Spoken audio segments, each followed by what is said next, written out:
Hello everyone, I am Tacit and welcome to the Brighter Shores live stream, day 10 of the Monument Milestone month. And yeah, big double digit number, finally hitting the big 1-0. So, as far as today, no like mini update or anything, unlike the other 2 days. I completely ended up reworking how ventures work and several other small changes, like automatically be able to do your highest tier thing without having to keep going back on Milestone, as well as the hotkey that I haven't really been using too much for the tool. However, of course, we are still continuing the grind. Also, if you've been wondering what the alt account's been doing, I haven't really been showing them. They have still been working on their forger as well. Obviously, very slowly. However, they have been working on it. Also, this is so nice. This is one tile away from a bank, by the way. But yeah, they've just been doing their oyster ventures while... I guess, actually, now that I think about it, they were going to have to switch over to lobster venture now, because that's one other thing that got changed the other day. Lobster is now 24-hour, 23-hour. So I'm going to need to start putting them on that soon. But that's a later issue. But yeah, this has been working up with their forging, slowly working on Monument as most of their knowledge points. And if they need excess, they just go to raid dens and AFK in Chapter 4 whenever they need that. So if you've been wondering what those have been up to, that's what they've been up to. But anyways, main account, of course, we got 11% potions online as of yesterday. We technically had some on reserve from a while back, but now we actually have the ability to make them infinitely whenever we need. Only have 89 laying around right now, but per day we're only going to be using like, a few dozen, so exact number doesn't really matter too much, as long as we just never hit 0. Doesn't really matter what that number says, as long as it's never 0, we should be good, as long as it's like a few dozen going into every stream. But anyways, yeah, let's start working on Forager. We are at the 21 level. Main goal for today is to go get Stone Monument done. Of course, that is a pretty easy goal to go do from where we are. So I might try pushing to like level 30, 32, we'll end up seeing. But bare minimum, we gotta at least end up getting stone completion down. And as long as we get stone completion down, yeah, we should be good to go. And anything from there will just be a stretch goal, which we likely will be doing just because stone is gonna take not that long. Like realistically, like what, 3-4 hours? So we'll probably go a little bit longer than that since our main goal for today is a little bit smaller. But also because I want to be set up so we could do Jade tomorrow would make sense. And then the following day we can kind of just go and, get to tier 7 and go from there. So hello everyone, hello Tyrion, hello everyone else. Did I get the evil dragon weapon yet? No. I'll be crafting, actually I'll be covering the video on that tomorrow. Tomorrow's Friday, right? I'm losing track of time. Tomorrow's Friday, right? Yeah, tomorrow's Friday. So I'll be covering the video on that tomorrow. And the weapon stuff we'll be covering probably in about a month from now. Because it's going to be a while before I end up getting it. Since there's a limited amount that we can really get per day. But yeah, I'll be covering the video on the dragon thing on Friday though for the yellow dragon. But anyways, we'll be using our XP pot right over here and kind of doing the same loop we were doing earlier. We do have access to nettle. I did grab a small handful of them, but they're not really that good. The potion they make, I was looking at its XP rate. Its XP rate is actually insane. The problem is for nettle, or for the potion that makes this fire potion, even though its XP rate is through the roof, there's one big problem with it. Nettle is not buyable from a shop, and the other supply of rack is not buyable from a shop. They're both very slow to end up getting, more so rack. Nettle's not too bad, but it is slower than what we're doing now, but not by much. But rack is way slower, unfortunately, even though it's a higher level one. So even though it gives pretty good alchemy XP, it's kind of bad to gather. We'll be grabbing some here and there, but for first time bonuses, all that. Like when we get 22, we'll take a break and go head over there for a few inventories or something. But yeah, they're not that good. Maybe grab like 100 of them just to have them for a little bit of gap. There is a little bit of alchemy range where they are viable, of course, for those 4 levels. And technically, they're actually best XP rate all the way until, I believe, Potent Def one, which we're not going to be making, as well as all the way until the one we're realistically making, all the way to the Chronopolis one. If I'm not mistaken, it's actually even higher than the Chronopolis one, which I was actually really surprised by. I think it's because the supplies are so annoying to get that they just made it, like, mega XP. Because if we go and check, like, all these potents real quick, if I go check view rewards, this one's like 29,000. If we check this one, not that. If we check this one, it's like, oh, it's 31,000. That's quite a bit better. But you see this one, it's like, oh, this is like one of the final tier ones, 31,000. I think it's even higher than this one, if I'm not mistaken. Yeah, it is. It's like so high. Like the highest one pretty much here. But then you look at the fire one, and if I'm not mistaken, it's actually over 31,000. It's 31, or it's 32,000, pretty much. That is crazy. It's so hard to do, though.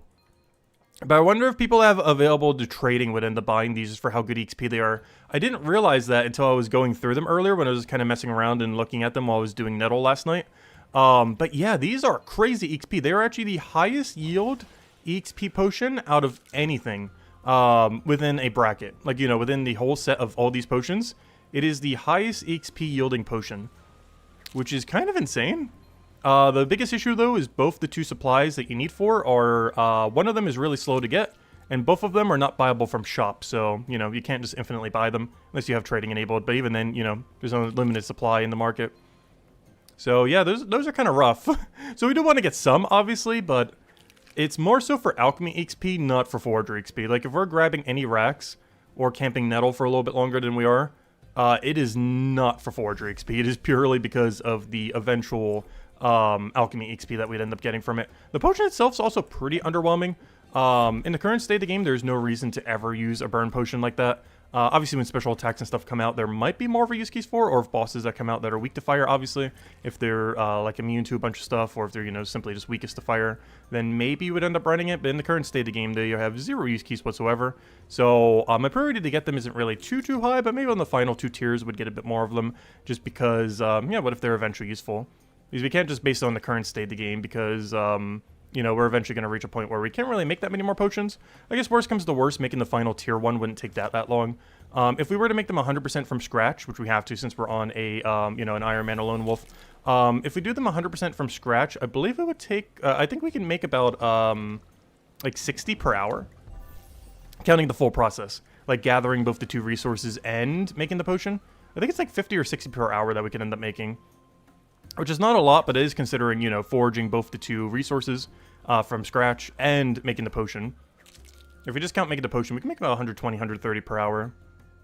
Of course, that's not counting in the time to actually bank everything, which has to be factored in since you cannot buy it in any way. Oh, hey, misclicking all over the place. Grab that one, there we go. Oh, very nice, Tyrion. Nice. Yeah, it goes pretty high.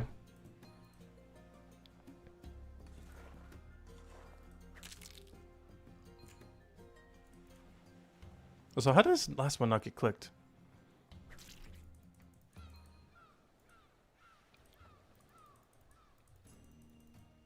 The trouble of trying to multitask. Had one of those random event things on the other thing. We've still been doing this in the background, by the way. Oops, that's what I wanted. This one over here. There it is. But yeah, we're still grinding. Oh yeah, it's cutting off because I don't have it there. But yeah, he's still woodcutting. We're at 116 million out of... We're like halfway to max. We're like mega max. But yeah, I've still been doing that on the side. I've been trying to skip most of the events. Like, I have one that just popped up right now that I'm going to be skipping just because it's too click intensive, even though I need a reward from it.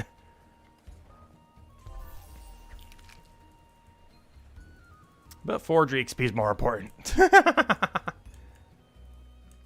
That's one thing I do so often off stream too. Is I'll have like 3 games in the background just all AFKing at the same time. I'll have like TV on, 3 different games going, like surfing the web or something else. All at the same time. Too much multitasking sometimes.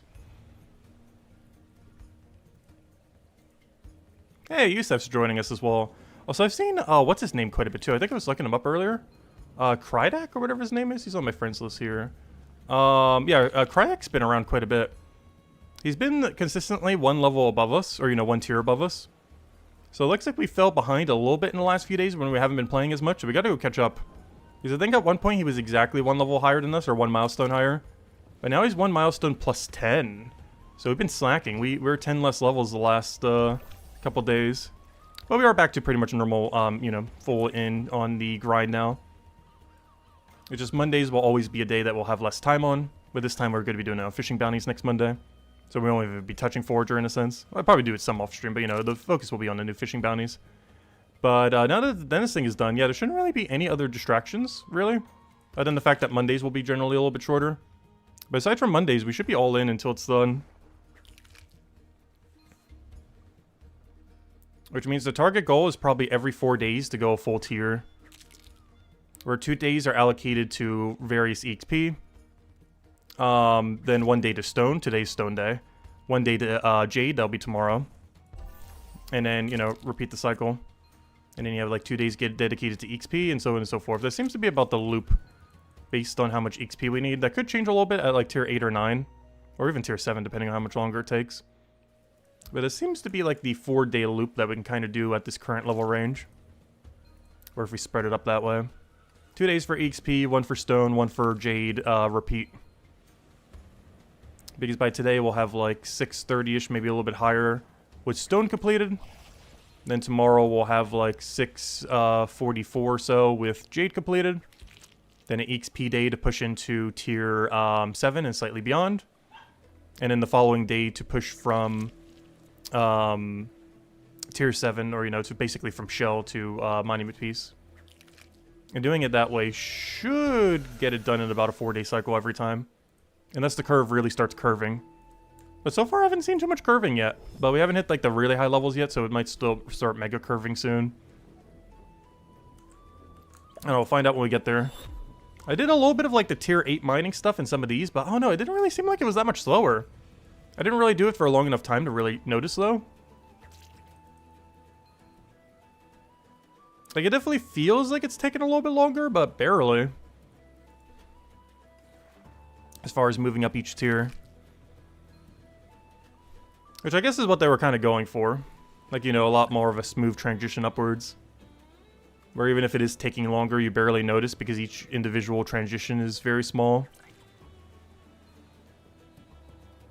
Whatever it is, it's still quicker than what it was before, I'm pretty sure.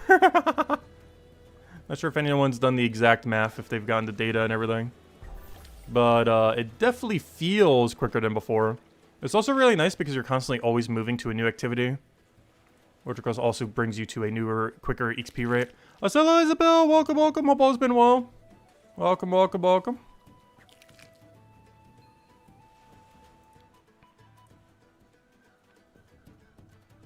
Everything's been going well. Kind of been all in on the brighter shores lately again.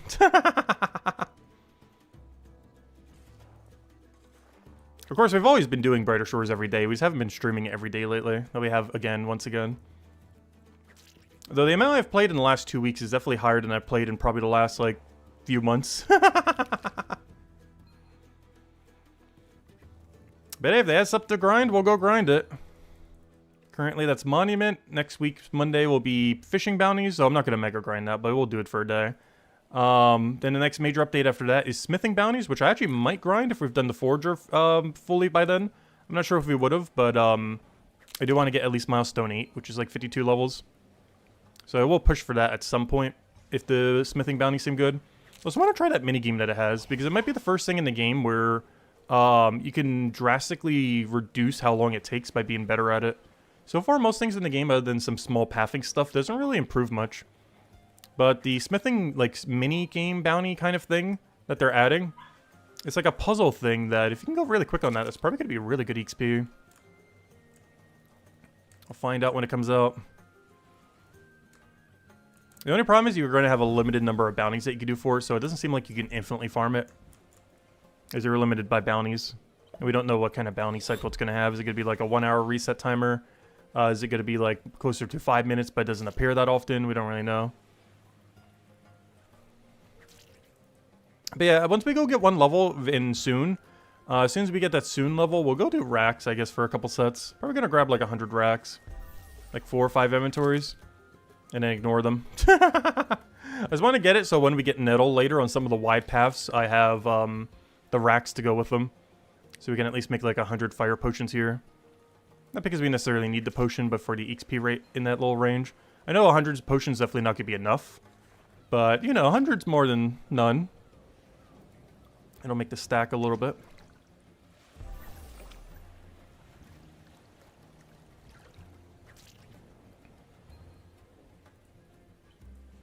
Yeah, since we've been doing this grind, it still feels weird seeing so many people around.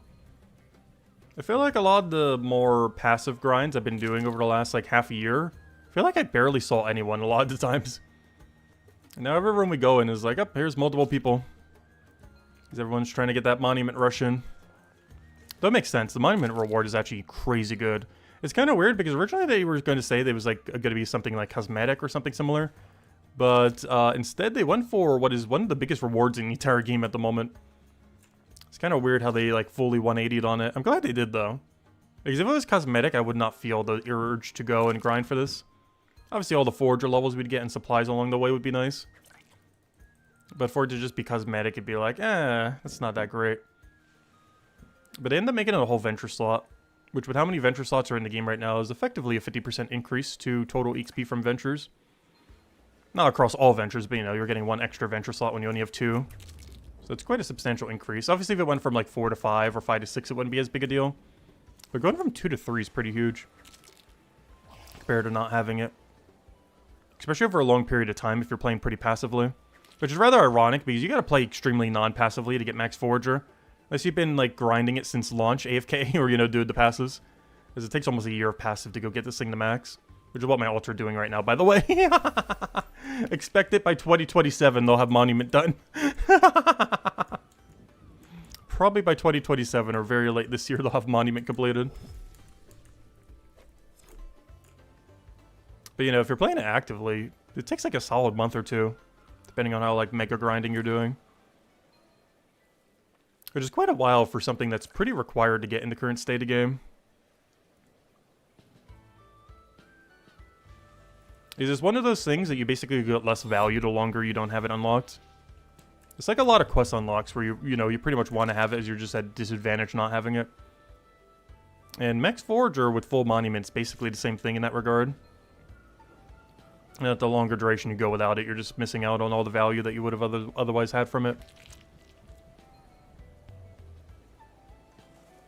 His old school RuneScape has a few things like that. The first thing that comes to mind is the Miscellanea Kingdom.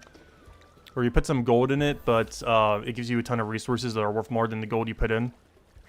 Which means and it's set on like a daily timer. So your goal is to unlock that basically as quickly as you possibly can on any account, as it's just generating free money and free resources. Oh, free money if you're on a main account, free resources if you're not. But either way, it's like one of the highest priority things you want to get pretty much immediately. Just because you're just passively getting free stuff every day. And that's basically what this venture slot is. You just get a third venture every single day.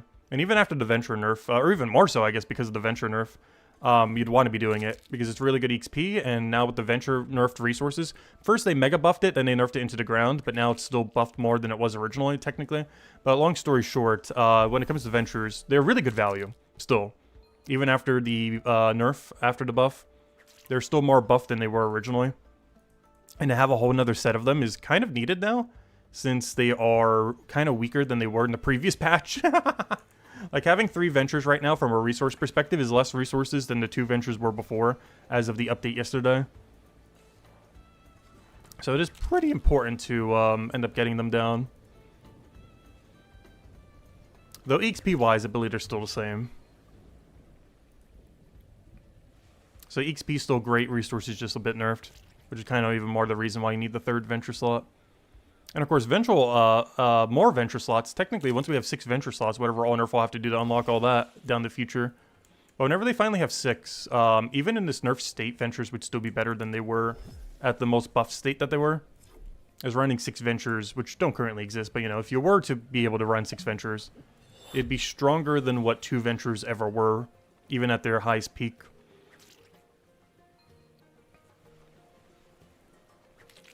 Is honestly on every new account, that's one of the higher priority things to go for. I mentioned that a lot in the past. I just wasn't expecting 500 forge to be one of those requirements though. But also, where's my shell? Am I going crazy? Why does that shell take so long to spawn? Normally it doesn't do that. But getting all your venture slots unlocked is so important, especially if you're playing passively.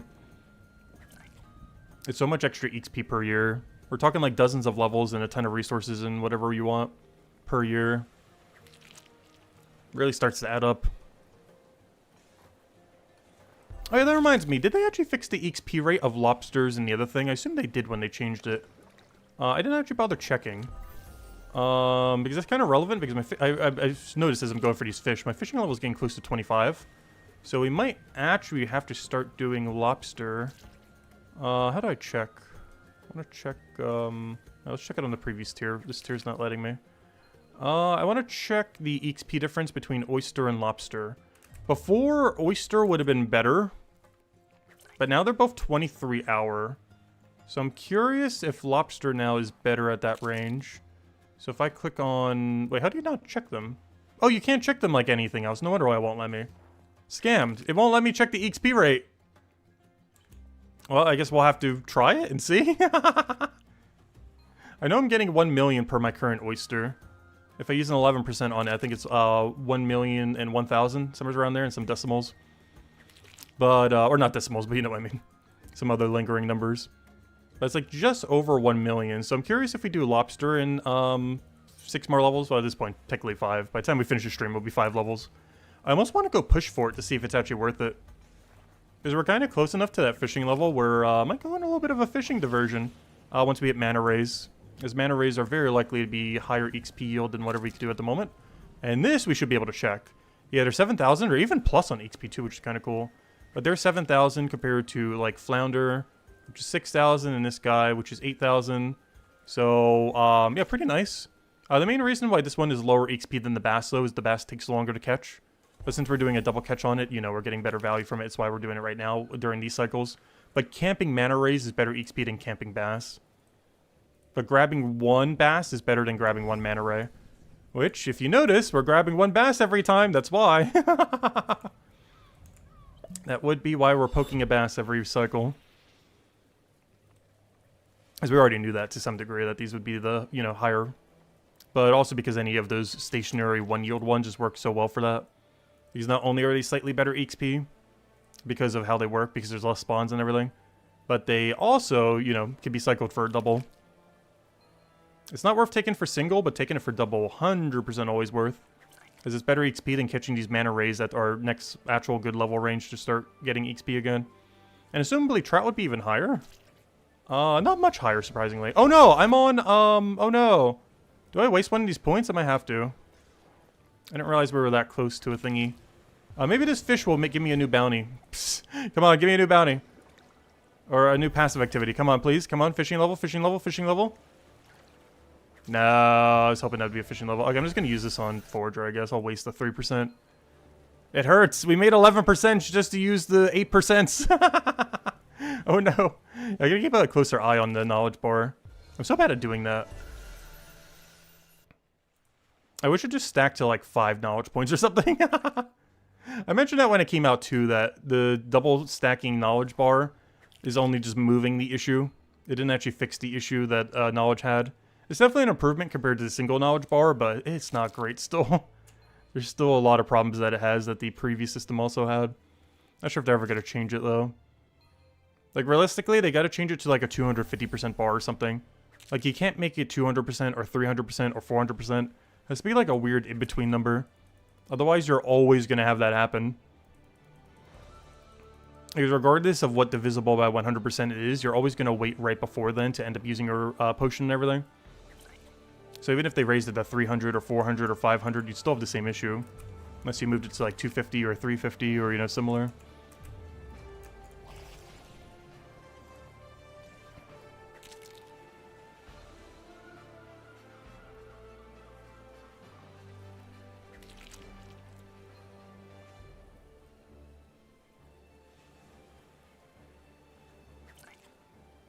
So I wish the bar had a double bar. I wish there was like a second bar moving on top of the other knowledge bar. As you get like your percent up. I always found it weird that it doesn't have a double stacking bar. Like one showing the full 100% and then the next one, you know, having a bar over top of that. It's like a small visual quality of life, but it's something I've been wanting for this ever since they moved it to 200%. I'm actually surprised they haven't done it yet. Seems like something they throw in a random quality of life update. Because right now there should be another bar that's like 18% forward. But now it's just showing, or you know, now once you have 100% just showing one big mega bar. Rather than a second bar over top of it.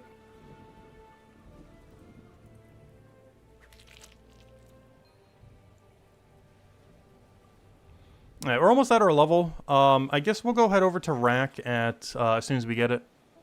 I'm probably going to go for 4 to 5 inventories, not sure yet. Figure it out once we get there. Racks are not that good, but I need them for the potion. I'm not going to get like a crazy amount, but I want to get more than like just a few. So, hello, Neric. Welcome, welcome. Oh, fishing level. Nice. Yeah, we can do mana rays now. Honestly, I might grind them some off stream today. I kind of want to get the new lobster venture now it's 23 hours as of yesterday. It wasn't really high priority before because lobster venture was 11 hours instead of 23. But now that's 23 hour, I am very considering, well, I kind of have to shift to lobsters at that level range then. So, getting 5 fishing levels actually matters now, whereas before we would have just ignored the unlock. I also gotta upgrade my lobster cage, but that will cost like nothing. I think it's like 30 gold. We have infinite and a half right now. At least for a lone wolf. This is basically infinite and a half gold. How's the grinding going? Very good. Yeah, it's been really chill. It kind of reminded me why I like Brighter Shores so much. I know, just such a relaxing gameplay loop. Very chill game overall.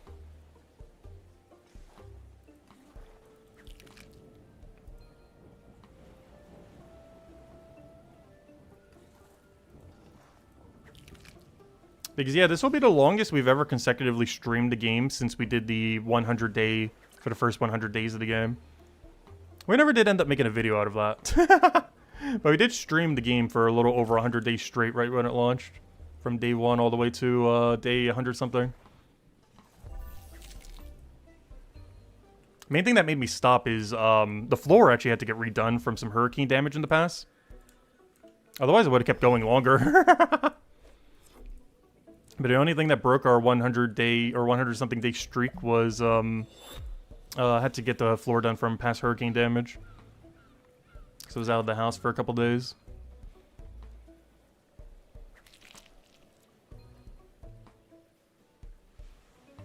And that was around this time last year, oddly enough.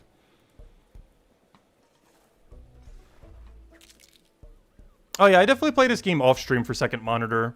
Particularly with the AFK combat potions that they added in the Milestone update the other week.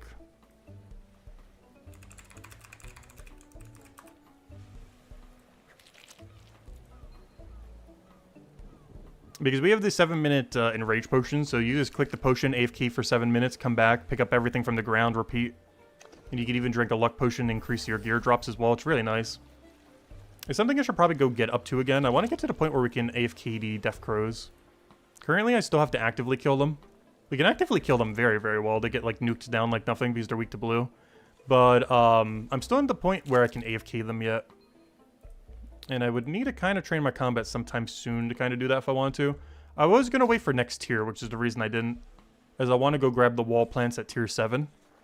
And after the wall plants at tier 7, I think we'll push to be able to AFK the Death Crows then. As that would give us the unlocking that ability. It is one of the few things in this chapter that has the 50% modifier thing, where you get 50% better loot, which does stack with the luck potion. I'm not sure if it stacks additively or multiplicitly, but regardless, it's a lot. If it's additive, it's a 150% bonus. If it's multiplicit, it's a 200% bonus. I'm not sure which one's doing, but whatever one it is more than 0%. It is bare minimum 1.5 times better. Well, technically 2.5 times, I guess, if you look at it that way. Since you're getting 150% extra modifier. So if you count the base modifier as 100%, you're getting 2.5 times effectively. Or 3 times if it's multiplicit. Which I'm not sure if it is. I know bounties, they recently changed to be additive and not multiplicit. So the effect that you get onto the total number is not multiplied also by the multiplier anymore. So if you use a 10% on a 4 times before, it was giving 440%, now it's giving 410%. But most things in the game are multiplicit. That was like the first thing they changed to be additive. I'm not sure if they're going to keep doing that to other stuff, but most things do multiplier bonuses in the game until that got changed. It's just hard to tell which one is which, unless you do like the exact math on everything though.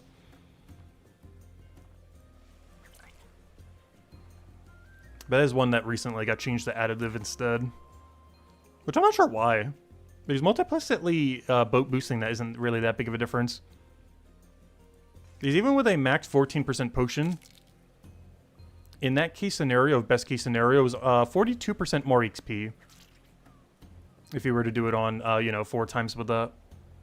Which is a lot, but not, like, anything too insane. Given that they're so rare. But now the same thing would only give you 14% instead of 42% more.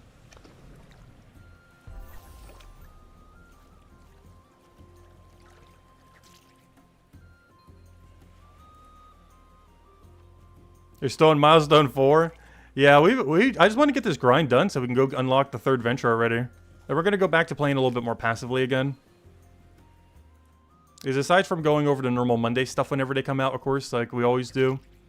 I do plan on slowing down once again after we finish out this Forager grind. Because I do have a long trip this summer, and there's a couple things I need to finish before then. That aren't related to the channel. Some of them I'm doing now, like taxes and stuff, but you know, all the normal stuff. There's a bunch of stuff I need to get done before then. It's likely late May or early June. I'm going on my first trip abroad, pretty much. For like 2.5 months, however long it's going to be. I still haven't gotten the tickets yet. Still waiting for a few other expenses, because I always have to pay into taxes because of how I make most of my money. Because most of my money I make is pre-taxed. Or, no, not pre-taxed, but you know, it hasn't been taxed yet. So I always lose money during tax season. So between that, some dental stuff I still need to get done, stuff like that, any other emergency things. I'm waiting till all that's out before I grab the tickets. Because the tickets are almost like $1,000. Actually, probably even a little bit more. Because it seems like the area is pretty popular around summer for some reason. Which is kind of weird because I thought the prices there would be like more expensive during spring or something. But no, it seems like their summer prices are more expensive, which is unfortunate because that's exactly when I'm going.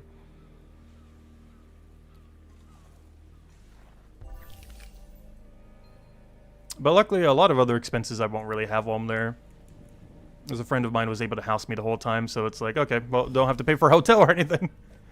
Because otherwise, that would have been like easily like, you know, like 2, 3, 4,000 almost just in housing. But luckily, that's free. And other than eating out, most food's gonna be free too.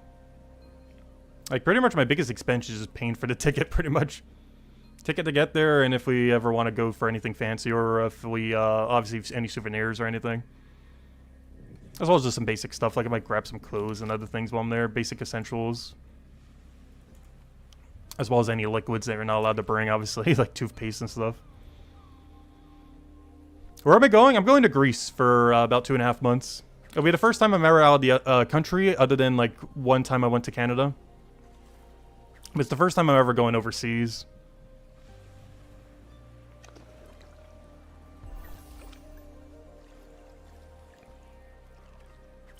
Yeah, it should be a pretty fun trip.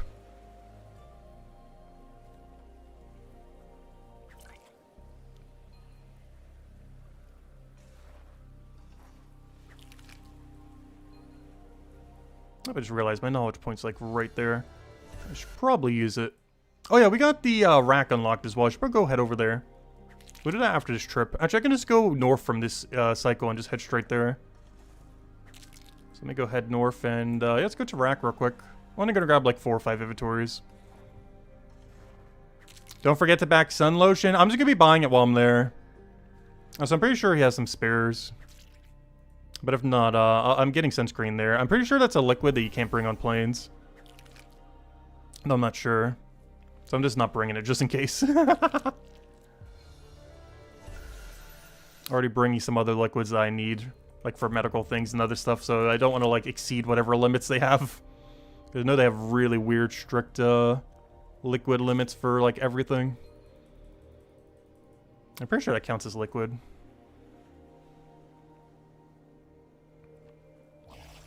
Yeah, I've heard Greece is pretty nice.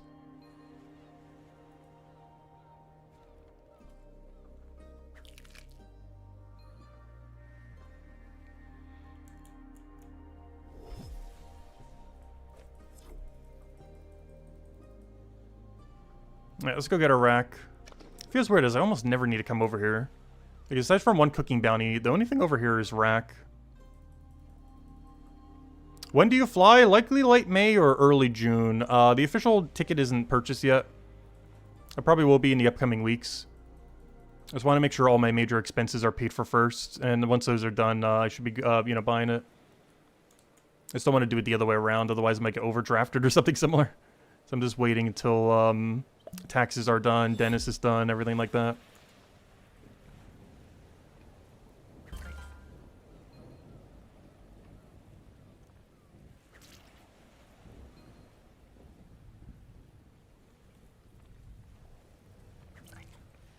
Yeah, I've been planning this trip for a couple years. I was technically meant to go last year, but there were some complications with it, so it would end up becoming this year.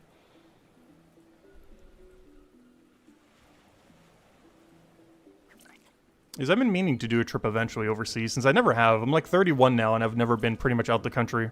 Not counting like one time in Canada, but that barely counts. Not only did we drive into it, but it also wasn't a vacation I really did on my own. Or, you know, like I was with my dad. It was almost like a family trip to some degree.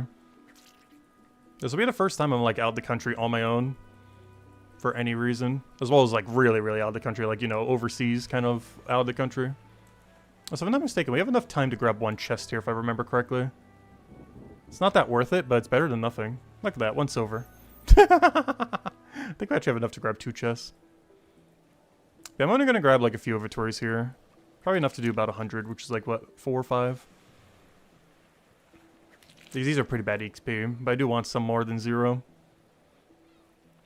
While we're over here. Because obviously we're not coming back as soon as we finish leaving this area. However many racks I have by the time I leave this rack area is how many we're going to have forever of tier 6. We're never grabbing a single one ever more.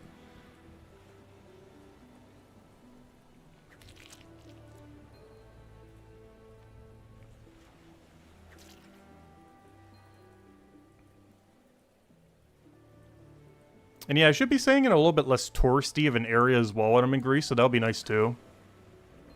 Because normally if you were to get a hotel or something, it'd probably be in the more touristy area, but I can actually go a little bit, like, you know, away from the, I'm not sure if you'd call it city necessarily, but, you know, like, as far as, like, where the big tourism area is, I'm actually going to be staying outside of that area, so it shouldn't be as crowded or anything else. Which should be nice. Should be a lot more chill. But we're still going to be close enough that if we wanted to get to that area, we can. But far enough away that we don't really have to deal with the heavy tourism area.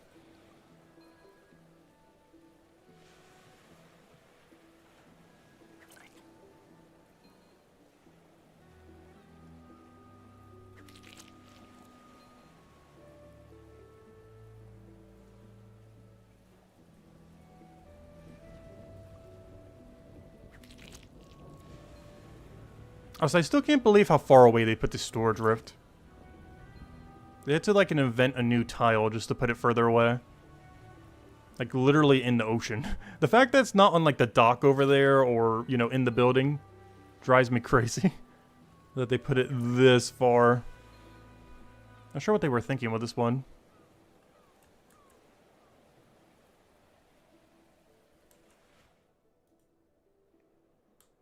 Like, why not just put it right there? You got a working dock right there on that tile right there. Right there. Instead, they put it like 20 tiles further. Well, look, you have a perfectly adequate spot in that singular spot right there. And they didn't put it there.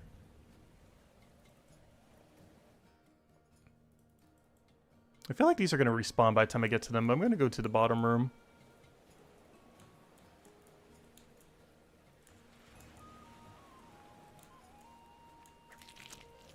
But yeah, I forgot how bad this is. I think we're just grabbing 2 inventories. I knew this was bad. I forgot it was this bad. They really wanted people not to use this method. So let me see what this loot is. I don't think it's anything good. No. They don't care about either of those 2. In all fairness, I kind of care about that potion, but I don't have a spare spot to equip it. If I did, I would.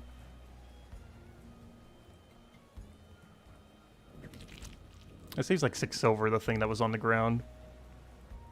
But we already have so many other ones that it doesn't really matter. Not to mention the ones we'll be making in the future.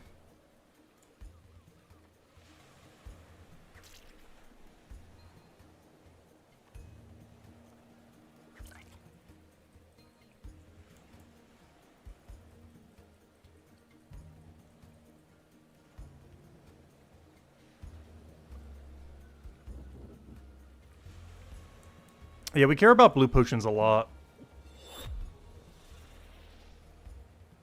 But it's not worth the 1 inventory space, unfortunately. We can make like 240, 250 of them an hour, whatever it is.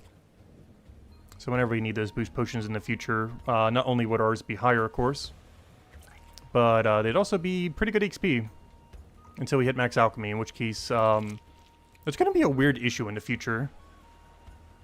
It's one thing I was always concerned with, is if they're just going to keep expanding alchemy over and over and over and over again. I was really hoping by chapter 6 we would get like a second alchemy skill. But based on what they said in the past, it seems like they're just going to keep loading the alchemy skill forever. The problem with this is by the time we get to, let's say, hypothetically, chapter 6, in 5,000 years. But once chapter 6 gets released, like, you know how many people are going to have 500 alchemy already? Or such a high alchemy that all the lower tier stuff you'd just never bother using? So I'm not sure, but if they do keep just expanding alchemy, the upside is you're always going to be able to go and you know, make whatever the highest tier potion is, basically. But you'll have the downside of everything lower than that being pretty pointless. And even if you're only midway through, let's say you have like Milestone 5, you know, Milestone 1, 2, 3, and 4 are just not going to be that useful at this lower level range. Like for something like Delver when it comes out in chapter 5. Like if you're on, you know, Milestone 5 for alchemy, you don't care about the Milestone 0, 1, 2, 3, maybe even not even the 4. Like you wouldn't start caring about it till the 5, so when it matches up.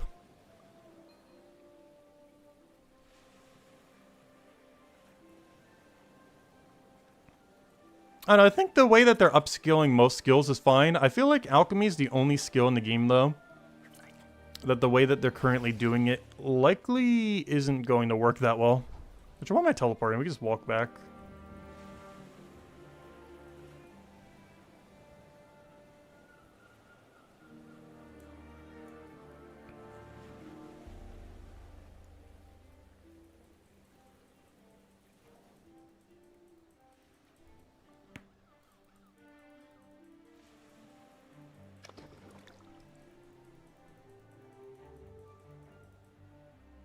Is this boat is still here?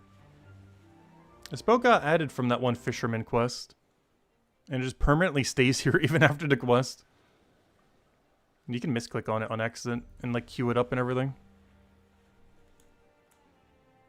Oh, speaking of which, I haven't grabbed the mana rays yet. You know what, let's grab some mana rays while we're here.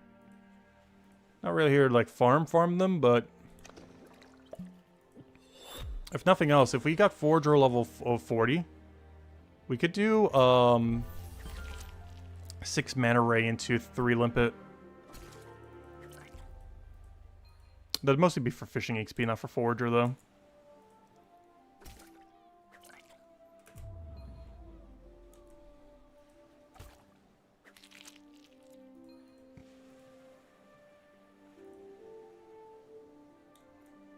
Come back here.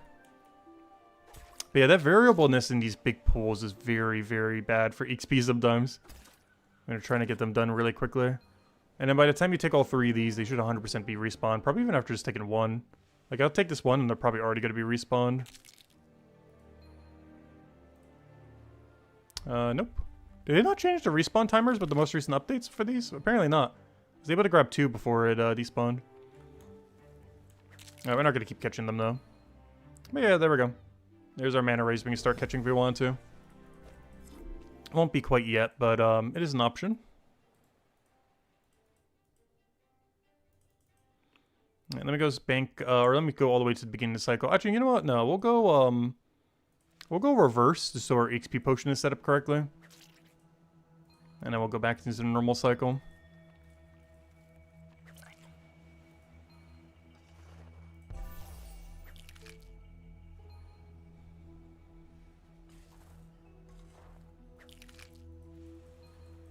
Yeah, I don't mind Quest adding more stuff to the environment. It's just a little bit unfortunate that that thing's always clickable. Because it clicks up a queue.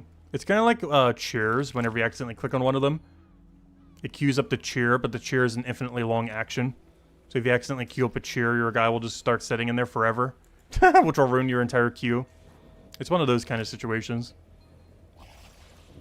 But the fact that it's still there isn't that big a deal, but when you're trying to queue up the entire room, it can be sometimes annoying if you misclick on it.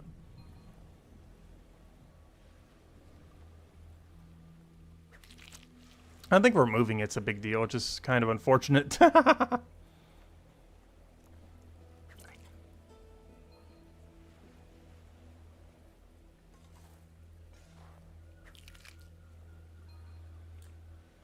Yeah, I'm really considering getting 5 fishing levels off stream later just to go get lobster unlocked. Better just ignore it and just get it when we get there. I'm not really in a rush to unlock lobsters. I just want to see how much of a difference there is between lobster and oyster in a given tier. I just got to remember to upgrade the tool before I do it.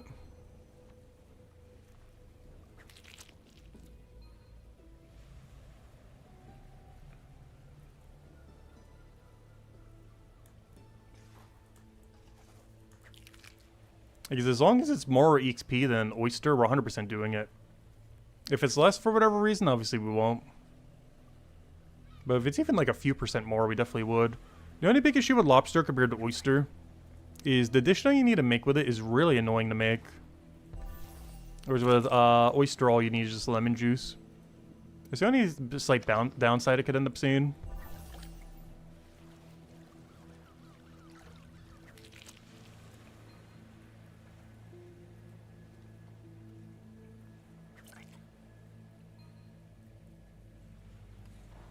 Also, I liked how we just moved simultaneously there. For a second, I was like, wait, where did he go? But oh, we're on the same tile. See, more people are starting to grab the fish. We're influencing the masses. The number of people taking the fish is slowly increasing. It's like absurdly good to take on my level range. That double fish is better than taking a double manta ray right now. Even though we just unlocked those manta rays. Camping manta rays is better than camping that fish. But taking one bass is better than taking one manta ray right now. Especially with how annoyingly they move away from you. If you were to grab, like, literally just a double. That's why I don't keep going and trying to double cycle there. I was originally on, I think, like, tier 4 when we were doing Forager.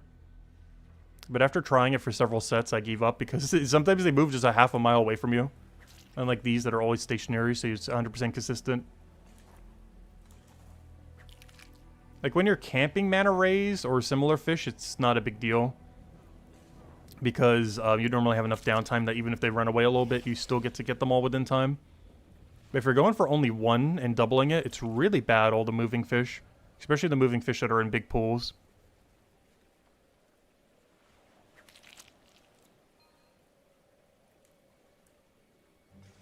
I did send that support ticket thing, by the way, yesterday. I haven't gotten a reply back to it. But yeah, we lost like almost 50 gold's worth or so of grapes.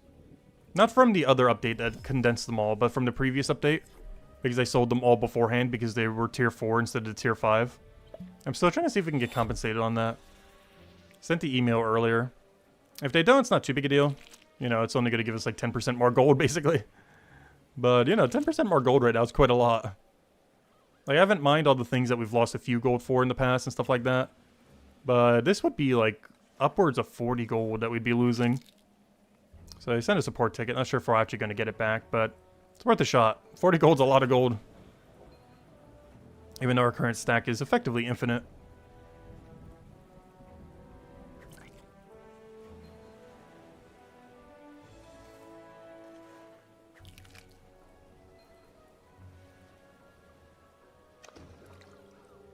But it's not actually infinite, so we need more. Also, I do eventually want to hit 1 platinum. It just seems like it's such a clean number to eventually have. And then everything below that we would just spend. So we'd consider ourselves as having like 0 gold when we're at 1 platinum. And then anything below that would be our spending money. I just want to have a reserve in case they really add a gold sink at some point. Currently, there are no major gold sinks in the game. Other than converting to better EXP rate. Like, basically every gold sink is better EXP rate currently. There's, like, no gold sinks that do anything else at the moment.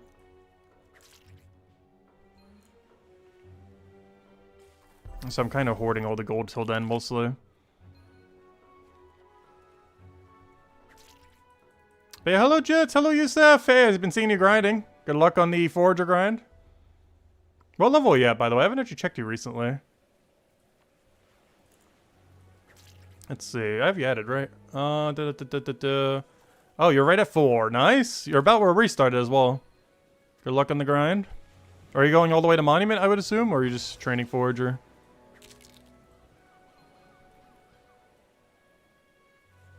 You just came back, you quit for a month? Nice. I haven't quit yet. I've still played every single day, but there's been, you know, like a 7 or 8 month period where we've been playing quite a bit less.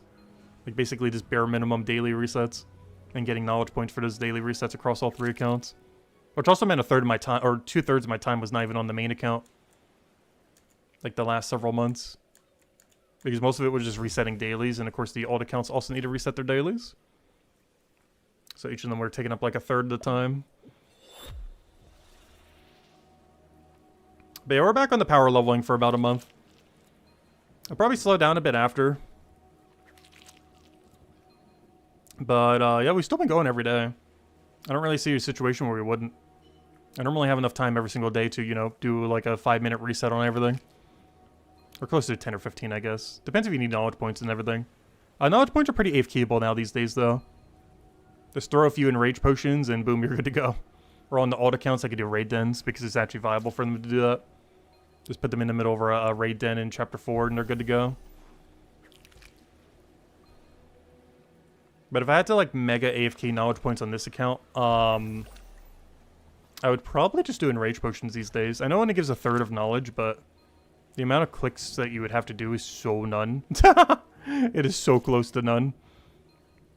Like the most clicks you have to do is just picking up your loot.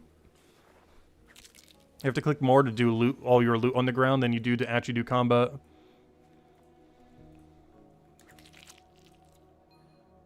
I'm so glad they didn't nerf it to 0 knowledge points. The fact that it gives a third makes it actually really viable for knowledge. Not from a per hour perspective, but from a per click perspective. If you're trying to play as minimally as possible. As like second monitor or third monitor content.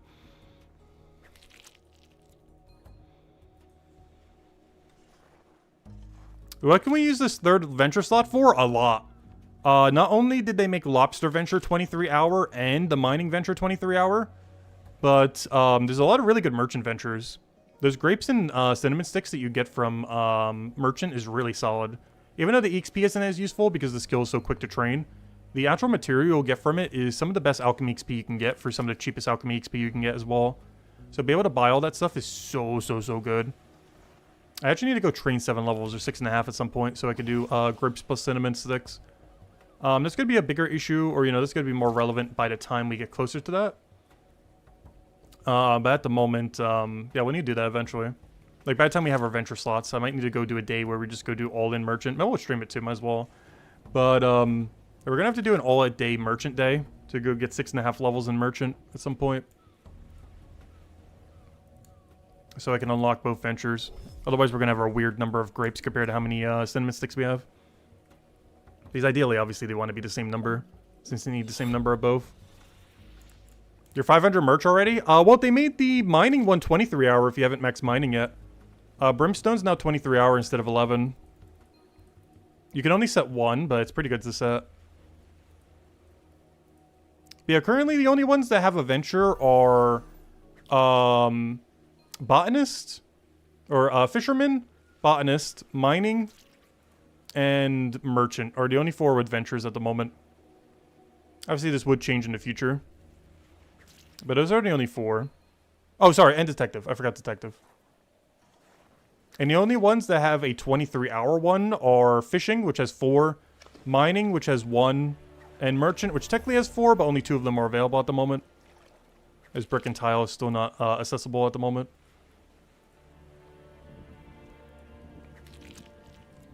So merchant and fishing are really easy to get to max. Like, literally just put ventures if you really want to. I think fishing's normally the one people target first. It's also available in free-to-play, which is nice. But fishing's normally, like, the first skill you tend to target with it. I'm trying to slow on merchant just because even though I need all the alchemy supplies, I kind of want to wait till brick and tile. Like, I don't want to max merchant before brick and tile. Because we're going to need those brick and tiles for Chapter 5. How much so? We don't know, but we definitely need some amount of them. Is buying it from the shop better after 500? Well, it is way cheaper getting it through the venture. I'm not sure what the exact disparity is these days, given that they've kind of reworked it a few times in the last, couple days. However, it is still way cheaper to get alchemy supplies from merchant than it is to buy them from the shop. Same as anything you ever get from a venture. To enough of a degree where basically anything that's a venture supply should pretty much only ever be obtained from venture. Most of them are way too expensive to bulk buy from the actual shop. Compared to how cheap it is from the Venture. Especially when you compare something like Brimstone. I forget how much you get for the current thing because I haven't done it since the rework. But I'm pretty sure the 23-hour one still gives you 100 dynamite. I think before it was giving a couple hundred, but I'm pretty sure it's still giving you 100 now. That's a lot. Like, I think dynamite at my level range costs like 6 or 7 silver each. Which means you're almost getting 1 gold worth for free in dynamite per venture. I'm not sure where the exact numbers are because I haven't done it since the reworks in the last couple days, but it should be somewhere around there, which is crazy good value. Like, saving like half a gold to a gold per venture at like, you know, tier 8, tier 9 at the really high tier. Obviously, it's way less at lower tiers. But it costs nothing to do, and within a day, you make like at least half a gold, at least at this level range. Or at least like half a gold in savings compared to what you would have spent in the shop. It doesn't sell for half a gold, but you know, the money saved if you were to have bought it from a shop would be about half a gold.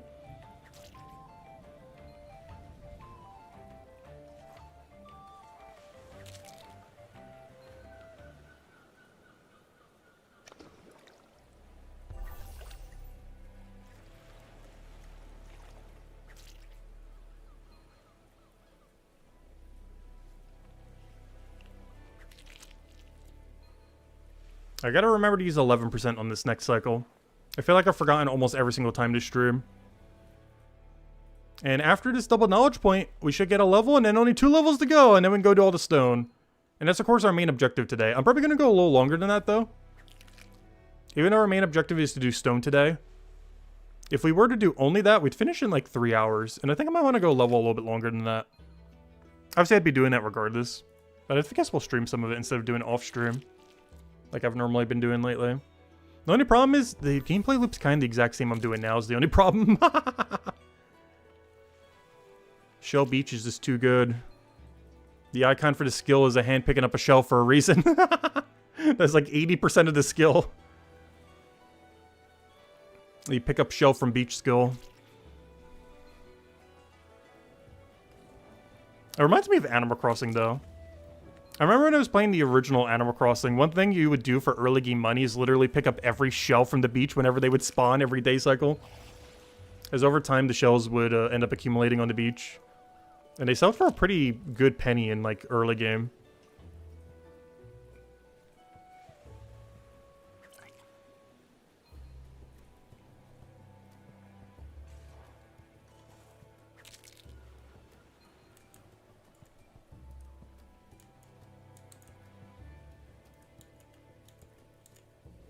Alright, remember to drink 11%. We got them for a reason.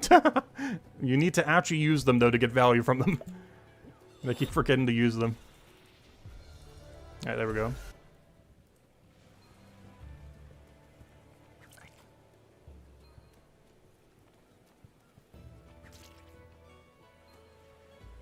Oh, sorry, I didn't see what your other said. Let's see, blah, blah, blah. You're talking about monument pieces. Oh, my bad. Should you just buy the pieces from the shop after 500 better? Do they auto-unlock from the shop? I feel like they'd be kind of pricey. I thought you had to complete the monument stage first before doing that. If you have trading enabled, I believe you could just buy them from other players or something similarly as well. But, I could have sworn you had to complete them on the monument before you could buy them from the shop. Like, if you complete the tier 5, you can then buy the tier 5 from the shop. I don't think it's based on level. I'm pretty sure it's based on if you've completed the monument. I could be wrong, though. I could have sworn in the past it was based on level, based on actually completing it, though. Like, even if you had the level range for it, it wouldn't be in the shop. But if you then complete it from the monument, it would be. Just so you couldn't pre-buy them in the shop. Unless I changed that at some point. I could have sworn it required the monument completion of that tier to be able to buy them, though. You'd always sell them regardless, but I'm pretty sure buying them was locked behind completing the tier related to them.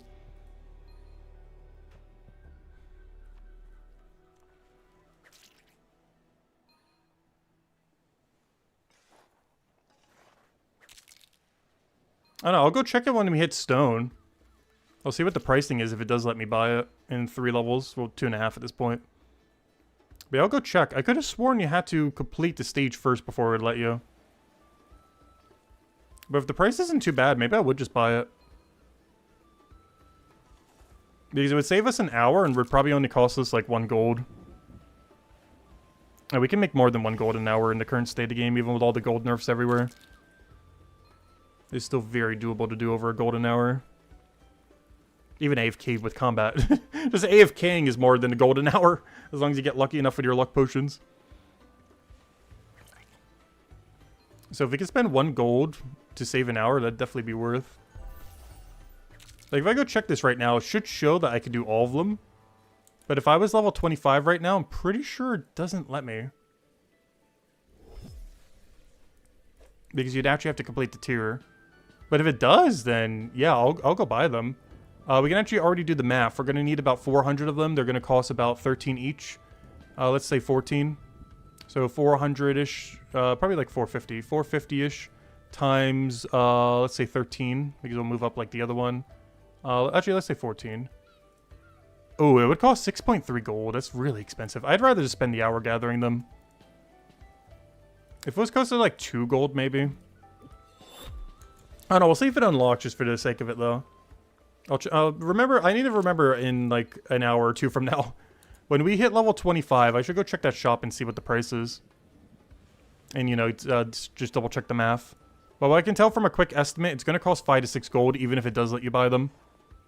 It's not a small amount just to save like an hour, hour and a half. It's actually pretty pricey.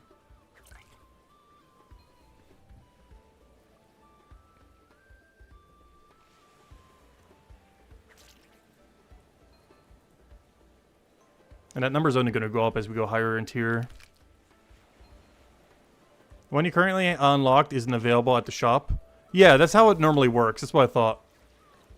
Because last I recall, unless they've changed at any point, the way that the monument shop works is you can always sell any tier to it. But when it comes to buying tiers, it only works for ones you've already completed at the monument. So if you can gather, let's say like tier 7, but you haven't slotted in the full completion of tier 7 into the monument, it will not let you buy it, even though you can gather it, and even though you can sell it to the shop. You cannot buy it from the shop until you finish the tier.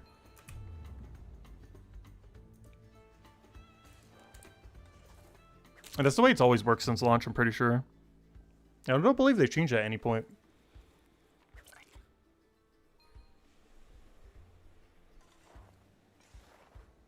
Oh yeah, I already have like 1 billion fear potions banked.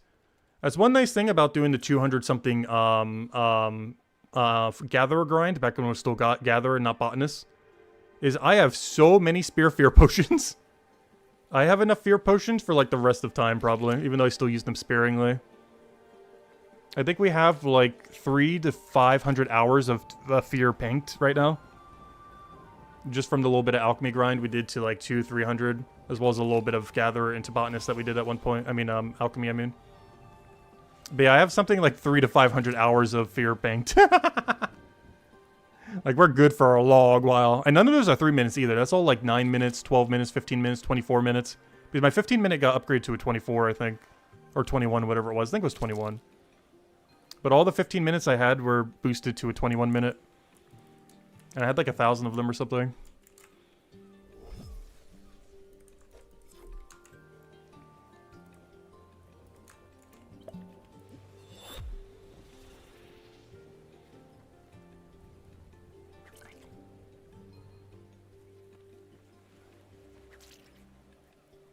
What do you think about the approach of Brighter Shores? In what regard?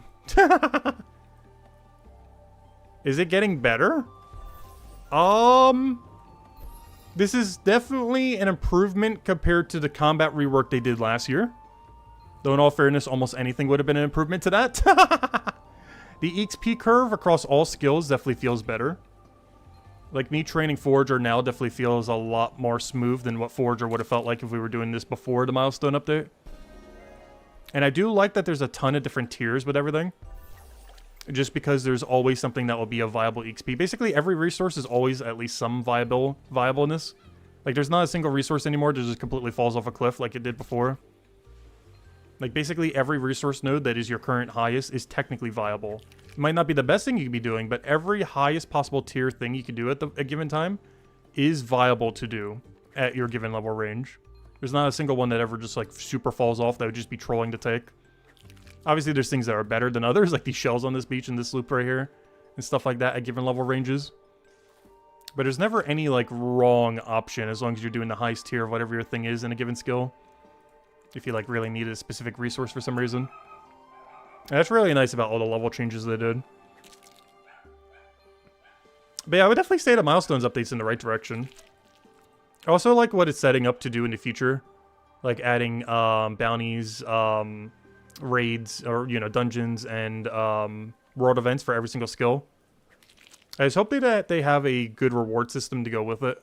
I'm hoping it's not just for XP and money. I'm hoping we get various cosmetics, potentially even gear, other stuff. Because one thing I'm still hoping for is, like, profession gear for every single skill. Maybe a couple tiers, since I love their tier systems. Like 5 different tiers of improving gears for every skill. Like some kind of outfit that you can end up wearing for each skill, even if it's just purely cosmetic. Because right now, there's not much real, like, fashion or anything that you can do in the game.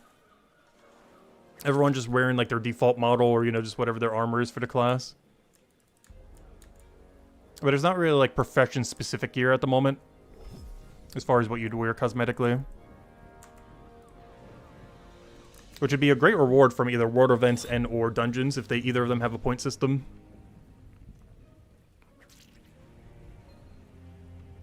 And you can also have it level locked, so it kind of show what level you are too.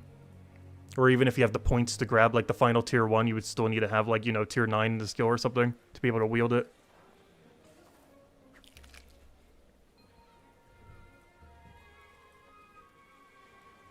But I'll have to wait to see what they end up doing with it.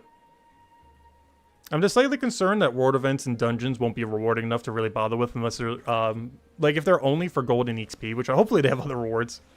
But if they are only for gold and XP, obviously they're then competing with everything else in the skill. And it really comes down to, is their XP and gold worth the while of, you know, not getting any resources? But I assume there's some kind of other reward. They just haven't really been mentioning much what, like, the reward system is going to really be for that kind of stuff. Because we know what the Christmas reward event was, or, you know, in that regard. Like, not counting the cosmetics you got from the event itself, you know, you only got gold and XP. The gold wasn't bad, the XP wasn't bad, but, you know, everything else on it was, you know, just the cosmetics from the holiday thing. I don't mind cosmetics being one of the main rewards for something, but I feel like it can't be the only reward for something. Like, for, obviously for holiday events, it's fine. But I mean, like, for world events and stuff in the future. Like, if the only reward is, like, here's a bunch of cosmetics, similar to dungeons. Like, if the only reward for dungeons is, like, decent XP, decent gold, and here's a few cosmetics, then, you know, it's kind of iffy how viable that's going to be. Unless it also had more substantial unlocks of various kinds. But I'll have to go wait and see. There's just a lot of unknowns with it until, you know, it starts getting closer to release. We'll probably know a lot from the beta whenever it comes out as well. Like, the beta for Dungeons is probably the one that's going to be the most interesting beta since any of them. Whenever they finally get around to that.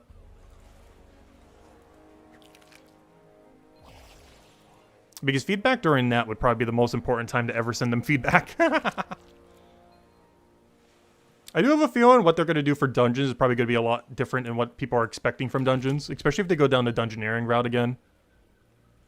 Where it's going to be like 80% puzzles and other skilling related things and like 20% actual combat. If even 20%.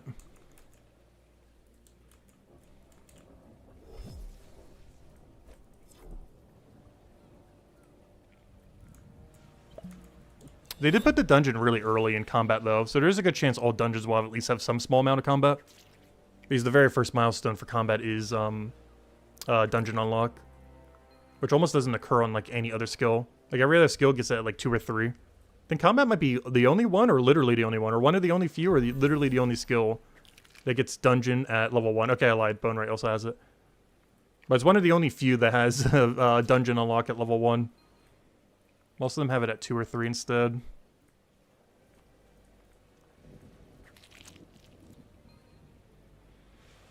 When you unlock a new monument piece, do you leave the beach and go collect them? Yes. I do rush method these days. There is wide farming method you can do for both. But I have just been doing rush down. For Jade, we've been doing a an 8-8 method. Where we grab 8 Jade again while grabbing 8 other methods, or 8 other things around. So that we bank 16 at a time. For stone, I just literally go all in and just fear potion and 24 of them at a time. There is a wide method for stone, but the problem is that a lot of the resources that you need, you get at a later level range, which is kind of awkward. It's the only thing that's a little bit weird about the milestone with how it's been set up, as the things that you would want to wide farm while doing stone are things like water lily, are things like hogberries, and maybe a little bit limpets. But it's mostly hogberries and water lily. But the problem is both water lily and hogberries upgrade after the stone, not before, which is really weird. Because the two things that are most prevalent to wide farm while doing wide stone instead of just target stone are both unlocked afterwards, not during. So you'd basically have to delay the stone grind if you wanted to get synergy on them. It's the only one that's set up kind of weird when it comes to where it's positioned in Forager. Everything else kind of makes sense. That's like the one thing that I'm kind of confused on why it's exactly there. I guess they wanted to make sure it was kind of evenly spread and everything.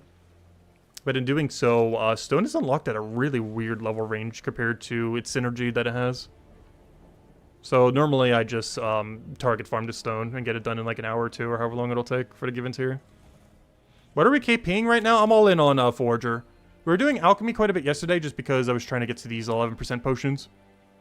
But we're all in on Forager at this point. I might put it a little bit into Fisher once we're getting close to the Lobster Venture. Assuming the Lobster Venture is, you know, better than the Oyster Venture, which I guess it would be in the current state of the game with the changes they made. Just gotta make sure I go upgrade the tool. But, yeah, aside from, like, those last 1 or 2 fishing levels, once we get close to there, for level 25, I'm pretty sure all my knowledge points is just going straight into Forager. Normally, you wouldn't want to do this necessarily, as Forager is pretty good knowledge rate. However, for most skills in the game, I do plan on dumping the knowledge from the skill into it. There are very few exceptions to this. Mining will be one of them that I don't, just because I already have such a good tool for it, so I don't really need to. It's the only one I upgraded further than 25. I did it at 35 instead of 25. So for mining, I wouldn't bother, also because we needed to go feed into both smithing and stonemason, which is a little bit awkward right now because they're at a weird range compared to my mining level due to the changes that they made. But mining, I wouldn't put knowledge points into as I'm doing it. Other ones I wouldn't do are woodcutting, carpenter to some degree. Like, I probably will put it into them, but I got to do it in a way that doesn't make either of them fall too far behind each other. So it's mostly probably going to go into carpenter, but I also need to make sure my woodcutting stays up. So we'll probably throw knowledge into both, but it'll kind of keep flexing between the two. Flexing, because, you know, we'd have to keep them even. Other skills I wouldn't put it into, I guess merchant and detective to some degree. Because ideally you'd want to put it all into leatherworker. But I'm not sure about that, just because, oh no, I still like to speed through them a little bit more, especially detective. Detective's really awkward to go train now, with all the changes they made to it. I think it's the only skill in the game that might have gotten nerfed from the milestone changes. Which is kind of unfortunate. Luckily, there's not really much of an immediate need to go, like, power grind it, so it's fine. You do need level 233 for all shortcuts, but beyond that, it's pretty useless. Like, every level beyond 233 is nearly irrelevant. Am I playing old school RuneScape on the side? Yep. We're still on the max hardcore. We were showing it a bit earlier. He's still cutting trees. He's 116.7 million. We're like halfway to true max. I'm not going all the way to 200 mil though. But yeah, he's still just doing it. I'm mostly doing it for clue scrolls. Yeah, he's still just chilling, chopping some trees, doing some random events occasionally. I'm ignoring like almost all of them though, because a lot of them are pretty quick intensive. And the cow boss comes out next week. I probably won't be streaming it, but we will be murdering the cow like 1,000 times. There's like a 1 in 3,000 pet drop from it. And I think it dies in like literal seconds. So yeah, I'm probably going to farm that. I'm not sure if I'm going to be streaming it. Probably won't be. But at some point off stream, we're going to kill the cow like 3,000 plus times, whatever we need for the pet. As I'm getting really close to 1,200 collection logs, which is realistically the highest collection log staff in the game. There's one higher, but 0 hardcores have it in the entire game. Because it's so absurd to get to on a hardcore. But the next highest one, only 11 people have it right now, and we're actually on track to get it in like a week or two, depending on how lucky I get from clue scrolls or if I bother power grinding at all. Obviously, we're focusing on Brighter Shores, so I haven't really had much time to power grind, just been AFKing trees and stuff. But yeah, we'll have the 1,200 collection log staff, the dragon one. Currently, 11 hardcores have it. We'll be the 12th or the 13th, depending on if the person below us starts to speed through at any point. But currently we're 12th. And 11 people have it currently.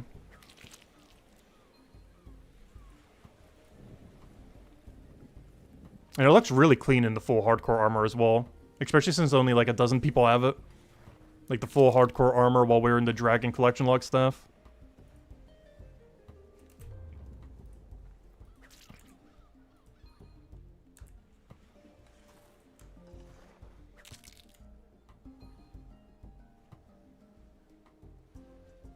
Yeah, I'm still on my first hardcore, oddly enough. Though I have been playing on and off the game for like 20 years already. But it was my first Iron Man and my first hardcore, both with the same account. And it still hasn't died yet somehow. Which I'm really surprised because I haven't done that much PVM in the past. But I'm very well aware of how the tick system and everything works. And that's all you really need to know to do PVM. Like, you know nothing about PVM, but as long as you know how movement and tick system works, it doesn't really matter. Hold Sepulchre was also really good for learning movement beyond what I already knew as well. Teaches you a lot of things that you otherwise wouldn't really utilize that much.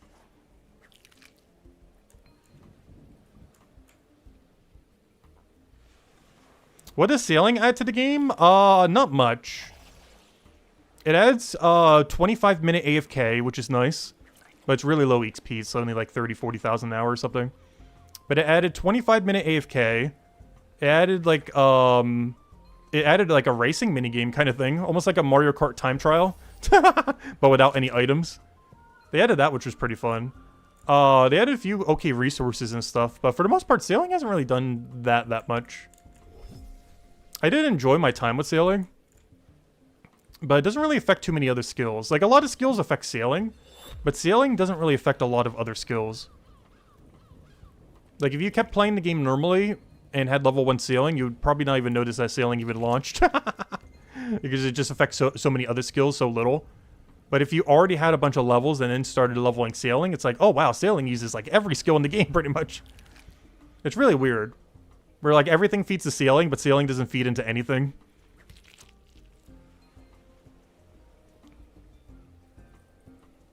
It's kind of like Chef in Brighter Shores right now until it gets food options. Where there's like several different skills. There's combat that feeds into it, there's fishing that feeds into it, there's forager that feeds into it, there's botanist that feeds into it. Yet the cooking skill doesn't feed into anything because you can't consume the food, it's literally just money. That's basically what sailing is like in Old School RuneScape right now. Where a ton of skills feed into it, but the skill itself doesn't feed into anything else. Other than just like, you know, making money and getting some resources and such. Obviously that's changing in Brighter Shores soon, you will be able to consume your food at some point. Which would fix every issue with that. But that's basically the state that sailing is in right now in Old School. It's the same state that Chef is in Brighter Shores.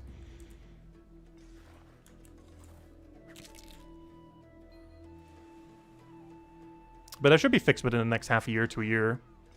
They already did the bank so that you can store all your stuff for when it is consumable. We just don't know what the buffs are going to be. I'm really hoping an active buff is going to be one. The other thing we don't really know is how good the foods are going to be compared to each other. Because obviously one dish will be better than every other dish as far as what its bonus is. And we don't currently know which one that is. Could be any of these. Any of these could be the best in slot food in the whole game for whatever boost it gives. And we don't know which, but one of them will be. We just won't know until it happens. I've been banking literally all my cooking stuff since the update. Aside from the deliveries, and aside from the few I have accidentally sold, when I meant to bank them, just out of habit. I have banked like 95% of everything we cooked since the update. Which isn't much, but still like over 1,000 food of various kinds. What's the best money-making method for returning players right now in Old School RuneScape?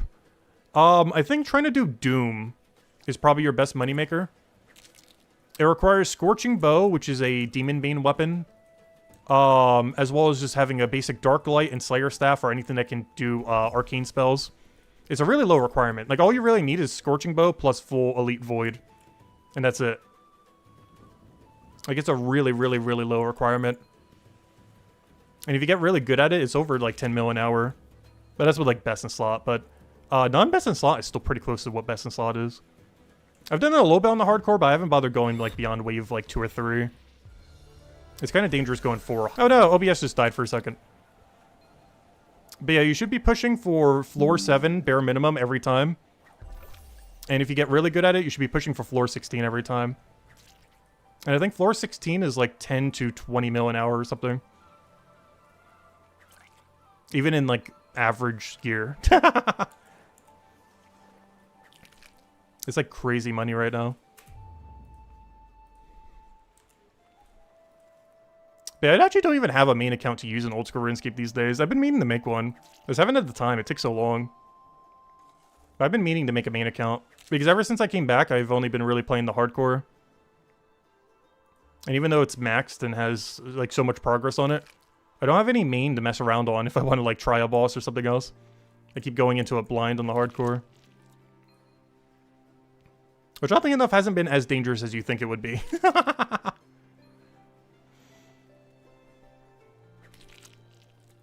Let's see. We'll throw that down. Alright, level 1.5 to go. And then we can go do stone. And then that'll be the main objective completed for today. Though we're probably going to still keep going a little bit after we complete stone today. As I gotta go level push anyway, so we might as well just stream some of the level pushing. Obviously not the whole grind, but... I don't know, I feel like we're going to end too early if we only do stone. Because we'll have stone done in like 2 hours from now, probably. So I do kind of want to go a little longer than that. Because we got to make sure that by tomorrow we could do Jade. It's really important. Because tomorrow's stream's not ending till we do Jade, so might as well do some of that level push now so we don't have as much to do tomorrow.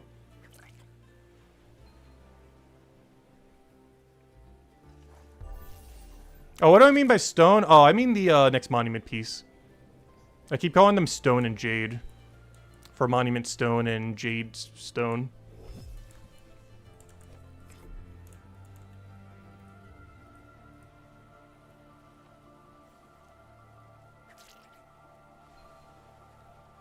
Because our main gameplay loop is 2 days of EXP, do stone, do jade, 2 days of EXP, repeat. That might change once we get to the higher tiers, but currently that's been working pretty well at tier 4, 5, and 6. And hopefully 7. I'm not sure how 8 and 9 will go. But so far doing that 4-day cycle works pretty well. We got a little bit out of it because I didn't have as much time the last few days, but you know, we're back in it now. So today stone, tomorrow's jade, then we do a level up day. Then we might need a second level up day, and then we go back to stone, then jade, you know, and then repeat. With the only exception in that being next Monday, we will be doing the day off to go do fishing bounties. So I'm going to be doing, like, no forager on stream, and we're just going to be going all in on the fishing bounties for a couple hours. Probably not going to mega grind it, but next Monday we'll be doing that. Probably around noon Eastern Standard Time and go for a couple hours or so, just doing fishing bounties only. That's just, like, a really good forager thing nearby. Maybe we'll poke them. Like, if we're doing Mana Ray, I'll probably poke the limpets, because we'll probably have pretty good level limpets around that range. But aside from that, it's going to be mostly fishing. And see how the new bounty system works. As this is the first skill ever that's getting a new bounty system. Obviously, we have many skills in the game with a bounty system, but we've never seen one that went from no bounty system to a bounty system. Fishing will be the very first one to end up getting that treatment. Though, of course, every skill will eventually be getting it. But it's the first of many. Then they're doing 2 weeks after that, they're doing smithing. And then 2 weeks after that, they're doing stonemason. And I think 2 weeks after that is Easter event? Or somewhere around there? They did the whole schedule the other day. They posted it in-game on the leak. They're also doing, like, a quality of life update seemingly every single week as well. Kind of like how this week was. So we'll see what those end up bringing in as they keep coming in. As they're pretty much on a weekly update schedule now instead of bi-weekly. The bigger stuff is bi-weekly still. I'm not sure if we'll keep streaming after the fact, all the smaller ones, but if there's relevant enough stuff, we probably would. Which is, I felt like if the patch was like what it was this week, if we weren't already doing the forager grind, we probably wouldn't have bothered. Because all we really had to do from the patches that happened this week was do all the stuff in the last chapter one time. Which took us like an hour. And then, I guess, talk about the venture change. I guess basically it. Also, they had the hotkey, though. I keep not using the hotkey. They had a hotkey for the doubling. I feel like I should use that more in Steam Deck and go get a button for it. Or, you know, sign one of the billion buttons on a Steam Deck for it. But, I don't know, I haven't really been doing it much on PC. I set it to 4. But the problem is, on my, this, like, natural, really, where I have my hands, I actually don't have it anywhere near the 4 button. So I haven't really been using it much. I've just still been manually clicking it. It'd be a great addition for Steam Deck, though. I should probably go hotkey it there. I need to go redo all my hotkeys eventually on Steam Deck. I set them up optimally at one point, but with all the new things that you need to click now, between all the potion one-clicks and the hotkey one-click, you gotta really change up all the hotkeys I have set up there eventually. It's not a high priority right now because I haven't been playing on Steam Deck as much lately, compared to PC. But when I'm away, I'm going to be. Like, when I'm away for 2.5 months or so, it's all going to be on Steam Deck, so Oh, so that reminds me. I wonder if Brighter Shores is region locked in Greece. I would assume not, since it's part of Europe, and I'm pretty sure nothing in Europe got region locked. But I hope it didn't. Because I just realized I might not be able to play it for like 2.5 months. Unless like a VPN or something works on it. But I'm not sure how to set up a VPN on something like a Steam Deck. But, yeah, I should probably look into that. That'd be bad if I can't play for 2.5 months. I assume it's good at work. But they do have, like, weird region locks on the game for some reason. Hopefully Greece is not one of them. I don't see why it would, but you never know.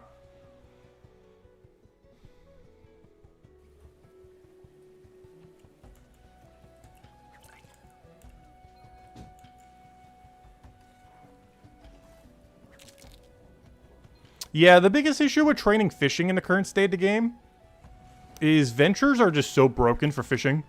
Especially now that lobster are also 23-hour. Like, fishing is literally just the get skill to max with venture skill. Especially when you compare the XP difference of actively training, like, merchant compared to fisher. Where the ventures come out just to be so much better for fishing. The other thing that makes fishing even better, too, is the only skill that has a venture that can be upgraded at the moment. Every other venture tool cannot be leveled up. But for whatever reason, both the two tools for fishing ventures can. Is the only venture that you can get better XP for. I mean, you're basically getting at bare minimum a flat, like, 10% extra XP from every venture you take. As long as you get both tools to level 25, which is pretty cheap. Like 30 gold each. Which I still need to go do on my old accounts, actually. It's cheap, but it's not cheap for an account that barely plays. But, yeah, it starts to add up to be a lot of extra XP. Like 10% every time you take the ventures. Like, every week, that's like the equivalent of taking the ventures over again, almost. Have I seen the blacksmithing minigame sneak piece? Yeah, yes. If you're talking about, like, the one on the Valerie video, unless they've done something else other than that. But I'm really looking forward to it, as it seems like the first thing in the game where skill might actually matter to get better XP rate and everything. The only problem is it's probably not spammable. It depends how smithing bounties work, but you're probably not able to spam it. Like, obviously, when you see a bounty for it, you'd probably always take it. But there's likely not a viable way to just keep doing it over and over and over and over and over again. But I do want to get really good at whatever it is, because that's just free smithing XP. I'm pretty sure it requires no resources. Which means, in the current state of the game, it'd be the best way to train smithing. Most likely. As long as you can get, like, really quick at it. Because you might be able to do it quicker than they expect, but also, it should be 100% free. And probably even pay you as well. Whereas pretty much everything else in smithing is just pure money loss.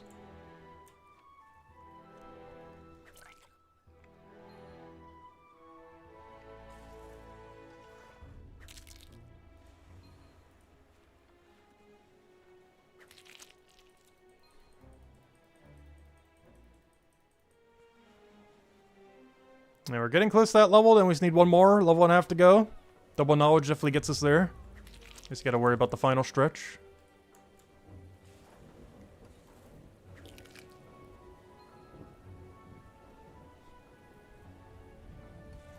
But yeah, we'll be going all in on the smithing bounties and everything the day they come out. They're adding 2 different ones. They're adding a weapon making one, similar to what they'll be for the other 2 skills. Where you gotta make a bunch of weapons and then deliver them. The smithing one seems to have 1 delivery location instead of the other ones that seem to have multiple. Like, from what we've seen so far, it seems like the Bonewright one likely has 1 location. The smithing one likely only has 1 location, but the stonemason one seems to have several locations that you have to turn in at. Not sure why that one's so much different. But the other 2 seem like there's a single location to turn in it. Which should make it pretty quick. You never need to worry about the variability, like with, like, you know, cooking or something. Where your turn-in location's always different. Even though you always make it at the same location. But unless they're going to add, like, multiple of the rings and everything, which would take up a lot of room on the map, there's a good chance that both Bonewright and smithing will have only 1 turn-in location. Whereas stonemason will have several. Not sure why they're making stonemason so much worse. If that does end up being the case. I guess because it's already so expensive of a skill, so they have to do something to make it a little bit harder. I'm not sure. I don't know, we'll find out when it comes out.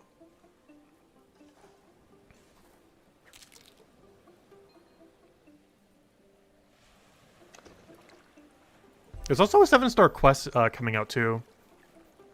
Which I believe that new filtration thing, that one like mini game like thing, bounty smithing thing, I think that one's locked behind a quest. So I wonder if that quest is coming out around that time. Because I could have sworn they were locking like that or something else behind it.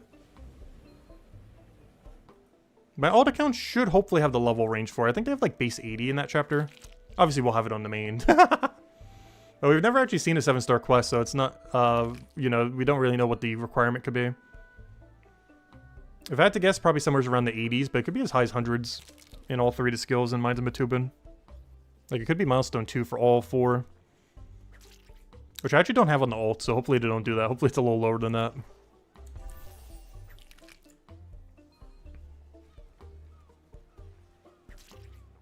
But based on the weekly leak, it seems like we're getting the filtration thing and the smithing bounties at the same time. So we're getting like a double buff to smithing at the same day. Which is 3 Mondays from now. Unless it gets delayed.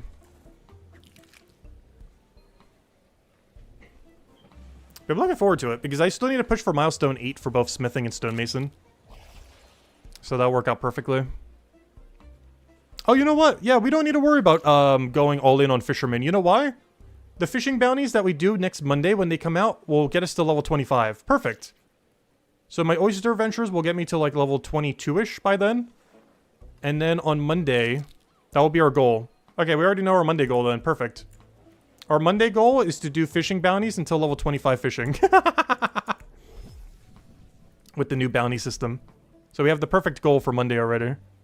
Is that would unlock the new lobster venture? No, that's 23 hour as of yesterday. Obviously it's not new in the sense that it's new, but it's new in the sense that you could just take it as a daily. Which is honestly the only ones I care about. Any of them that are not 23 hour, honestly, I hope they make all of them 23 hour. I'm trying to think, what ones are even left that aren't 23 hour? I think it's Willow Water and what else? Is it just Willow Water? It's Willow Water and, that's it. Oh, no, and Detective. Those are the only 2 that aren't 23 hour yet. I hope they make them 23 hour at some point. Yeah, those are the only 2. Willow Water and the Detective thingy when you put up the bounty board. They are the only 2 ventures that are not, 23 hour.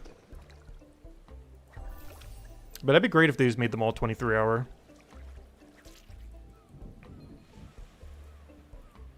Because the less you have to do dailies, the better. Especially once we start getting, you know, 3, 4, 5, 6 bounty slots. That'd be so annoying to have to do, like, every 11 hours. Compared to 23.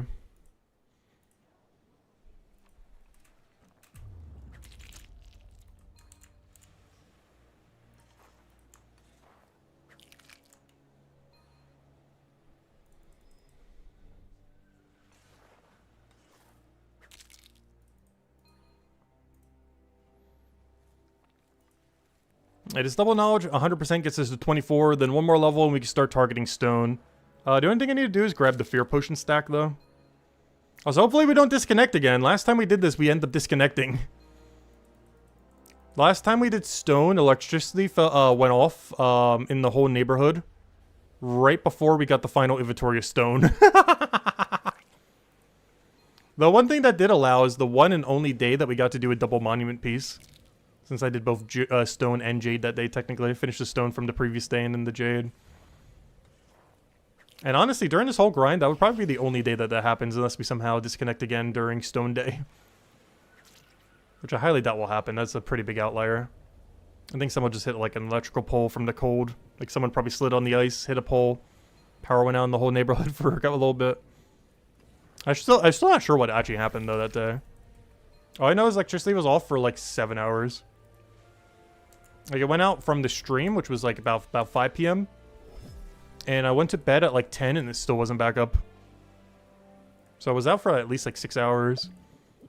They fixed it at some point during that night, though.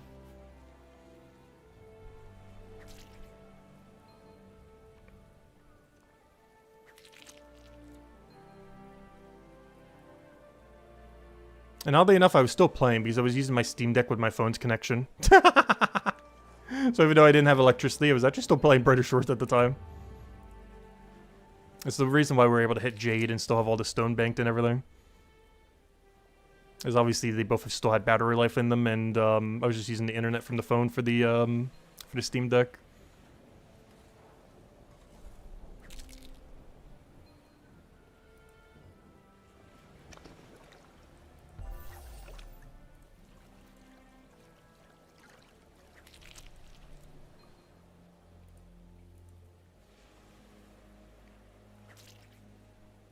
I've been seeing a Reznio a lot during this grind as well, and Shuno. A lot of those high-level people have still been going for it.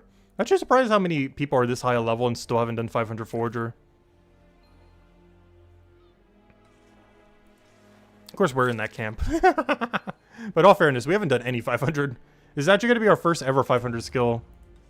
Not really the one I was expecting to be our first 500 skill, but the game kind of forced it with the whole monument thing. Otherwise, it would have probably been 500 All Mines of Batubin would have probably been our first. Which I still plan to go to, just there's not much of a point in the current state of the game to go above tier 8. The main reason for this, until Chapter 5 comes out, anything that you can make above tier 8 doesn't actually matter. Because you can't currently wield them in the current combat system. So until they do the combat rework and or Chapter 5, there's no point in going any higher than tier 8 for Chapter 3 at the moment. But by the time Chapter 5 comes out, you kind of want to have max tier on all of them, so you'd probably want to do it somewhat preemptively. Just because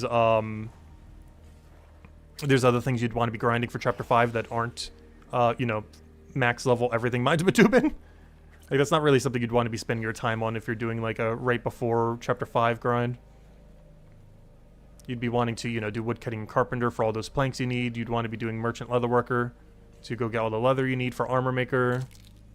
Like, you wouldn't want to be prioritizing,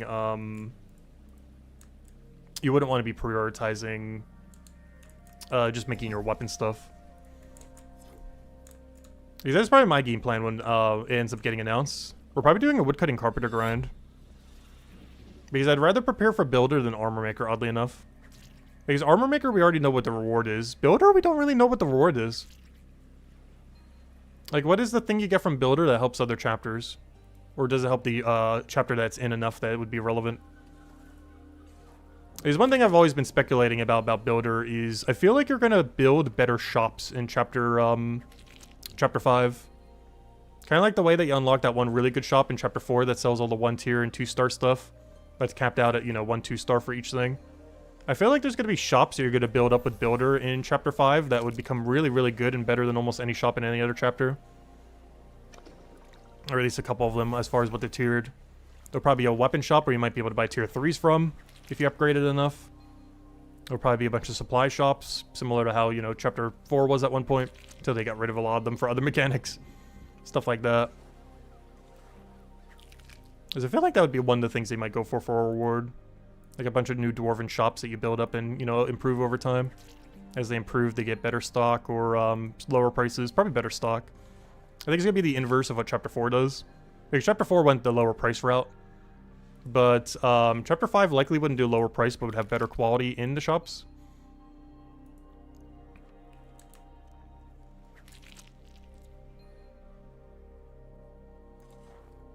As well as just facilities unlocking over time. Like maybe there's not a potion bank at a given spot, but then there's a potion bank that gets unlocked. Stuff like that. Though technically every storage rift is a potion thing at the moment. But, you know, it could also be like a potion shop, because the guy in Chapter 1 doesn't really sell too high. He only sells up to Milestone 2, I believe. But who knows, maybe the one in Chapter 5, if they add one, sells to Milestone 5 if you upgrade it enough or something. And if that is the case, there's quite a few interesting potions you could buy there. Most notably, luck potions. As currently, you cannot buy luck potions because the one in Chapter 1 only goes to Tier 2.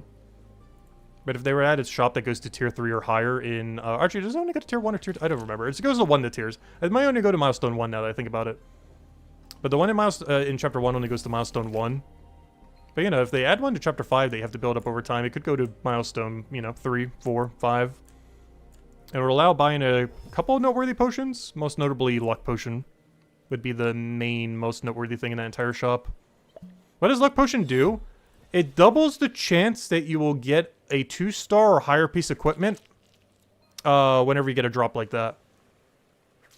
So they have X number of charges that get consumed from almost every kill you do. I forget what the exact parameter is. But most kills, it ends up consuming a charge. And whenever you get a equipment drop, It has double the chance of being 2, 3, or 4 star. And it does stack additively or multiplicitly, I don't know which. It's hard to tell. With the 50% bonus on the thing as well. It does stack. I'm just not sure if it's additive or multiplicit, but regardless, it's stacking with it for sure. It is hard to tell if it's doing multiplicit or not. But it's either 2.5 times or 3 times the drop rate compared to before when using it on something that's already 50%. Obviously, you could use it on everything, but it's really good on the 50% ones, since both the boosts do stack together to some degree. It's one of the reasons why we're actually really geared right now.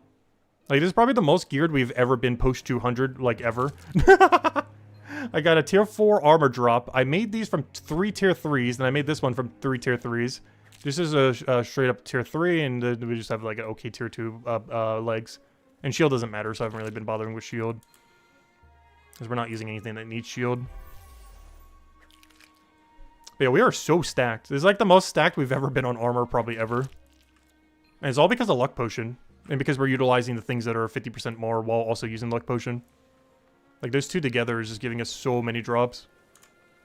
To such a degree, we don't even really need Armor Maker anymore. Like, Armor Maker is almost irrelevant. Like, the amount of time it would take to go do Armor Maker and everything. Like, just the Luck Potion alone, combined with that new change they made with Milestone update the other week, is already enough that just covers all your armor needs, pretty much. Unless you get, like, mega unlucky. But as long as you're constantly using Luck Potion while doing combat, you basically automatically supply yourself with both weapons and armor as you need. There's a lot less priority to ever make anything yourself. This could change whenever 4-star stuff and higher start to get, like, you know, set bonuses, special attacks, stuff like that. But in the current state of the game, you basically get all the gear you need just from combat if you're using Luck Potion the whole time. Also, I did remember to drink the 11% here, by the way. Yep, there we go, 11%. Alright, put that in the Forager, put that in the Forager. Level up. Alright, 1 level to go. And then the main goal for today would be completed, which is grab all the stone for next monument objective. It'll probably take us about an hour and a half once we get there. So in about 2 hours, we should finish the main objective of today, and then we'll probably still keep grinding a little. But 2 hours to finish current objective. Then I'll either grab dinner or keep grinding a bit. I do have to say, I'm pretty hungry. I haven't been able to eat too much because the tooth got pulled the other day. So I've been trying to eat things that couldn't possibly, like, get in the wound until it fully heals. So I've been kind of hungry since I haven't been eating that much. I don't have too much in the house that's, like, in that category of food. And a lot of it's not, like, food. Like, last night for dinner, I literally just had, like, loaded potatoes. Which isn't much of a meal. But it was good, though, I do have to say.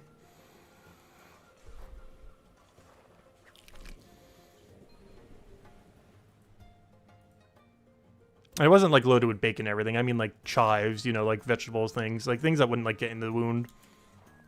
Yeah, and obviously sour cream and stuff like that.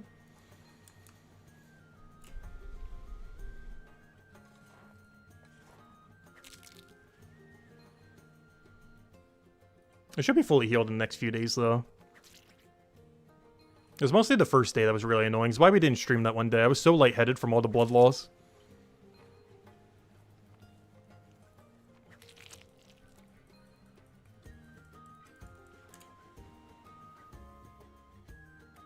But getting back to normal now. For like another day or two. Still feeling pretty fatigued though, but it's mostly because of my diet the last few days. It has been like 90% water.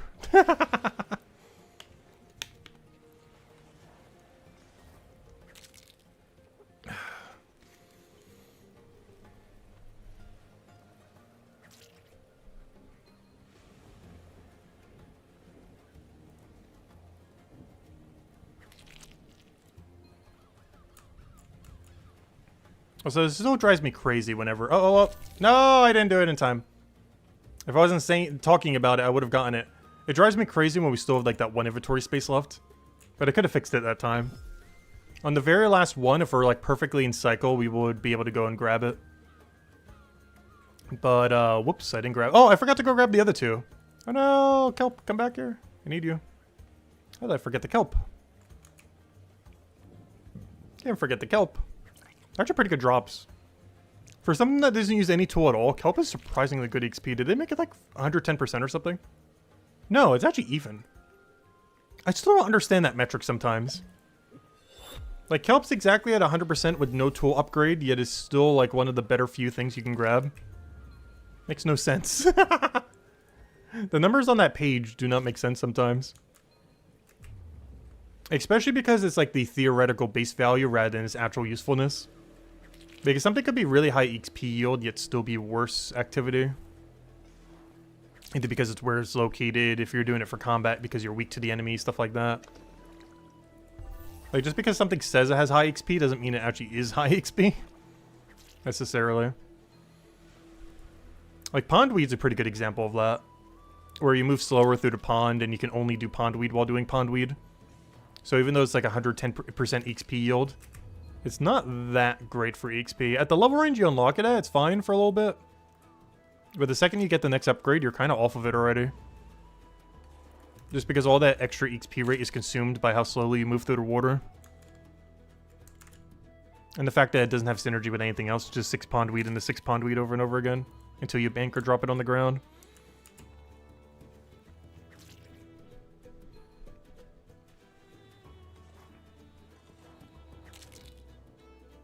But we're making pretty good time on the grind. I'm actually surprised how quickly it's been going. Though if it does start curving like crazy, there is a chance we're only like halfway there. If it starts crazy curving at like 7, 8, and 9, particularly 8 and 9. But so far, yeah, it's been a pretty easy grind as far as getting it up and everything. Still been averaging like 2 Forager levels an hour roughly at this level range. Though we are dumping all knowledge into Forager. Which before, I think we'd be lucky if we even hit 1 an hour. And we'd be stuck at the same resource for so long. There we go, nice full inventory. That's what we want to see.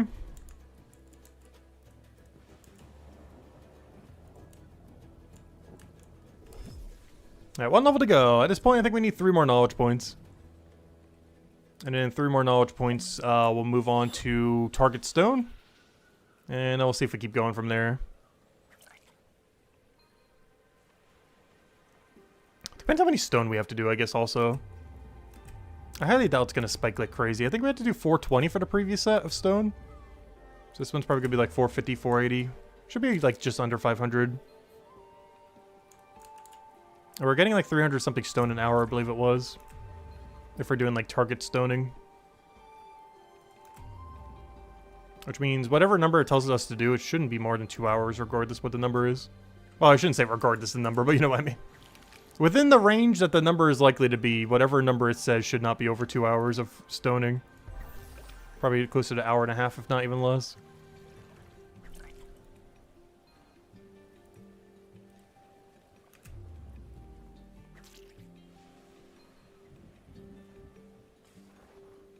Yeah, it's gonna feel weird once we finally max Forager, though. It'll be the first time where I won't be able to gain XP in a skill ever again. It's gonna be a really weird feeling.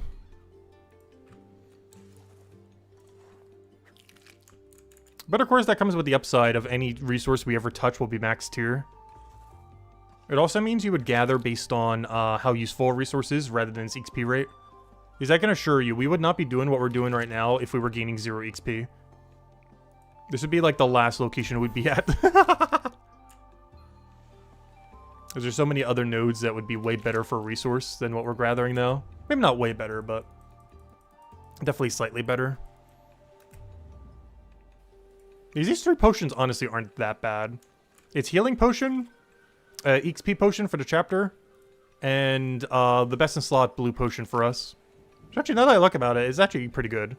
But the problem is you're not getting any of the other supplies you need for it with this loop. They otherwise probably would be doing if you were doing for resource only. But because this is such good XP, you wouldn't bother with it.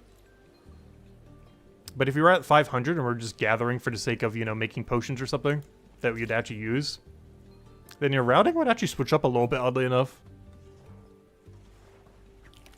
Is it okay to do the previous passive now? Basically the way that passives work now is if it's within your milestone range and it has a 2 times next to it, which should be all of them other than the ones prior to the patch, it is worth doing. So for example, at my current forager level, if I needed like any of these supplies, it'd be fine to go do. And some of them also have tools that you can use for them, so some of them are actually even better than that. For example, sheep rib, even though I don't need that resource, is actually the highest XP out of any of these right here. It's even higher than the one I have unlocked at 20. It is not higher than 25 because that one also has a tool. But this one I have right here at level 5 is higher XP yield than all my other ones. It doesn't say it is, but the tool affects this one. So we're getting 10% more XP. So that 10% XP is... Okay, never mind. It actually is worse than this one. But the 10% XP is making it better than... At least the feather above it, if nothing else. Because now that I'm looking at it, they actually are going up enough that that's not doing too much.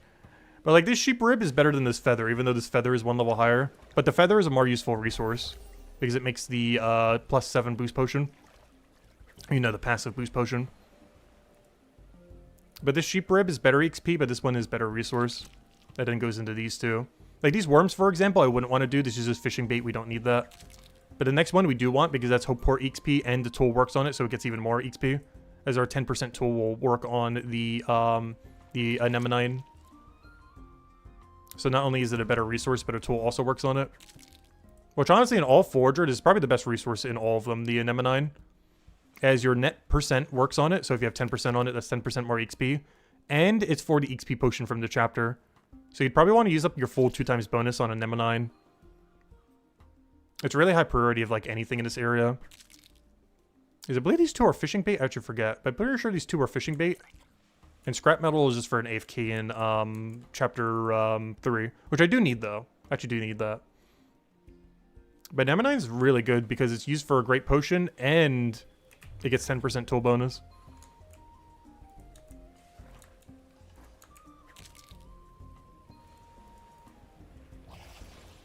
But yeah, there's it's actually kind of interesting how you do passives now. As before, there was only ever one passive you could do. But now there's a lot of flexibility based on what you want. Like, let's say, for example, I really cared about boost potions and I didn't really care about the XP rate we were getting. Camping Feather and Moth Wing for the full 2 times bonus would actually be kind of worth it. We would get less overall XP for Forager, but we would get tons of hours of +7 boost AFK potion.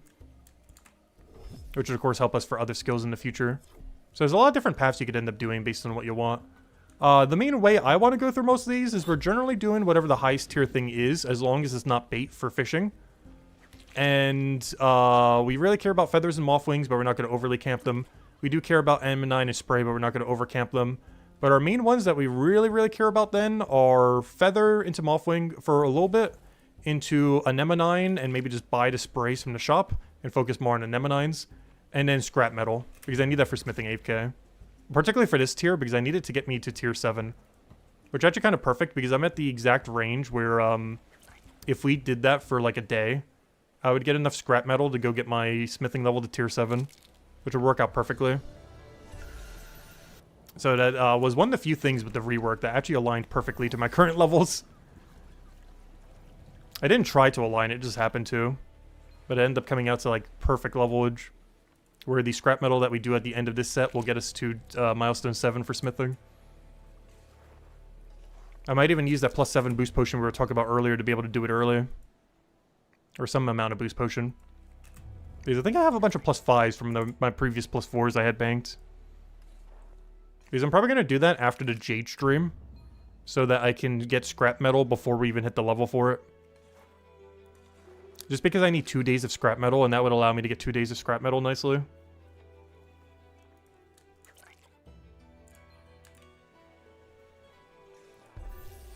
They didn't remove the convert to silver GP? Oh yeah, that button's still in the game. It's really bad value though. But yeah, I gotta make sure not to misclick it. I think I only ever done it like twice or 3 times. It's been a handful of times, but it's been a very low number that I've accidentally clicked it. There were a few times I deliberately did it on launch day though. Just because money was really tight at like super early game on launch. Until you got to like chapter 4 where you had like merchant and detective where you started making like just money into money.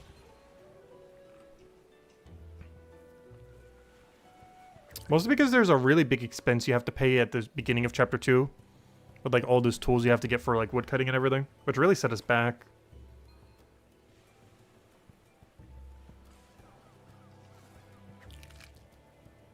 I don't know, it's perfectly fine to do if you need some money in a pinch in like mega early game. You would never use it beyond that though. It's really helpful if you're trying to rush chapter 4. Or any chapter for that matter. Like if you make a brand new account and your only goal is to get to whatever the highest chapter is, there actually are legitimate instances if you're just rushing it down where you would convert your XP into money instead. Or, you know, your knowledge point into money. As there are a few money bottlenecks as you're going through all the chapters. It's not a huge amount, but depending on what way you're going about it, you would eventually start losing, or, you know, you'd eventually hit, like, negative money. So having a little bit of extra to offset it can be helpful.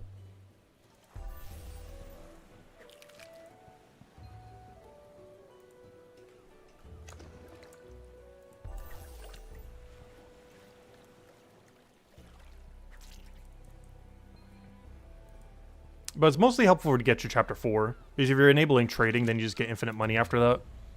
Because then you can just trade. But also because the skills in chapter 4 just make pure money. Well, not Leatherworker, but the other two. Leatherworker used to, rip Leatherworker. But the other two skills in chapter 4 still just print money like crazy.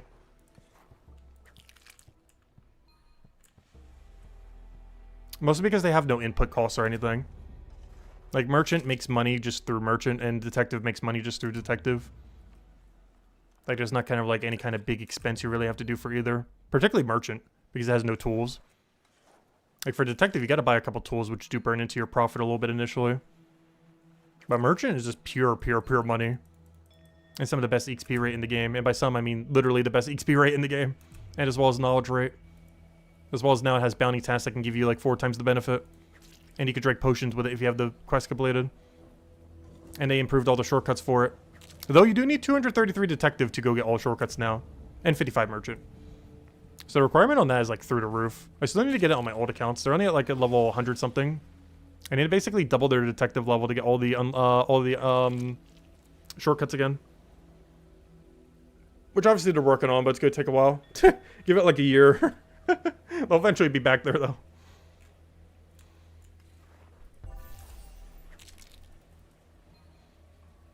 Alright, 2 more sets, then we gotta do 11%, and then we should be pretty close to a level. I think we're gonna be slightly short, though. I was saying earlier we'll need 3 knowledge points, it's only gonna be 2. So we're gonna be just ever so slightly short there.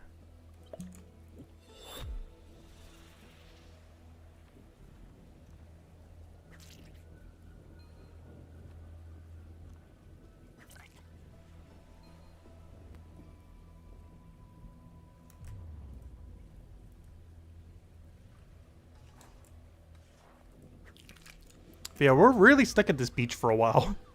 I was kind of hoping with the gameplay loop that, you know, we'd have some other areas, but after trying everything with our first set, there's really just nothing that beats out the beach. Tier 8 and Tier 9 will probably be a little bit different routing because we're going to really care about the numbers specifically that we bank of everything. But Tier 6 and 7, honestly, we're probably just really camping beach. Still banking it all, but really camping beach.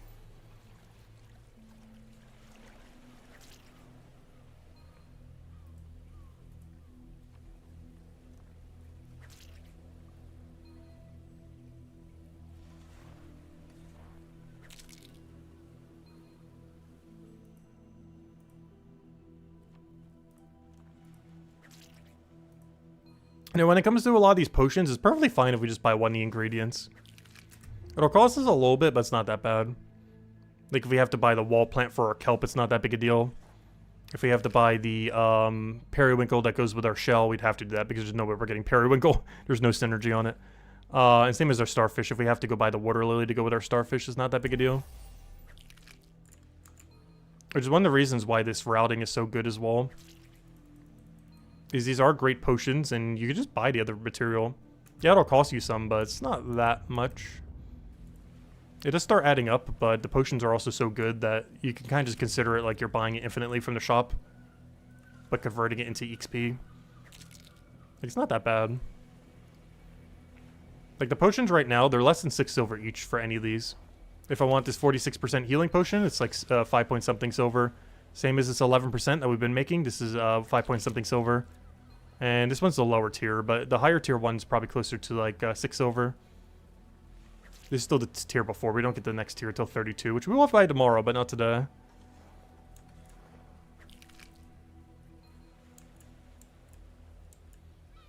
Oh yeah, botanist is really bad in the current state of the game. It's the only bad thing about them like overly reworking Gatherer. It's basically dead content until they add bounties and or world events and or dungeons. I think it might be the slowest gathering skill in the entire game to currently train. As well as you get so few supplies while training it. But it's really badly balanced at the current state of the game. And them trying to make it not overpowered, they made it like nerfed into the ground. Even though it wasn't even that broken before. But yeah, botanist is really, really bad. As they basically took everything good about botanist or gatherer, put it into forager, buffed forager even more by giving it a monument reward, and then left botanist with nothing. Like, the only good thing you get from botanist is like the luck potions, but you can just make low tier luck potions. Like, I'm probably just going to be making the really low tier one. That I already have like several things of banked. Like, it's less charges, but it doesn't really matter. Because the cost per charge is still way cheaper. And yeah, the XP rate is way worse, but if you're like max alchemy at a certain point, that's not really going to matter. Like, if we're 500 alchemy, really don't care if it's giving less XP. Or if it's giving less charges. We mostly care about the cost per charge. And the cost per charge on the lower tier ones are better than the higher tier. So yeah, it's a really badly balanced skill at the moment. It's something they'll likely address in the future. But botanist is like going to be our lowest level skill for a while. Kind of like how forager was for like almost a year. Botanist will be for about a year as well until they do something to make it not awful. We'll see how bounties, dungeon, and everything else world event works for it. Bounties will probably be the main thing that saves it. Because honestly, I feel like botanist bounties would be really good for the skill. The way it's set up is really well for how bounties work. So it should have really good synergy with however that bounty system is going to be set up. But until then, I'm probably not even touching the skill. And even if they do buff some of the XP rates, we don't really have much of a need to get it up. It makes getting 500 alchemy quicker. And of course, you get a bunch of luck potions and stuff along the way. And a few other ones, but luck is the most relevant one. But, I don't know, it's just not that great. Reward system's really mid for most things. XP rates and actual, like, resource yield is really slow. Even though they, like, mega reworked it almost needs, like, a whole nother rework. Something that'll likely get addressed in the future, though. And I have a feeling bounties would save it. Even if they didn't rework anything else with it. But until it gets some kind of buff, I'm just not touching it. Oh, wait, wrong potion. Used the better one. Almost just used a 8% there. And now we got the nice 11%. We spent all day making them. Or, you know, getting to the point where we could make them. Gotta use them. Alright, this double forager is not going to be a level, but it will get us really close. Put that in there. Keep grabbing all the resources we need. And then one more knowledge point after this one, and we should be good to move on to stone. And then get our main objective done for today.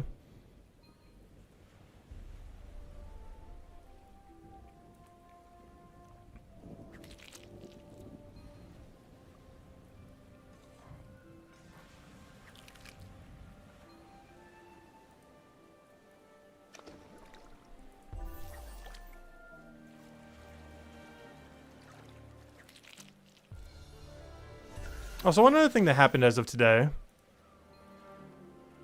Forager is now our highest level in Hopeport. It was the lowest level in Hopeport at the beginning of this grind 10 days ago. And now 10 days later, it has moved from, as of today, I didn't even notice that. This actually happened like an hour or two ago. But as of today, Forager moved from being our lowest skill in this chapter, or even just in general, out of any skill we had, to the highest level skilled in Hope Forest within 10 days. That's not too bad. 10 days to completely 180 to skill.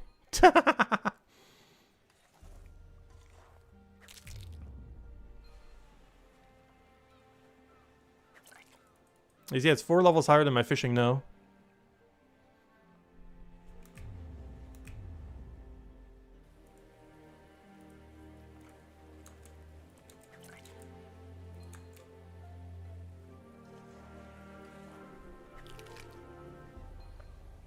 And give it another 2 weeks, and it should be our highest level skill period, not counting combat because it uses a different system.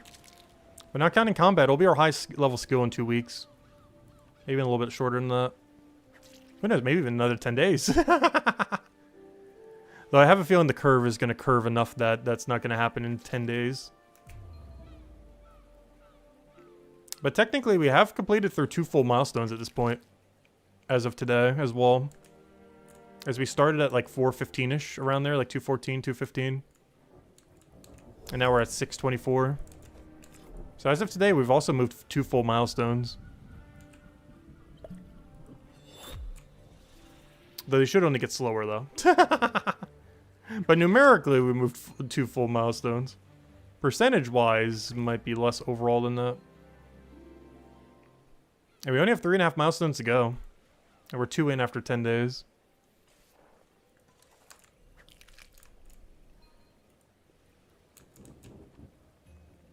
Yeah, hopefully we could finish it by like 30th day or so.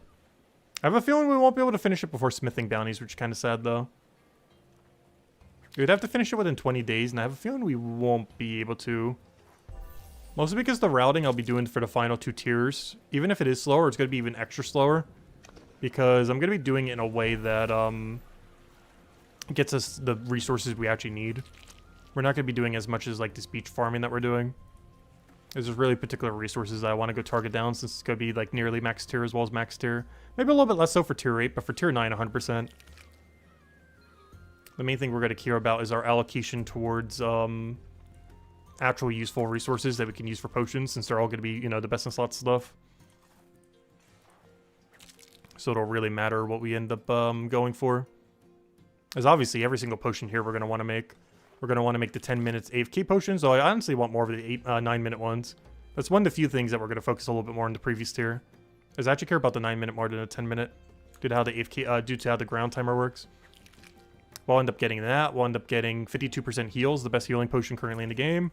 We'll end up getting 14% for Hope Port, which we'll need for all the knowledge points for every other skill that isn't foraging. We'll get plus 100 fire, which is currently useless, but maybe it'll be useful in the future. But it's also the highest XP yielding potion in the entire game currently. I don't think there's a single potion that gives more XP than this in the whole game. You're just giving 103,000. If we check the other 2 that are the highest, that's 103 competing with 100. Okay, it is a little bit lower, but not by much. The only potion that's a little bit higher is Chronopolis, but only by like 1,000. And by then you're pretty much at max level anyway, so you're barely even making it. So it's technically the highest XP yielding potion in the game. It's like 1,000 less than the Chronopolis one, but the Chronopolis one you only need for 7 levels of actual XP. Otherwise, you're just making the potion for the sake of making the potion. Which is something I didn't think about when it comes to Merchant Venture. We actually don't care about the Tier 9 Merchant Venture that much. Because we're already going to be so close to max for Alchemy. And it comes so late in the skill that you can't use it for the next skill. So we're actually going to make very, very few Chronopolis 14%. Which is fine, because I'm going to have a billion of like every other tier. I already have like 2 to 3,000 10% right now. From what we were making before the patch. That all got converted. But, yeah, we're going to have to make very few of them for the final tier. But it's not really going to matter because we're going to have so many of every, like, 10 to 13% one. I'll have very, very few 14% for Chapter 4. Just because the time that you can make them is so absurdly small. Plus, I'm probably going to want to make some Stonewall Hills preemptively. So that would also take away from time that we would otherwise be making Chronopolis potions. As Stonewall Hill is in, like, 3 levels after. Because I'd rather go do all the Stonewall Hill ones there rather than the other thing. That's something else we got to go do for Stonewall Hill prep as well. We got to make 14% for Stonewall Hill if our alchemy level's that high at that point. Not sure if it will be. Though at the current rate that they're developing Chapter 4, it might be. I mean, Chapter 5, it might be. But yeah, we got to go make, like, at least 1,000. Because I want to use it for all my knowledge points, of course. So we got to make at least 1,000, which would take about 10 hours. Actually, a little less than 10 hours. Like 8 hours. So we're going to need to dedicate a stream prior to Chapter 5 coming out, whenever that's eventually going to be. However many years from now. But whenever they are months. But however many, whenever Chapter 5 comes out and it gets announced, like, hey, we're going to release it potentially in, like, this year or something, or, you know, later this quarter or whatever. Whenever we get, like, any signs of life on Chapter 5, we got to dedicate one day. Like, we're going to be doing a ton of grinds for Chapter 5 beforehand. But one of the things we got to do is one day where literally all we do is make Stonewall Hill 14%. Or whatever our highest one is at the time if we're not that high at alchemy level. But assuming we're that high of an alchemy level by then, it's going to be a whole day of just making like 1,000 of whatever the highest tier Stonewall Hill potion is. Regardless of how much money it costs us. And the reason we would be doing that is that counts for all of the XP pots we'll need for the grind. When using it for the knowledge points. And then we'll just use basic 5% for everything else. But that'd be our game plan beforehand, because those are going to help a lot. If every knowledge point we ever drink is going to be 14% boosted. Because that'd be the first chapter that we ever go through where we'd have access to the strongest potion immediately. That's something we have never gotten to experience with Chapter 1, 2, 3, or 4. But it's realistic to actually set up before Chapter 5. Having like the best possible boost for everything. As well as every future chapter, of course.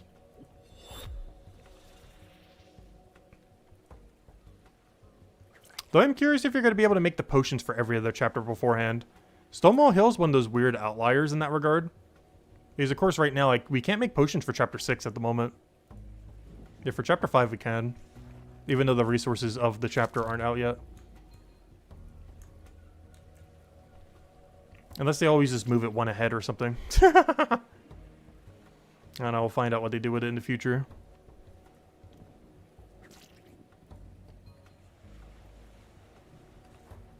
As we mentioned earlier, this knowledge point should get us exactly where we need to be. I'll probably even use it just for an 8%. And then, yeah, we go do the stone grind. See what the damage is, and go do all stone. If I had to guess, it's like 450. Or some number like slightly under 500.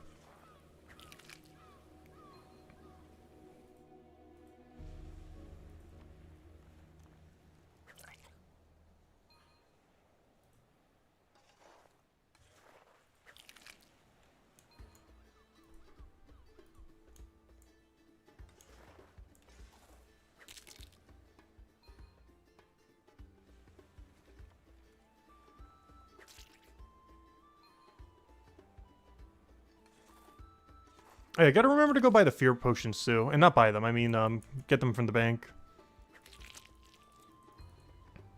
Let's see, how many fear potions did we use last time? I think it was 4. So that means we should probably need about 5 fear potions this time. But I'm pretty sure we got away with 4 last time, and we didn't even need the full 4th one. And that was with 21-minute fears. There's one of the other reasons we don't really need Botanist. It's one of the few things you get from Botanist, and we already have so many of them that, like, doesn't matter at all. The only potions we're missing out on are Luck, which is good because you use lower tier ones. We're missing out on Fear Potion, but we already have, like, Infinite over already. We're missing out on Green Power, but we don't care about it at all, and the Guardians care about that. We're missing out on Death Necromay, but this is currently useless unless they add Lifesteal to those and special attacks and everything. But currently that's kind of useless. And we're missing out on Hope Forest XP pots, which is probably the biggest thing we're missing, honestly. Even almost more so than the luck, since we could just make lower tier luck. The fact that we can't keep up a good XP pot for Chapter 2 is the biggest thing that we're giving up by not doing Botanist. And they're not buyable from shops, which is the main reason I say that. Is currently the only chapter in the game where the resource you need for the XP potion is not buyable from a shop. Why is Chapter 2 unique in that regard? Who knows? But it is the only chapter in the game where the supplies to make the XP potion is not buyable from the shop. Which is really bad. It means, yeah, those are the hardest to obtain XP pots. Which realistically means we're just running 5% the whole time. And whatever we do make will just be for knowledge points. As we still can make stuff from what we have, obviously. It's just not going to be like, you know, like a 14%. This is going to be a lower number. Like, even if we have the alchemy level 4, it's only going to be like a 9 or 10%. So I'd make enough for to have that, kind of like I'm doing with the 11% that we have. But then every other basic potion would just be a 5% for Chapter 2. Is the amount of time it would take to go gather all the resources and everything, it's just better to buy the 5% at that point. Because even though the, actually, I say that. Are they buyable from the shop? I just now realized. Are they even buyable from the shop? I kind of want to go check that now. I feel like the answer is yes. I would sure hope so. But I just now realized that. I assume they're still buyable there. I don't think they weren't. I'm just going to throw this in the forger. There we go. It's stone time. Main objective. Unlocked. I have two things I want to go do right now. First, I want to go and bank all this. Then I want to go check the monument to see what the damage is. Then I'm going to teleport and see if the 5% are actually buyable. I assume they are. I'm actually second guessing myself now. I know this applies to make them aren't. But I'm pretty sure the 5 and 6% is still buyable there though. If not, that's even more of an issue. That's going to make Hope Forest a nightmare to train if you can't buy 5% from the shop.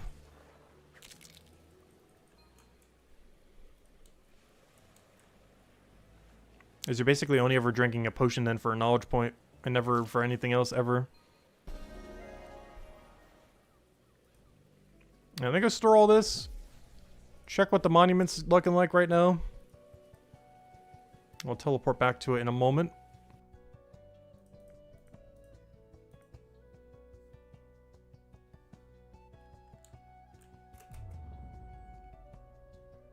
Alright, what's the damage? This should say like 480-ish or so. Should be like slightly under 500. Hopefully not slightly over. Yep, 420. Wasn't this the exact amount we needed earlier? Easy. Yeah, we just gotta get 420. That'll take like a little over an hour. Alright. Let me go over to Hopeport Garrison. Even though I could do this at any storage rift, I guess I'll replace out my potion here. This feels more fitting doing it in this room, even though you could do it at any storage rift. But also because I wanted to go check the price of this potion. Or if it even exists. But also the price if it does exist. Because if not, that's going to be kind of rough. Because that means I actually would have to train Botanist to whatever our next potion is. I think it's Hailberries and Dockleaf.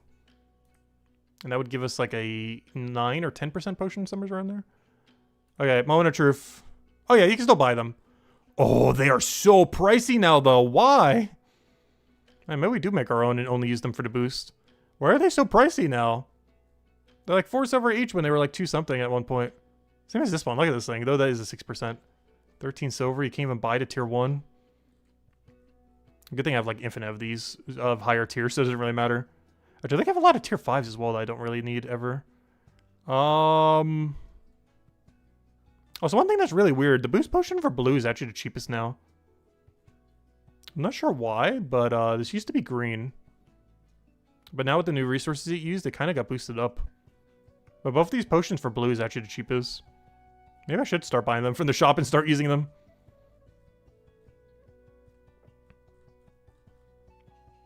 Interesting. Oh yeah, they also have these boost potions here now too. I think you were able to buy these before. Oh no, you were, but they weren't as useful. But now they are more useful. It's not that you couldn't get them before, it's now they're actually useful. But yeah, you can buy them, but they're kind of not worth. And I think I have like almost none banked. Yeah, I only have 296. But we got a couple for the knowledge points, if nothing else. So we do have some knowledge point potions. And we'll have a 9% once we get the botanist up a little bit. So before we ever do a grind in that area, I would have to train botanist so we can at least get the hogberry plus dockleaf. And then after farming both of those, convert all those into 9% or 10%, whatever that converts. So I think it's 9%. And then, yeah, that would be our main reserve for that chapter. And just use those for knowledge points then. Alright, anyways, game plan right now. What did I come here for? Oh yeah, fear potion. The reason I came here was fear. Well, also to check the item shop. We have 669 21 minutes, 1008 12 minutes, and for some reason a small stack of 3 minutes that I got for whenever we just need to sip one. Alright, let me grab 10 of these. That will last us for the rest of time.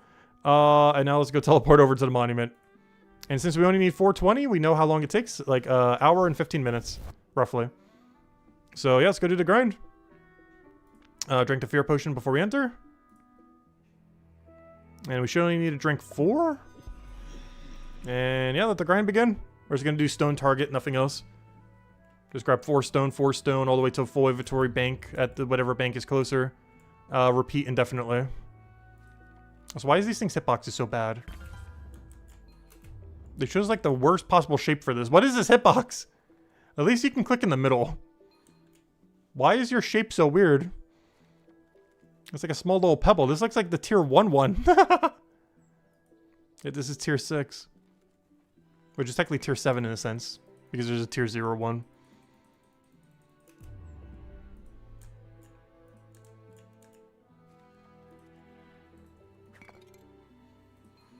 Oh. But yeah, at this point we're at stone for the rest of the stream then. Unless we do a little bit of grind at the end. Which we'll see how hungry we are by then. But I might just finish on stone. Because what I'll be doing is no different than what we've already been doing. Like, I'm literally just going back to the beach to do what we've done for the last 2 hours. Oh, I'm gonna do a little bit of it, though. Or maybe we'll go on some kind of other sidetrack journey. We can still do a little bit of combat if we wanted. Like Combat Forager. We're still at a level range where it's not as good. I do want to focus a little bit more on Forager. Like all-in Forager. But yeah, there are some wide paths we could be taking while doing these. That grabs Water Lily and Limpets. The big issue with this is Water Lily is not upgraded for another 5 levels, and the Hogberries, I meant to say not Limpets, are 12 levels higher. It's the main thing I don't understand about the distribution of the new system. Everything else makes sense except Monument Stone synergy. And that everything that has good for synergy comes after the fact. Which means if you want the wide farm stone monument, you gotta wait till like 37. You gotta wait 12 levels after the level you unlock it to be able to do it. If you want to wide farm it. But you end up needing so little that it's not even really needed to ever wide farm it. It's really weird. It's the only thing in all Forager that seems really out of place. Like, obviously they had to put it somewhere there so that, you know, it would kind of be like the midpoint and then the other one at the end point was kind of what they were going for. But all the things that has synergy with don't get unlocked till way later. It's really weird. Whereas everything else that gets synergy generally gets it all at the same time. Like, for example, if we go check over here. Like, you get a triple synergy right over here. With Potato, Water Lily, Starfish that all connect to each other pretty nicely. Yet all the things that nicely connect to stone don't unlock till way later.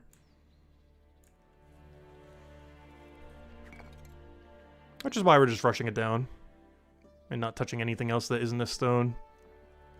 Luckily the cycle works really well that they're always on spawn so you don't have any wait time. Though this is really bad for Forager XP and knowledge. But it is really good for stones per hour.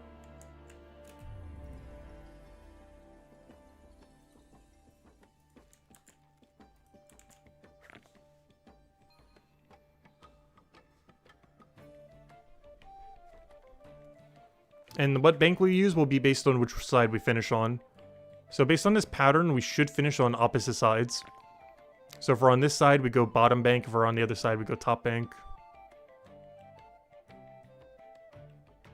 As whatever bank is closer is based on what side we finish on. But this side definitely being the better one. But the other one is still better to go north. But this south one is quicker than the north one. Relative to when you would take it. Oh yeah, I should go to the other room, shouldn't I? Or do I wait? Oh yeah, I should go to the other one. I shouldn't wait here. Alright, we know that for next set. But at this point, we're gonna wait. Also, this is how I take them on my alt accounts, by the way. Do you know how I do stone in this room on my alts? I would go and AFK here. I would wait for the respawn.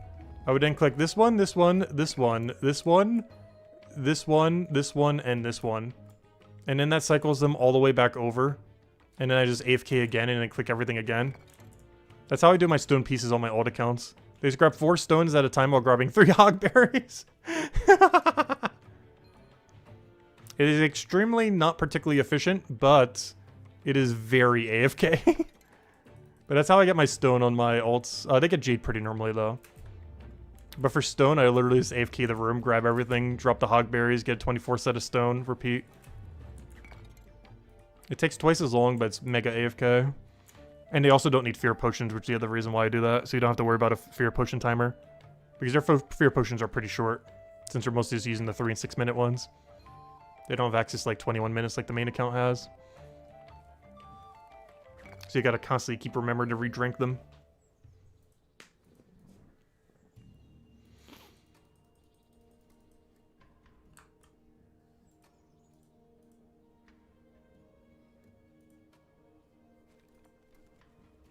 Yeah, I'm not a fan of the shape of these. I'm also not a fan of how similar they look like these other stones. Because these stones right here look just like that. And those stones right over there look just like that. Most of the other monument pieces, they were distinct enough where it's like, oh yeah, they don't look like anything in this room. Yeah, these little piles here look like the exact same thing you would be otherwise gathering. There's a very unfortunate shape, which I'm not sure why they decided to choose that one. Hopefully the other ones are a bit bigger and this is just an outlier of it being so small. Or maybe they accidentally replaced the model of one that should have been another. This definitely feels like it should be a lower tier than what it is right now. This looks like a tier 0 or 1 or 2. It's a tier 6.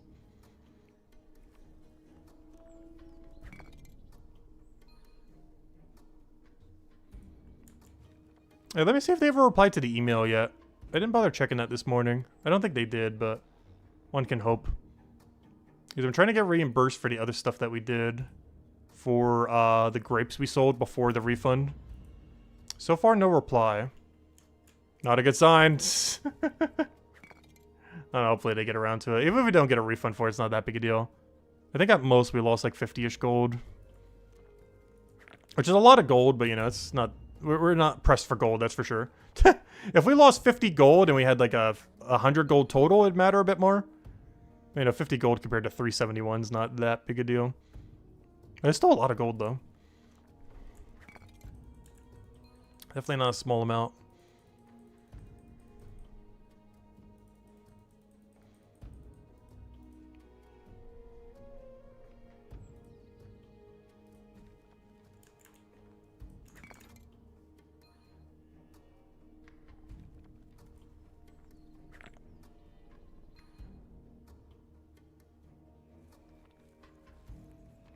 And now that we're on this side, we're going to have to bank over here. And by the time I come back, these should be respawned.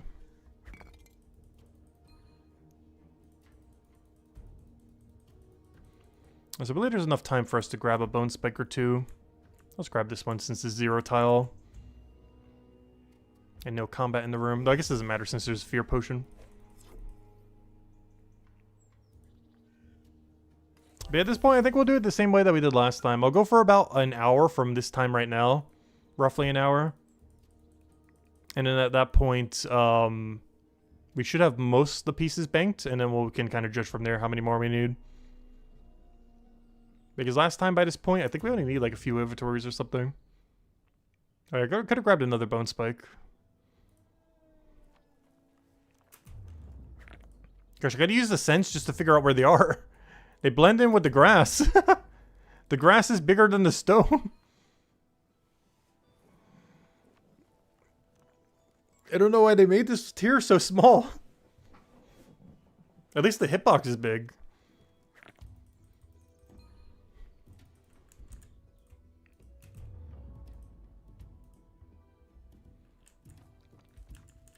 Also, not a particularly clean number, but we're about to hit 5,400 soon. You know what? Maybe that's the goal for today. Alright, new goal acquired. Hold up. New goal acquired. After we finish stone, we gotta go get level 5,400. I know exactly what our goal is. Okay, I know what our stretch goal is. We'll finish the entirety of stone that we're doing right now. And then we scrap together whatever combination of levels we need to go get 3,400. We could do that on Forager, but I almost want to do a mix of some things. But we'll probably just do it all on Forager. But yeah, that'll be our goal. Get to a nice clean 5,400 by the end of stream. Alright, new goal acquired.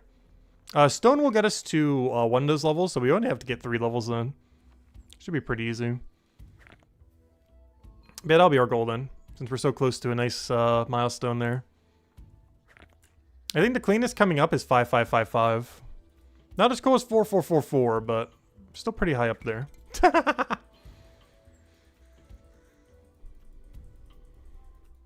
We're not getting that anytime soon, though. We would have that by the end of Forager Grind, though.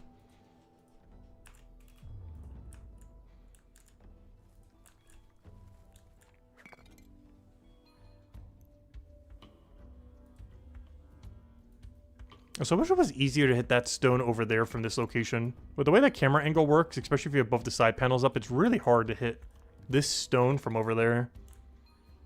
When you're trying to like queue up all four of them. Especially when it looks like a single pixel on your screen from that far of a distance. But how small these stones are.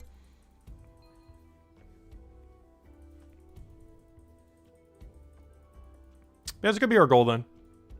We'll go to 5,400. With a quick distraction of getting all the stone pieces over the next hour. And then after that, we go all in on 3 more levels. I'm actually kind of surprised, because I'm pretty sure the previous tier also told us to get 420.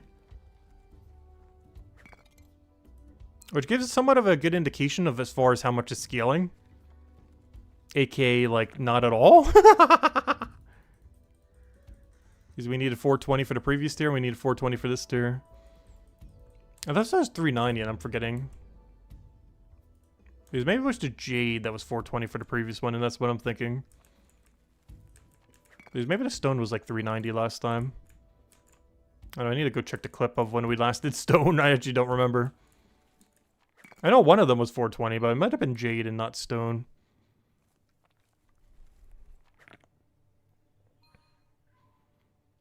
Because it was the funny number, so it was a pretty easy number to remember. So I'm going to grab these hogberries since we have a weird delay here anyways. Except that we were doing earlier, but didn't bother doing since these routes. I'll grab these 2 hogberries, the other hogberry in the other room, drop them all. And hopefully in that time, these stones have replenished.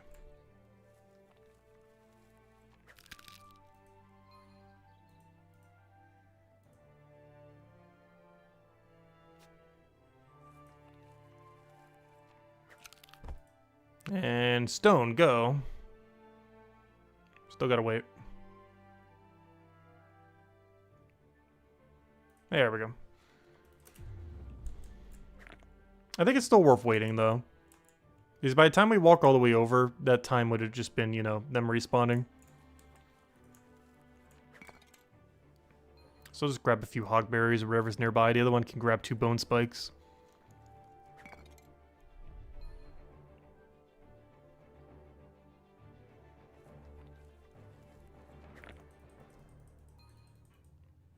I'm trying to see if there's any other skill we might want to go get a level for if our goal is only to hit 3,400 after this. Because I definitely want to hit it, but we could try something else for once. Like maybe try the new detective system. Right then, it's definitely not worth it at this level range. We could do a leatherworker level. Do we have a new hide? No, it's just deer. The boar one's the new one. But technically I haven't done either of these before. Actually probably a lot in a couple of these categories that we've never done before. Is how the new tier system works.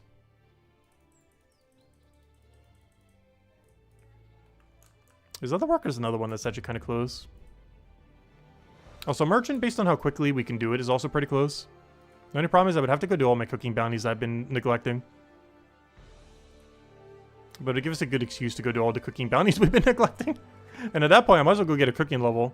So maybe that's what we go do then. Just for a little bit of variety near the end, after we finish stone.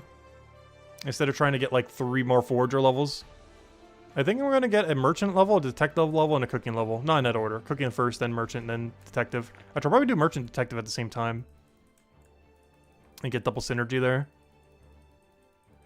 And then we'll probably have to target detective since we'll get the merchant level before we get the detective level. But I'll try doing that for 3,400. So we're not doing the same forager loop that we've been doing for forever. That we're going to continue to do forever until this thing's done. We do get a bit of a different loop for tomorrow's stream, though. Kind of. Depends how much I grind off stream. But at 32, there's a different loop I kind of want to go try.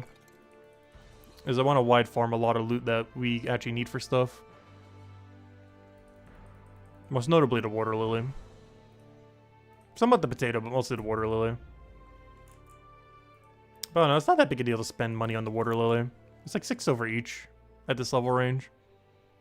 Like, it's not nothing if you're making thousands of potions, but it's not that much.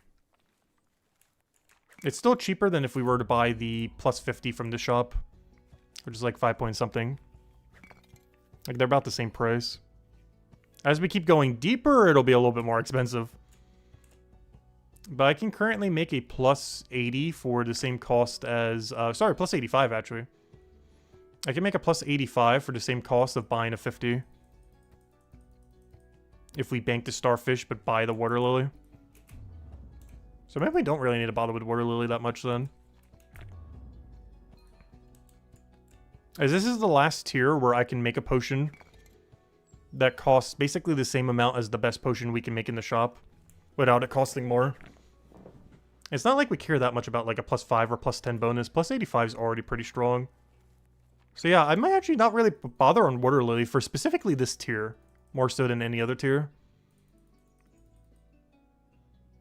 And the main reason for that is, yeah, they're basically the same price.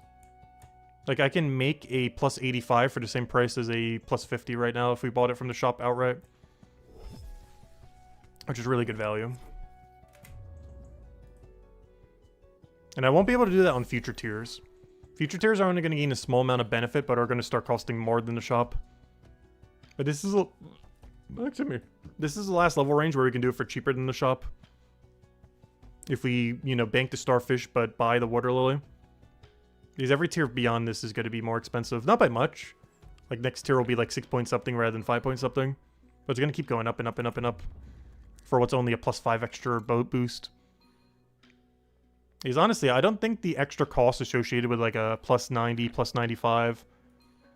the 100 will be for other stuff in the future, but the plus 90 and plus 95, I don't think the extra cost is going to justify what is just plus 5 and plus 10. You're paying a lot for those plus 5s and plus 10s in those situations.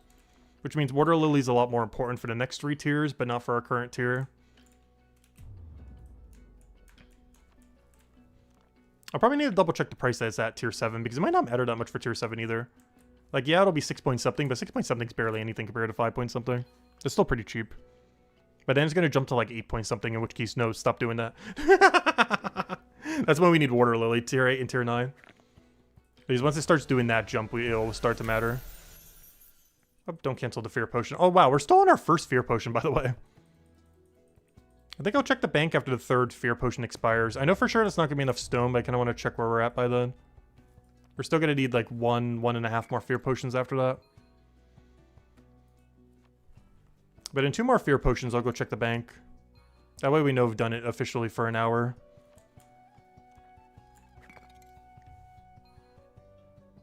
And then we'll get whatever stone we need from there, and then we'll go scrap together 3 levels. And I think our targets are 1 chef level, 1 merchant level, and 1 detective level. And I'll probably do merchant detective together at the same time. Though we'll have to double back on detective to do it on its own. That is something I kind of want to check. What is the XP drop for the spottings? Is this even worth doing? 27,000. That one still just shows XP because it has such a wide range. Yeah, it's only 27,000 per thief you can catch. I know some stalls are set up differently, but I believe you can catch like 120 thieves an hour. So it's that number times 120, not counting XP pots. What does that number come out to? It's not that bad. That is assuming we can catch 120 thieves. I'm not sure if we can actually catch 120 thieves an hour on this one. Or if it's higher or lower. But times that by 27,000. It's 3 million. It's 3.2 million an hour XP. I'm not sure if that's going to be better than investigations or not.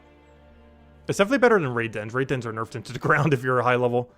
But, I'm not sure if that's better than investigation, given all the new rarity stuff and everything on investigation. But my guesstimation of vase spotting seems to be about 3.2 million an hour at this level range. Which is not awful when you're comparing it to how much Forager XP we're getting per hour for most of these activities. Like, the beach thing we were doing earlier, I'm pretty sure it's higher than that at, like, level 15, but also it's Forager. Foragers is a quicker skill in general. Kind of like how Merchant also is. There's one thing that's making this grind not that bad. Not counting stone monument pieces, like the actual main gameplay loops you would end up doing, like not counting racks, not counting stone monument pieces, stuff like that. Doing normal wide forager, or, you know, the beach stuff and stuff like that. Forager is the second quickest skill in the game. Or maybe third. Quickest is Merchant. Second quickest, depending on a lot of factors, is Combat. And the third quickest is Forager. Combat's very dependent on if it's second or third, though, based on a lot of factors. But generally speaking, Combat is second quickest. Especially putting into account when, you know, when we get special attacks and everything else. But it currently falls in a weird in-between of either second or third, but eventually it definitively be second, so I always just consider it second quickest. Merchant quickest, Combat second, and Forager third. But only if you're doing like the really good Forager loops. Like what we're doing right now is not considered a good Forager loop. But we gotta do it because we need Monument. It's like one of the few bad things in all Forager.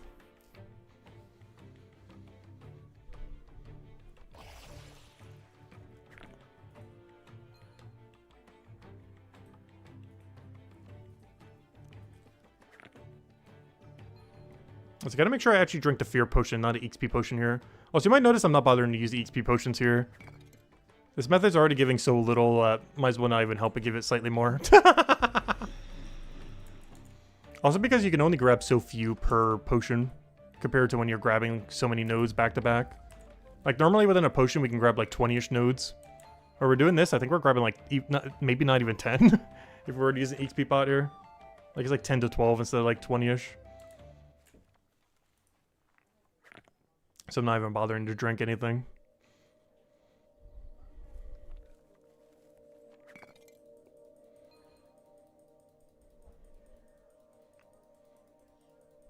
Plus there's no downtime other than when you come back from banking.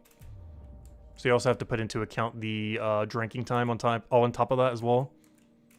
But in all fairness, all foragers like that.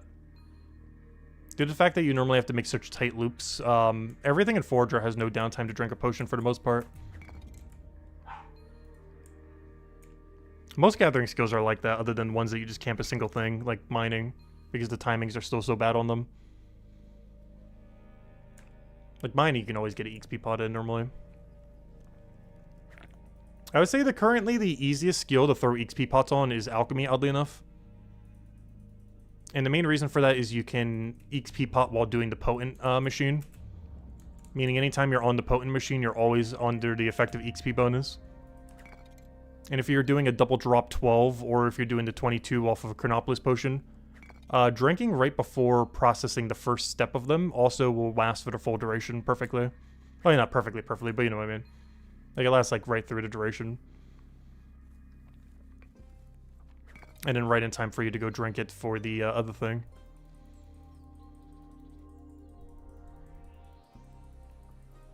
Does that say out of any skill? Alchemy, oddly enough, has the most zero-time potion drinking in the game. Or the only ones that are higher are things that have such a long loop that you would always be able to get it, like mining. But that's just because the spawn timers are so bad. I hope they change them at some point. But other ones, even though it's not zero time, it's just so good to do it for, like Merchant and Detective. Because they are both skills where you get a burst amount of XP at a given set of time. Detective a little bit less so now that you get it per step. But Merchant in particular is very, very good to be using potions on. Because even though they're never zero time, the way that you gain XP for that skill is very bursty. In that you're going a long duration of time without gaining anything, and then you're going a very short duration of time where you're gaining a ton. Which is perfect for how potions work.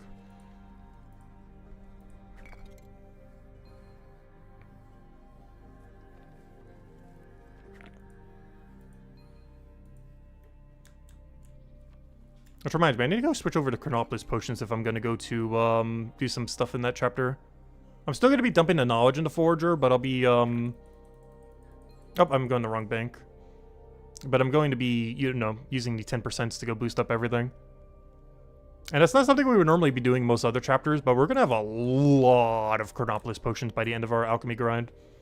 Currently I have like 2,000 something 10%, and I do plan to just chug them down.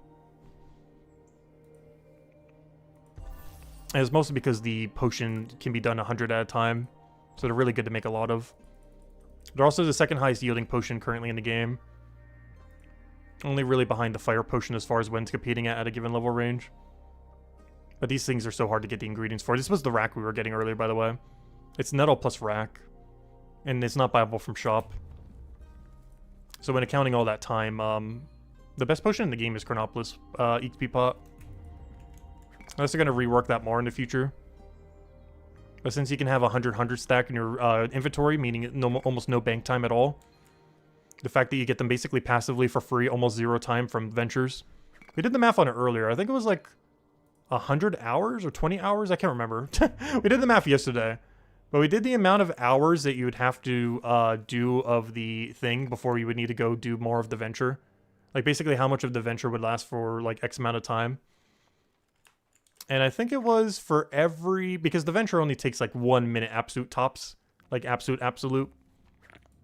And 1 minute of the venture gives you 1 hour of the potion.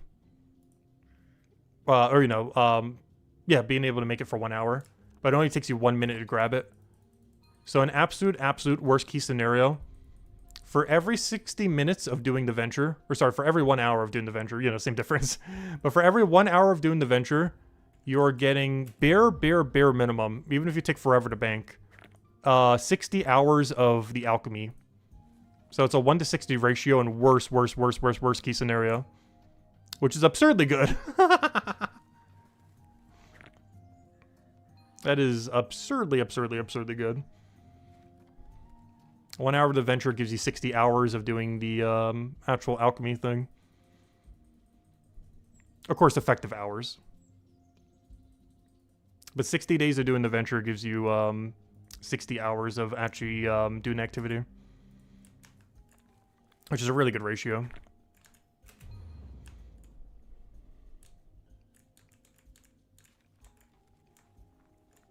But it's going to be one of the biggest potions we end up using through all of our dead grinds, or, you know, dead areas. Whenever in doubt, just do Chronopolis potion. The only big issue with this right now is I am currently getting the supplies for tier 6 potion. Which means one of our biggest gaps in all of alchemy going forward, which is one of the reasons I kind of want to go and try to focus up some more of these supplies here and there, is tier 6. Tier 6 is our hardest tier to go get completed, as I don't get absurdly infinite XP again until level 43, due to how the grapes and cinnamon sticks converted and everything. So until level 43, I do not have infinite alchemy XP.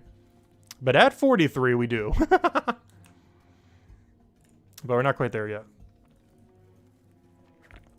So those next 30 alchemy levels, particularly the 20 levels after the next 10, are going to be the roughest levels for us to get. But then after that, we're just in the clear for like auto free 500 alchemy. Maybe not free, but I don't think we're going to spend more than like 50 to 100 gold getting alchemy up. Which sounds like a lot, but we're also keeping every potion. I'm not selling anything back. So 50 to 100 gold is not that much, given the potions that we're getting in return for that 50 to 100 gold to fill the gaps that we need to here and there.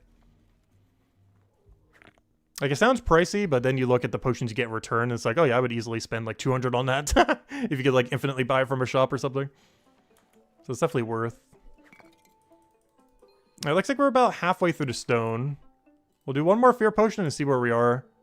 And then we should only be a few inventory short, roughly.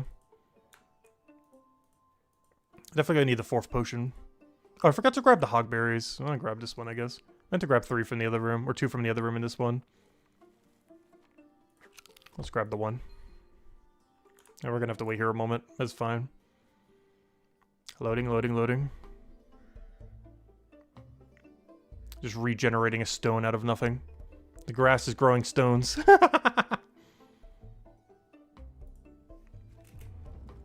We might have the plant growing skill in chapter 2, but we got the stone growing skill in chapter 1. At least stone gathering.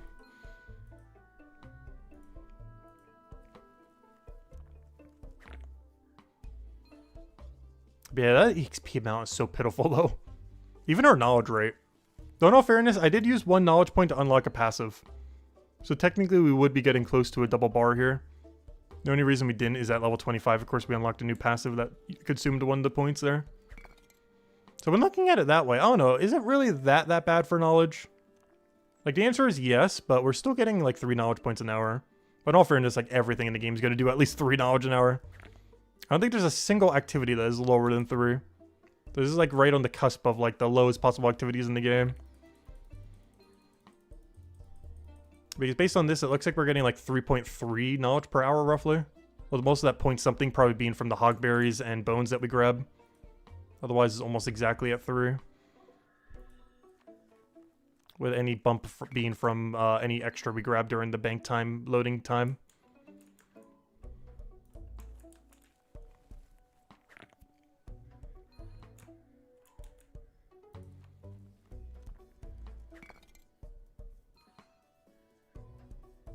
So it's not the absolute lowest, but it is pretty close to like tie to absolute lowest.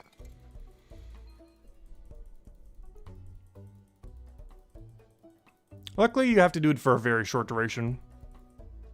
Like literally for 1 level, pretty much. Like you don't even do it for the 2 levels to get to your next activity. It goes for even shorter than that.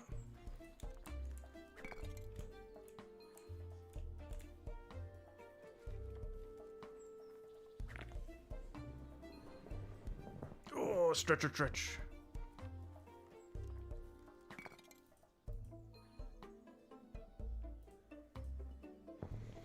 Oy. But I still haven't been able to go for walks again. It's still been so cold lately. Hoping it warms up soon. Needs to stop being like winter during winter. That's like unheard of for this area. They don't have any like warm coats or anything. Either outgrew them or they got stolen. That ended up happening in college. I went to McDonald's one day. And I was just like sitting on the coat. Because obviously it was pretty warm inside, so I didn't need like that warm of a coat. It was a really nice quality coat I got when I was in Canada. Which that was one of the souvenirs I had from Canada. Well, not really a souvenir, but you know. This is really cold up there. It's like, okay, I'll just get one while I'm there. But, yeah, I ended up losing that while I was in college. Because I ended up accidentally leaving it in the seat. And by the time I came back, like 5 minutes later, someone stole it. Because normally I don't really wear, like, expensive clothing. But that was like a $100-something, like, jacket. Because there's, like, that really special, like, warm material inside. That's meant for, like, below freezing temperatures. It's like a $100-something jacket.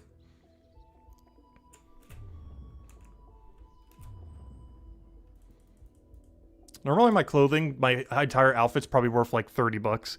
I was like one of the few things where it's like it's actually practical that's worth more. Just because it's actually serving a purpose of keeping you warm.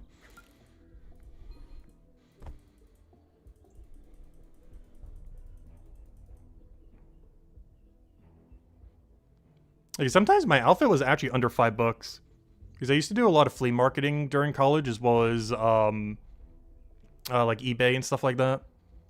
And there was a lot of thrift shops nearby. And you could easily buy a full outfit for like $5 at a thrift shop.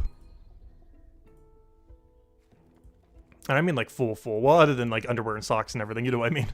But you know, you can get like a shirt, jacket, shoes, everything for like $5 to $10. Not counting underwear and socks. But everything else.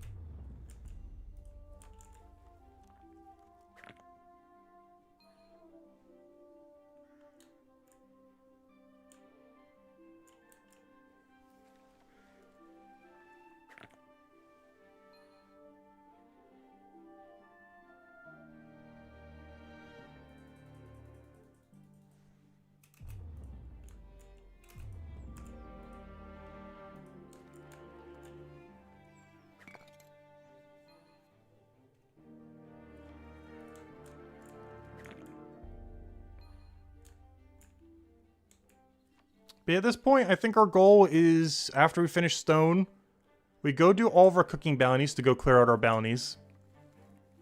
And then for the rest of our levels, I think we aim for 1 forager level.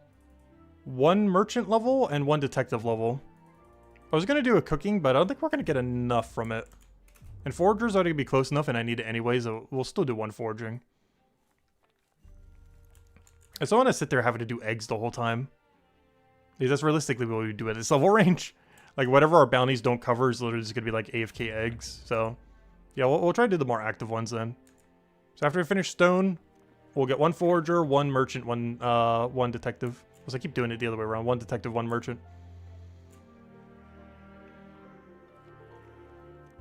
And that will get us to the nice 3,400 level range.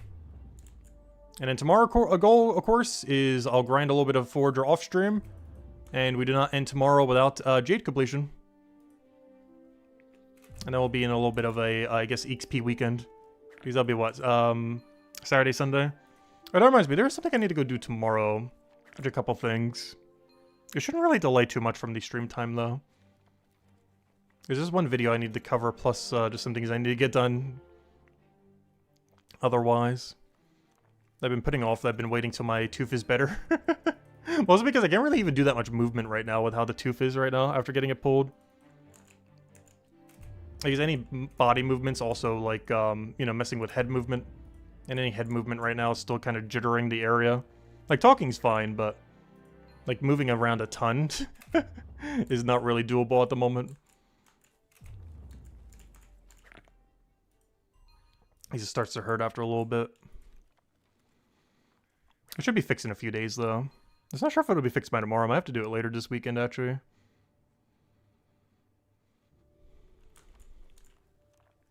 But by next week, we should be perfectly back to normal. Still kind of are this week, too. So, how many stone are we at? We need 420. We're at, halfway there. Nice. We're halfway there after what? This is our second fear potion, almost completely depleted. Which means, yeah, we only need 2 more fear potions, but the final one we're barely going to use. Oh, I forgot to grab hogberries again. I did it again! No! I forgot to grab 3 hogberries, and even then we still have to wait a little while. Oh, we'll just wait. It's fine. Because the second I click on that, it's going to spawn. There we go.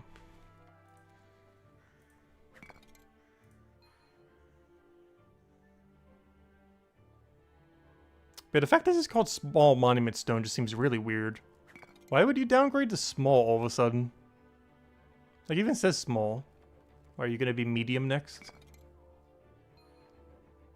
Teeny? What's going on? Did they keep getting smaller and smaller? Wait. Are we going to go microscopic?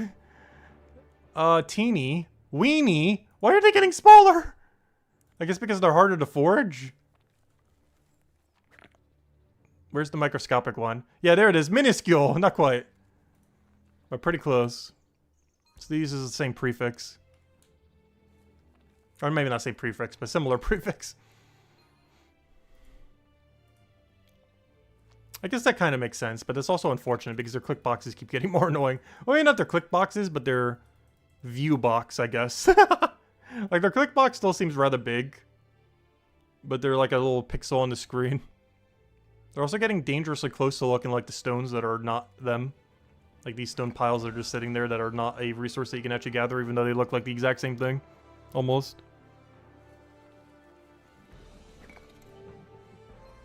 Like, if you just looked at this room with no interface and no prior knowledge to the game, like, you'd have almost no way to identify this pile over here from, like, this pile and that pile and that pile. If you had, like, no prior knowledge on the game. Luckily you don't start at that tier, so you wouldn't ever need to. It's still really confusing, though. Especially because the number in the room is about the same number of how many things you'd have to gather normally. Which makes it even more confusing.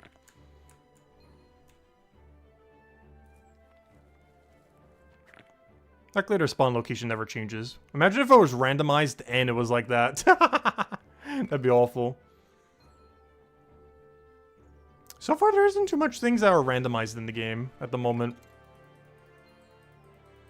Everything is pretty predictable exactly when it will happen. Even combat, which has some RNG in it, is pretty predictable as far as time to kill. The actual numbers you get during the battle are pretty variable. But time to kill is pretty consistent. due to the formula that they're using. It's actually a really similar formula to what they used in old school RuneScape, or, you know, RuneScape back in the day, as well as old schools. But they used it only for accuracy in old school RuneScape. The way they use it in Brighter Shores is they're using it pretty much as like a time to kill number. Which is a little bit weird because even though your numbers have variance, your time to kill has very low variance. Since it's pretty much using that as the actual thing for the damage distribution. I wish you could eventually have something like Detect Spell or something see your time to kill on a given enemy.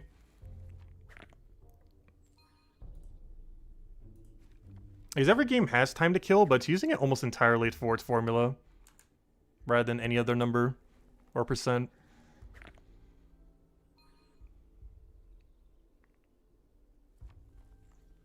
Which is both good and bad. It's good for how consistently you end up doing something. But it's bad because there's very low variance in it.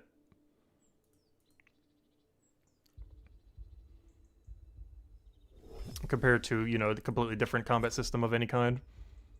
It's a really low variance combat system. There still is variance, but it's definitely lower than an average combat system's variance.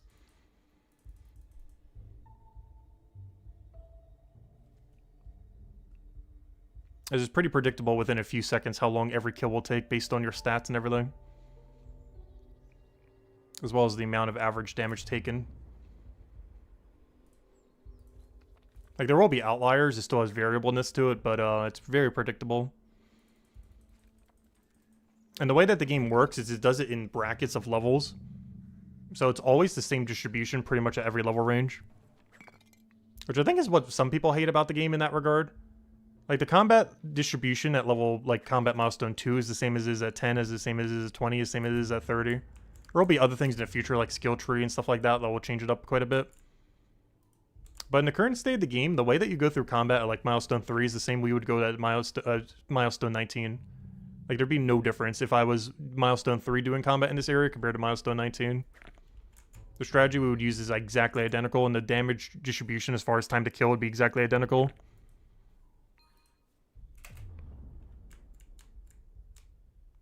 Which I think is the main issue some people have with it. It doesn't feel like you're really getting stronger since you're always doing the same strategy each time. Kind of like how foraging, basically the same thing beyond tier 2. Like tier 3 is the same, tier 4 is the same, tier 5 is the same, so on and so forth. Combat's the exact same way, but how it's bracketed out is the difference in strength and defenses between the enemy and you basically determine time to kill both ways. And that distribution as a percent is always the same from throughout all level ranges. Even though the numbers are getting bigger, the actual percents are still the same.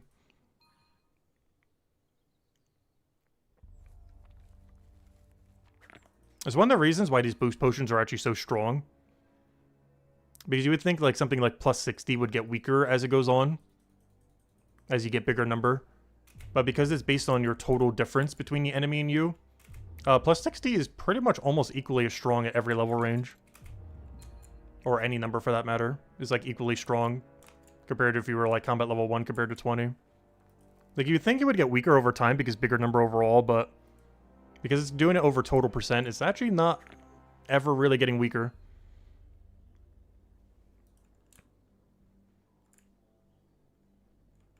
It's one of the reasons why like the plus 80s and other things are just so strong. Is it's getting a percent difference between you and the enemy to be way bigger.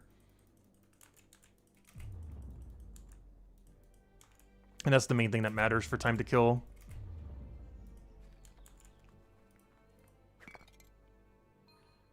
It's also why just even gaining like 10 or 20 here can make such a big difference.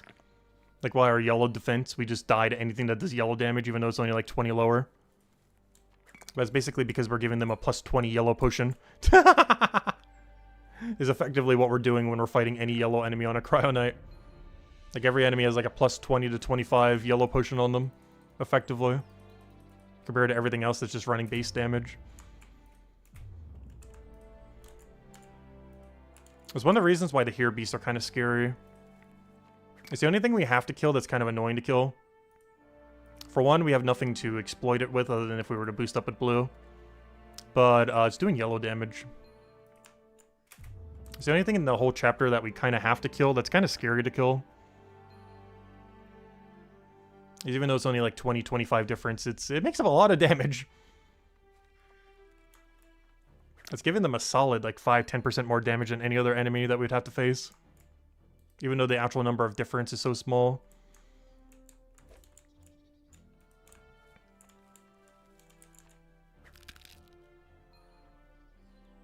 Though we could easily take them at that level range with the potions we have now. As long as we don't mind using potions, we got some really solid potions. By the time we realistically do combat like all in again, we're gonna have bare minimum plus 85 for Cryo Knight, as well as bare minimum 46% heals, which actually I'm wielding right now since we were making some the other day.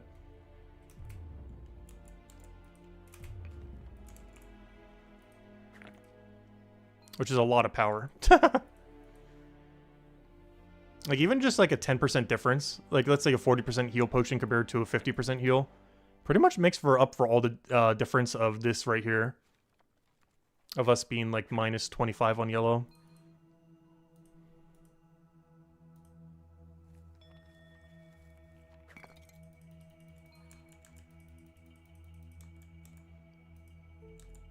Alright, not this potion, but after this potion, we will go check where we are in stone. We won't be finished with it. We will still need to drink one more fear. But we should only need to do it for like 5 more minutes. So we're going to overuse the fear a little bit. But we should only need like 5-10 more minutes of stone after this 17-minute timer goes down. And then after that, we'll go do a 1-1-1. We'll get a merchant level, detective level, do a little bit of cooking bounties just to get them out of the way. And they'll probably do 1 forager level. Or no, maybe we'll go do the cooking. We'll see. Depends where our forager's at by then. But Forager's obviously the one we mainly need, so I'll probably just go for Forager. But yeah, I do want to get the other 2 off of that area just to kind of mess around a little bit. I've really gone to do merchant bounty since the new format of the game. Or since they nerfed the potions the other day. And made them additive instead of multiplicit. That's not that big of a nerf though. But it is a nerf for all bounties for the rest of time. Now that they're starting to add 1 billion bounties. It only affects 2 times, 3 times, and 4 times bounties though. 1 times bounties are unaffected. So mostly just slightly nerfed the buff they did last week with the 2 times, 3 times, 4 times bounties. It's not even that big of a nerf. It is a nerf on them though.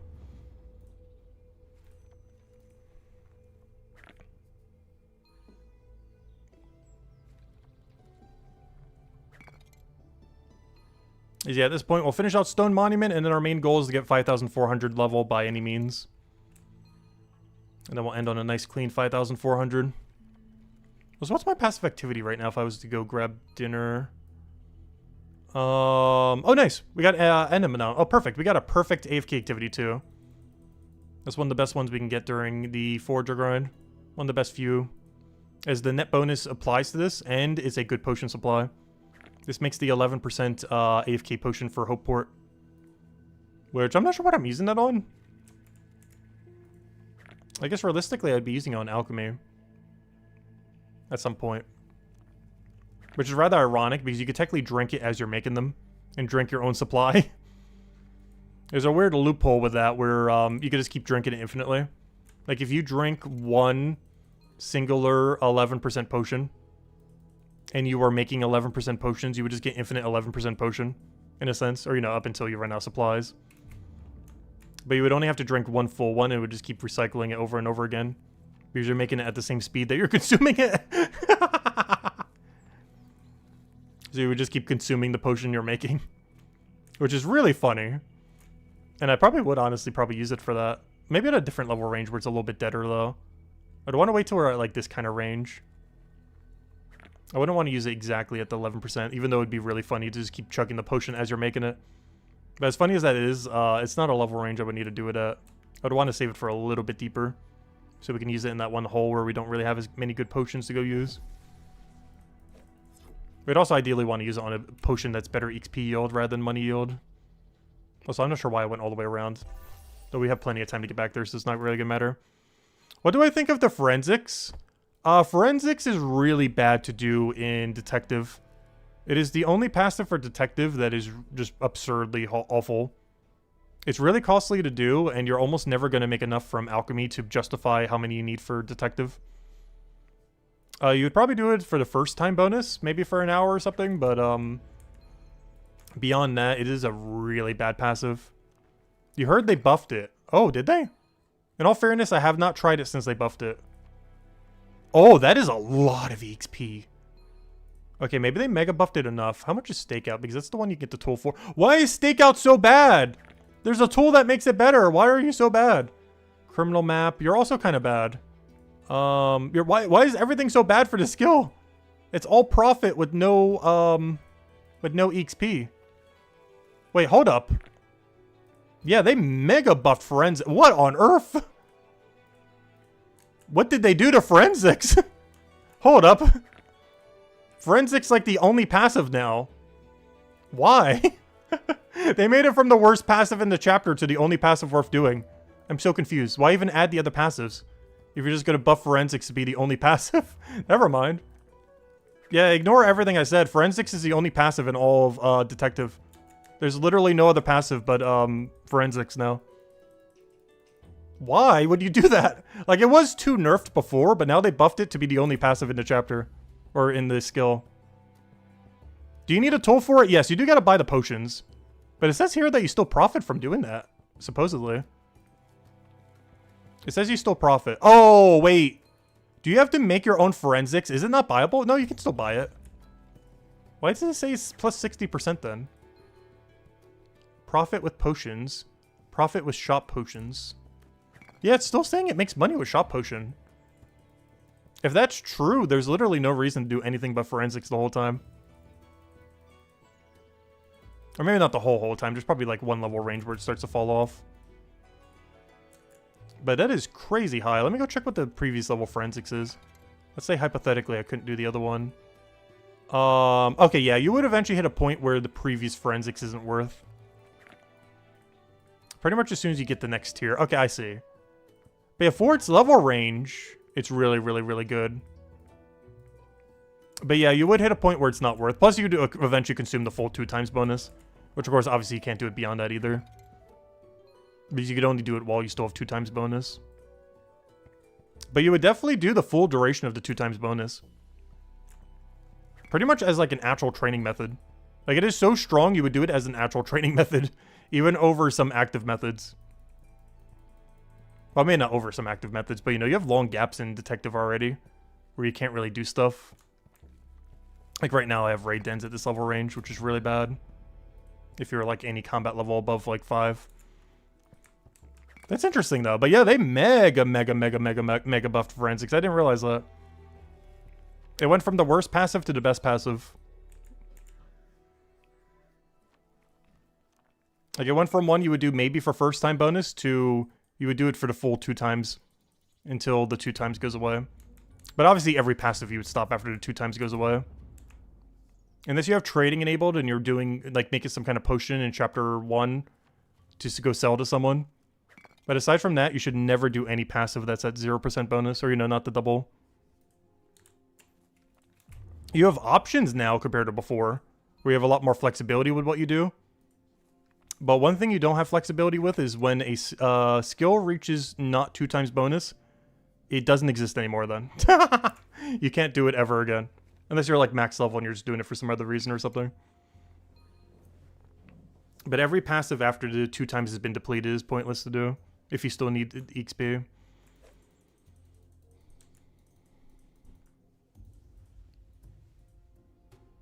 I forgot to grab the hogberries again. I feel like I keep forgetting that every time. Back to me. So we gotta drink 11% potion soon.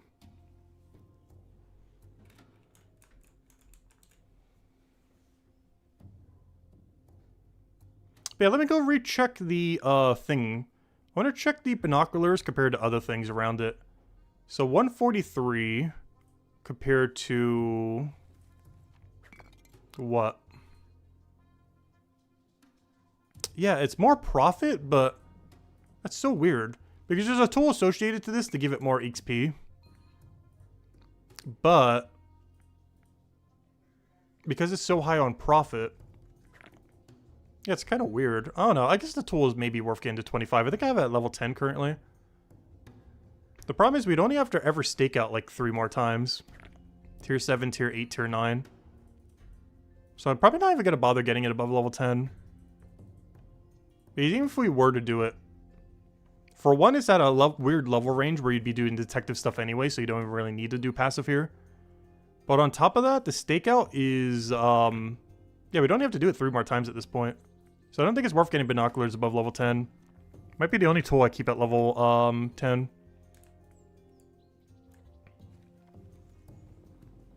I do need to go get lobster cage from 0 to 25 soon, though. We'll be doing that on Monday. That'll be part of the fishing bounty grind. During that stream, we'll go get our lobster cage from 0 to 25. Because between the update yesterday and the updates on Monday, or upcoming Monday, between those two, yeah, we're actually going to do lobster cages again. Or for the first time, other than for first time bonus. Because now they're 23-hour as of yesterday, and they are also, we'll be able to get all the XP for it on Monday with the fishing bounties. Which is our whole goal of Monday, by the way. Monday stream goal is go mess around with fishing bounties until it level says 25. And that would yield us, our fishing bounties then. Or not fishing bounties, but it'll allow us to start doing lobster every day. And we'll test out the new 10% cages on them. Well, those aren't new, but you know, the new 23-hour cages, I should say. Which is going to be so nice since you only have to check them once a day.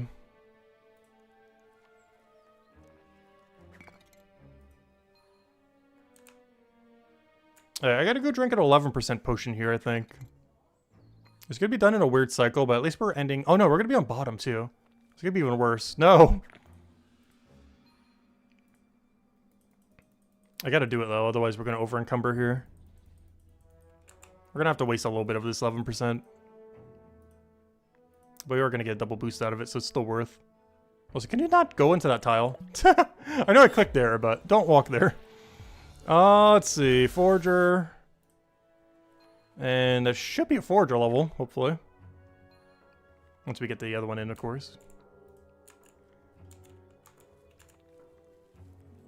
But yeah, it seems like every time we do stone, we only get 1 level from it. It is very low XP.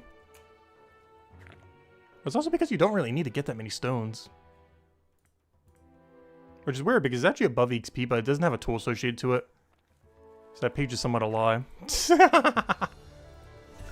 I put that in Forager level, right? Level? Boom.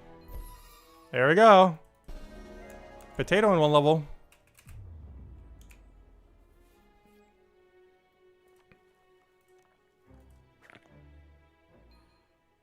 But at this point, we'll go into the sphere potion, expires. We'll grab whatever remaining stone we need. We should be almost there, but we're still going to be a little bit short. Then I'll go do all the cooking bounties we have just to go clear out all of our bounties so we have a nice fresh bounty page. We're then going to do Merchant Detective just for a little break to go get a level in each. And then we'll double back, dumping all knowledge points into Forager to go do 1 more Forager level then. It's either that or cooking level, but I'm probably just going to go Forager level. Oh, why am I going this way? No! I meant to go the other way. Oh, well, I guess we're using this bank. I meant to go south. But I'm looking at the map the wrong way. There we go, now we're oriented the right way. That always throws me off. Because the way I have the thing set up right now, it's not oriented towards our direction. You can change it, though. You can change it to always orient towards your direction. But I always have it pointing north. Oh, no! That's funny, that's the first time that's happened. I accidentally clicked the stone rather than the actual stone. They got me. I knew that would eventually happen. But yeah, you can change the map to auto-go to whatever your direction is. I much prefer just having the straight north. But it can also be confusing whenever we're facing a different direction.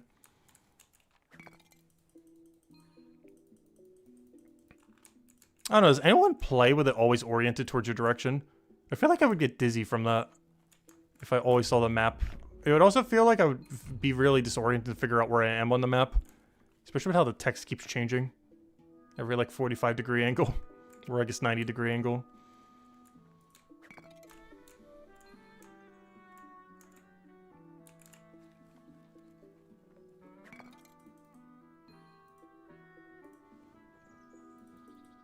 How much more do we have on this sphere? We got 4 minutes left. Then we'll drink 1 more and partially through that one. We should be good to go. We'll still check where we are in 4 minutes, so that's like 1.5 more inventories. Probably go for 2 more inventories then. And then we'll check how our stone progress is going. We should be ever so slightly short. We shouldn't be overkilling yet. It's basically 1 hour of gathering stone. Technically an hour and 3 minutes, but counting any downtime, you know, between everything, it's technically an hour.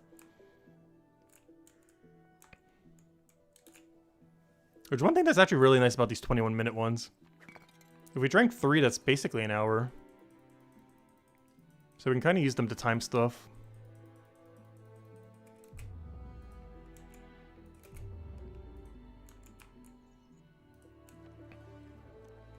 Oh, so I'm going to need to keep them on me as well. We're going to need them for detective. There's investigations that could bring you to a combat room. It's one of the few other skills that actually need the fear potion. Sometimes they make you walk past a combat room, but sometimes the clue is literally in a combat room. Which you 100% have to have fear potion for, otherwise you're going to get attacked.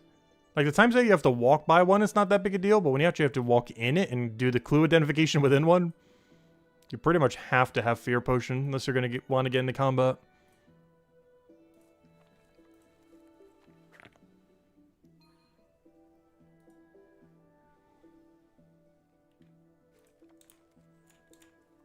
Yeah, you kind of have to do that from this angle. If you try doing it from here, it's so hard to click. Because like a small hitbox that's barely on screen all the way to a loading bar or the window bar. There's another thing too, I never actually play in full screen. I always play in windowed. I think it's mostly because of how big my screen is though. It's also way easier to record with this setup in windowed. But there's actually not currently a single game or anything I do that's full screen ever since I got this bigger monitor. Just because it's a really weird resolution that almost no game or anything would work well for.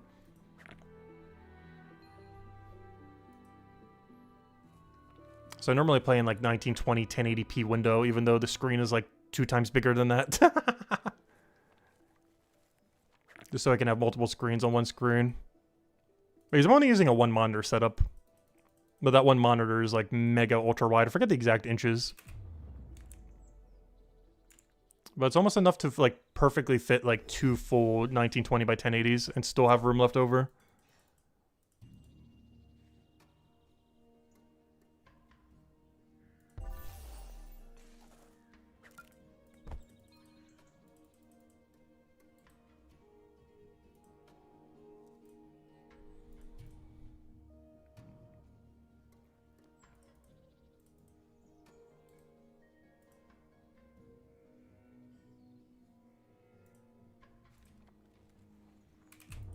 But I haven't had it set up for a while. I think I've only had it set up for like 2 years now.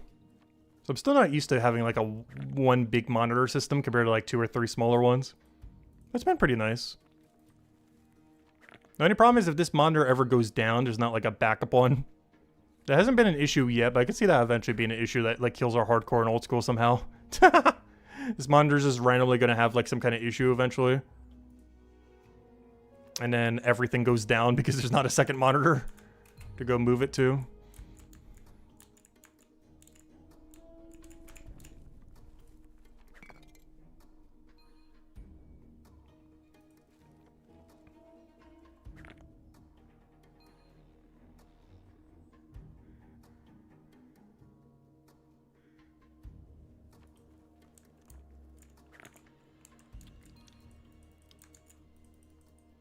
That fear is about to expire.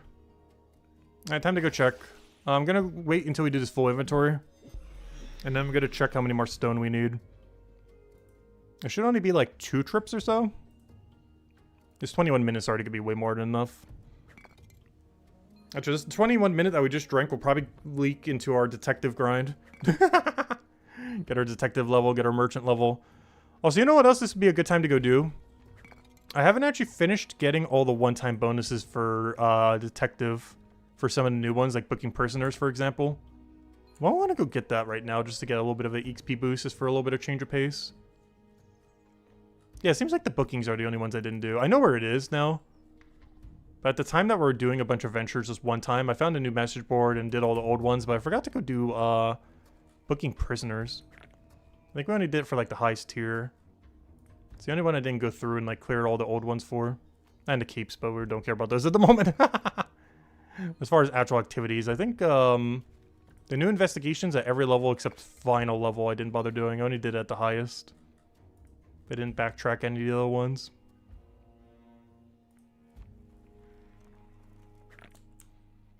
Alright, one more set and we'll go check the monument. And what's perfect is I'm already going to be at that bank. Because my next bank is North Bank rather than South Bank. So I'll be exactly at the monument ready to go. Worked out perfectly. And then we'll check how many more stone we need, get whatever that stone difference is, and yeah, then we'll go get a level. We'll go clear out all our cooking bounties, get a forager level, get a detective, get a merchant.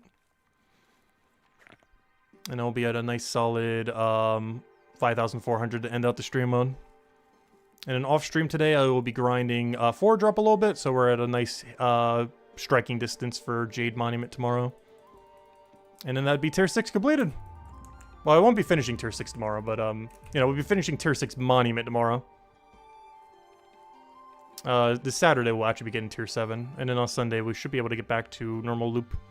Or, you know, almost be back at stone. Actually, Sunday's probably going to be a pretty heavy combat day. Because based on where our XP is going to be at, it should be the level range where I can do Wall Plant Death Crow. And I have a feeling I'm going to do a lot of Wall Plant Death Crow again. Mostly for the combat levels. Just so we can start to get to the point where I can do combat on the other enemies here. Like the Carnivorous Plant, Hero Beast, everything else. Alright, let's see what the damage is.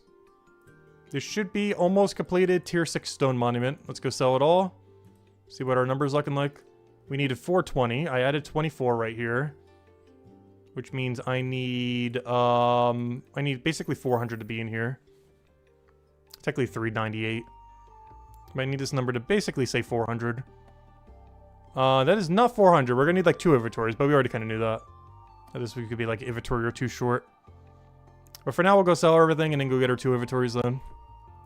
We'll see exactly how many it is. Should be 2. There should be like 1 full inventory and like a partial.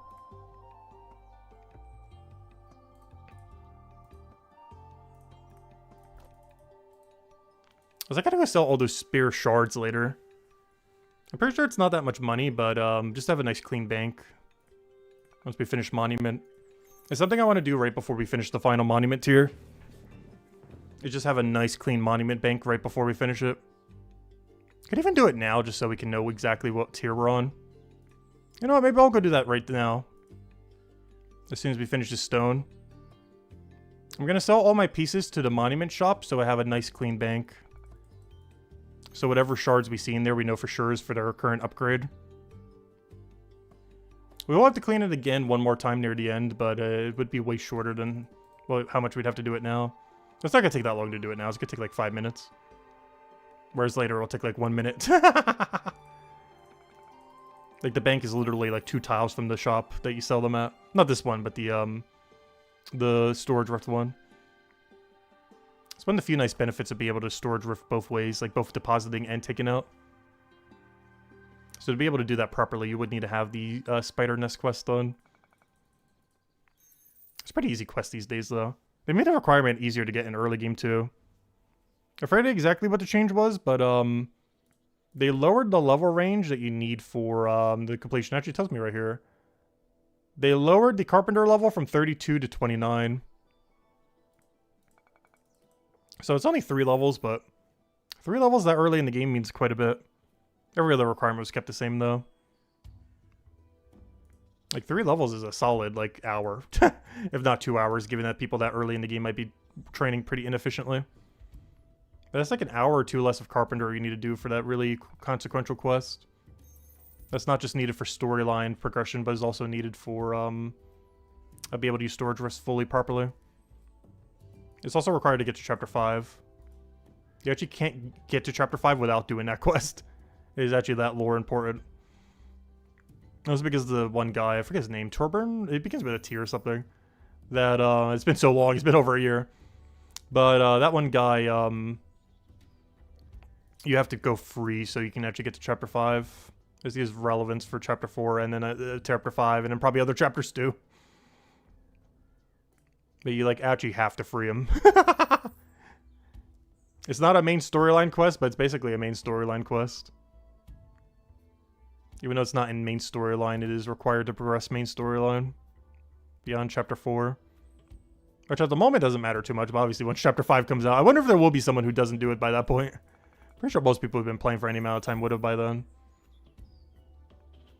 But that'd be funny if on launch day of chapter 5, someone still didn't complete it. It's like, oh yeah, I forgot. That's required. Though the level requirement you need to go from chapter to chapter is going to be laughably low. Like, there's going to be a point in chapter 5 to get to the non-existent chapter 6 where it's going to tell us to go get like 700 levels before we can get to the next chapter. Or 600 or whatever it is. And then we'll look at our level range and it's like, I think you forgot a 0 at the end? It's going to tell us like, go get level 500 total. And yeah, I think we're good. Might have overshot it with at least 1 0.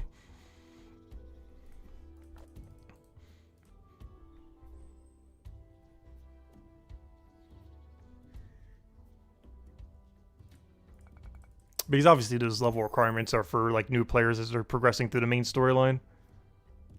But for every veteran player, even for like a month-old veteran player, you know, it's your level is just going to absolutely demolish whatever the requirement is. Even my alt accounts pretty much have like the level to get to chapter like 12 already. Just from Ave King and because of how slow chapters come out. Though once they get the game stabilized for how they want to keep expanding upon it, it should be quite a bit quicker, I would assume, for new chapters. How many inventories is this? 2, right? 1, 2. Yeah, it looks like 2. I'm just going to get 2 full ones. It's like 2 and a it's 1 and a partial, but let's get 2 full. Alright, 2 more trips. And then that's stone completed. And what should be about an hour and 15 minutes total, roughly. Which is about the exact same time the previous tier took. Well, it should. Because I'm pretty sure we needed 420 both times, so it better be the same number. That'd be weird if we did the same amount of time each time and then one was slower. We did something wrong if that's the case.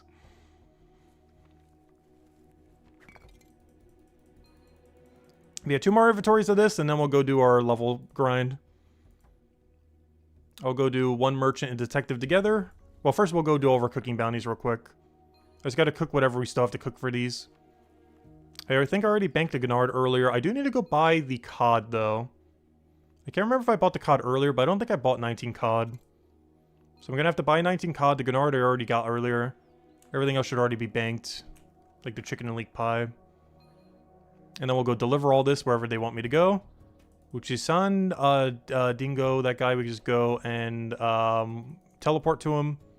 Double scrap merchant. Oh wow, we actually got some really good setup. I can do Sentry plus Rodrigo. The same Rodrigo guy. And I can do Cohen and the double scrap merchant. So we already got like a perfect path. Hopefully we have 1 more bounty to go with it as well that synergizes well with that. Oops, not what I wanted. Yeah, we have a 2 trip. One is going to be a really big turn in on the 2 bigger ones, and then the follow-up is going to be just all the town stuff into double scrap merchant. Perfect. I wasn't even trying to get synergy, but we actually do have some synergy there. I was just grabbing whatever had higher multiplier. I wasn't really paying attention to where their destination was. But that's actually pretty good synergy there.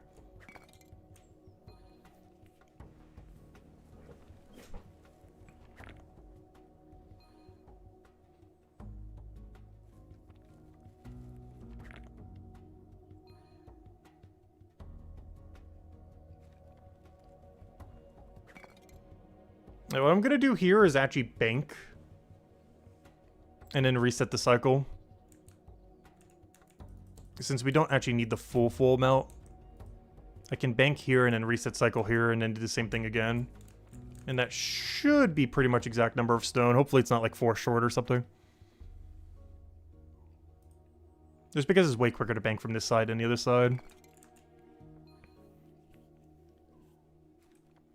Normally I wouldn't want to do this, but with how few we need right now, I think it's fine. Because over a long period of time, this wouldn't be better, but if we just had to do a very small amount like this, it should be fine. Just so that we get double bank on this side. So we do this. Grab Hogberry, grab Hogberry, grab Hogberry. Wait for the respawn, and then do that again with another 20 turn in. And then from there, we should just be able to 2020 and be done.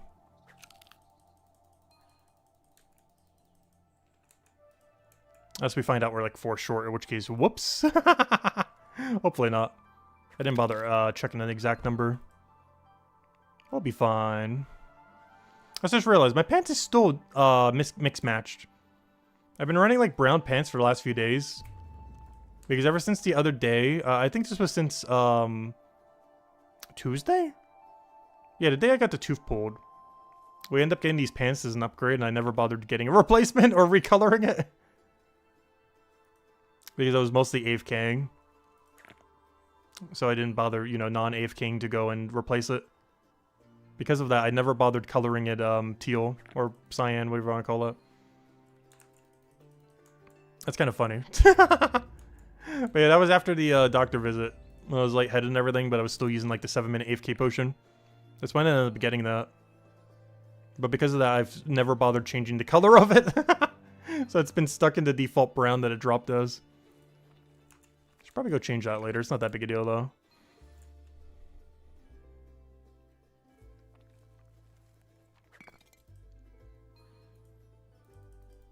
But how long that keep is, we barely even see it from most angles.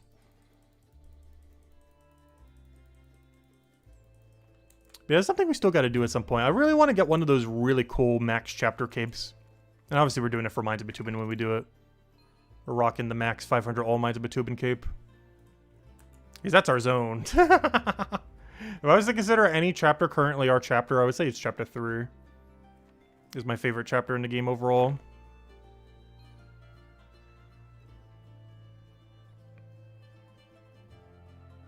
Oddly enough, it doesn't have my favorite skills or my favorite, like...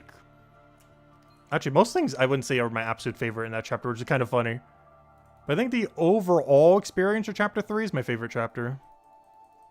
When accounting for, like, every factor possibly accountable by. But my absolute favorite skills are probably in Chapter 4. Like, Merchant Detective Synergy. It's probably my favorite gameplay loop in the game. We'll be doing that in a little bit, actually, right now.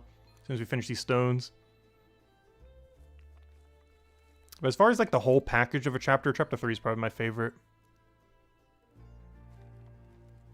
One other small thing that chapter 3 does really, really well that I wish more chapters would have kind of done. They give you a pickaxe right when you get into the chapter. Why on earth does chapter 2 not give you an axe right when you get into the chapter? It's one of those things from like a new player experience that kind of goes like perfectly into chapter 1 or chapter 3. But is severely lacking from chapter 2. And I don't believe they fixed it yet. Or like the second room you walk into in Mines of Matubin, it's like, oh, here's some stuff you can mine. Well, how am I going to mine this? Well, how about this pickaxe is literally just sitting right here. In the exact same room that you walk into with your first stone. Like from a new player experience kind of perspective, it's like, oh yeah, that's how your gameplay works. And then chapter 2 is like, nope, we're not going to do anything like that.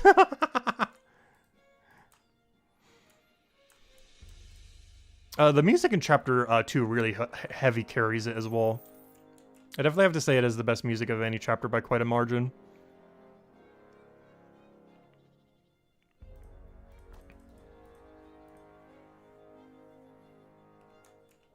Both for combat and out of combat. Like its atmospheric music is way better than most chapters. Oops, I didn't skip the cutscene, did I? Oh no! Oh no! What did it add? Oh no, what stone did we get? Wait, what did it do? I like skipped the cutscene. No! I didn't mean to do that. What did it even do? No! Aww. I think that's the first time I accidentally skipped it. Is there really no way to see if you skip it on accident? I don't know, nothing looks like it changed over here. Well, it looks like more stone. Maybe it got like a better formation here? It looks a little bit wider here. I'm not sure if it's always been like that. It didn't fix the... Oh! I think it fixed the stairs. They were slightly broken before, now they're not broken. Yeah, it fixed the stairs. They had like partial break before, but now they're like perfectly stairs. Whereas right beforehand, they were slightly broken stairs. Oh, we didn't get to see the cutscene of it though. It's kind of weird. There are a couple cutscenes you can kind of skip through a couple actions that you can do in the current state of the game. Some of them they made unskippable, but there's a good number of cutscenes in the game that actually are skippable. Intentionally or otherwise. That is one of them. Alright, there we go. Unfortunately, we didn't get any like guardrails here yet. I guess we get that at the next tier. Or one of the other tiers. All my guardrails over here. And then we'll get over furnaces. It's probably the second to last tier now that I think about it. The absolute last is going to be like the furnace things that you light up to go get your adventure bonus. Alright, anyways, we're not done yet though. That was our main objective for today, but I have one other side objective I want to go do. We are going to go get level 5,400. We are 3 levels away. The way we plan on tackling this is I'm going to go clear all my cooking bounties. I'm then going to do merchant plus detective. And then the other level will probably just be a forger level then. Oh yeah, we're still going.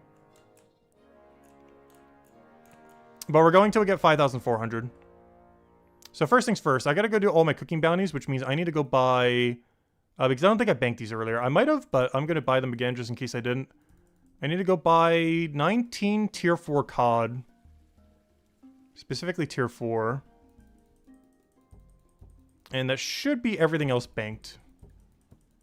I might have banked this in the past, but just in case I didn't, I want to grab it now.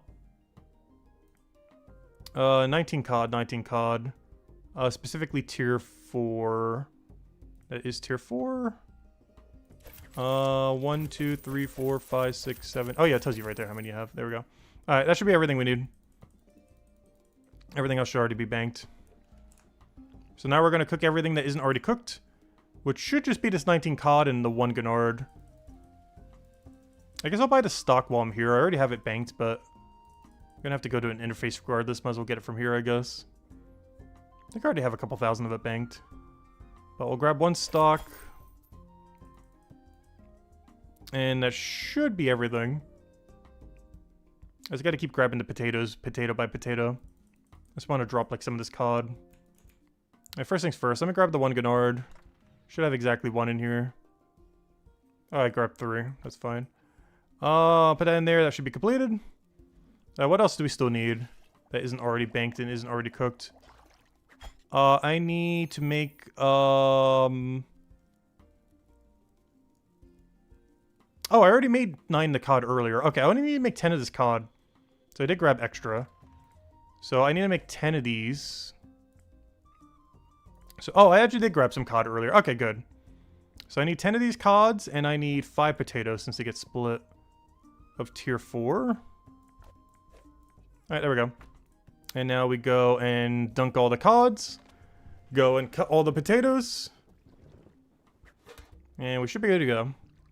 And that should be everything cooked. And now I just got to deliver it all. Oh, no, I also got to do 4 leek pie. And then we can go deliver it all. I'm probably going to do the sentry plus sane first. And then we'll do the other 3. Oh, yeah, I should also go check what bounties I have right now. It's almost reset time, too. Yeah, let me go check real quick. See if we have another bounty to go do in this set. Because the going into scrap merchant one can easily put another one in there. The other one can too if it's already on route.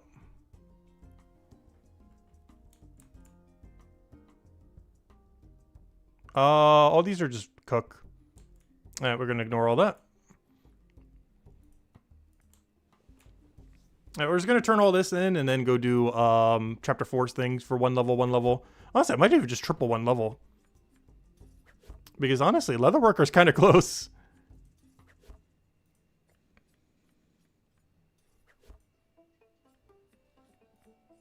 I would say mining, but our mining activities right now is kind of the unfortunate one. It's like the only mining activity we wouldn't want to do out of any of them. Because it's just for money, it's not for any ore.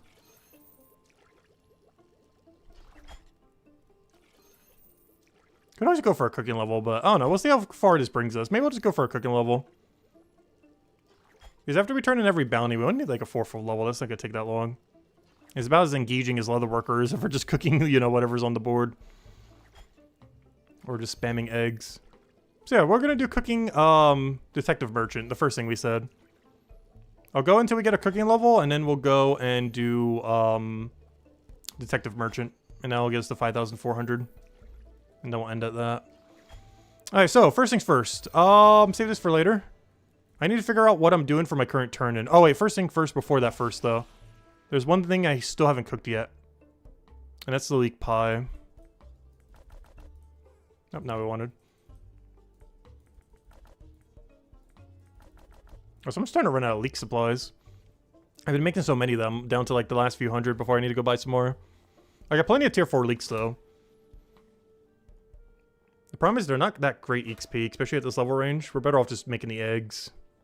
Even though I lose money on the eggs. Because I'm banking them instead of selling. Oh yeah, I never did make the salmon quiche. I think I had a bounty for it, and then I kind of got rid of it because I didn't want to bother getting the salmon. But I never even did the first time bonus for it. Probably should. Let's get access to apple pie soon. Actually, once we get that level, we'll be able to apple pie it up. Alright, so this should be every bounty cooked. Now I just got to go deliver these. So what do I need for the sane guy? We need him plus 10 cod and chip. And then I just go bring everything else once we come back. And I'll just grab it from a storage rift then. Alright, perfect. Alright, so let me go do the 2 big guys. And then we'll come back and grab everything else we need. Where am I going for this? I'm going to... I need to go to Sentry twice.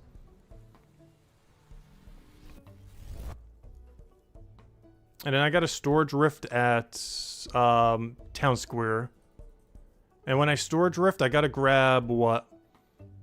I gotta grab 9 cod and chips. 2 omelets, and that's it. 9 cod and chip and 2 omelet. Actually, I can grab the 2 omelet now, so I just need to get the cod and chip later. That's the only thing that won't fit in my inventory right now. I need 2 omelet, which are all cooked meals, omelet. Alright, now I just need to grab 9 cod and chip when we go do it. Alright, do I use an 11% here? I think I just use an 8%. Oh no, I got a knowledge point I could put into Forager. You know what, we'll use the 11. A little overkill here, but it's fine.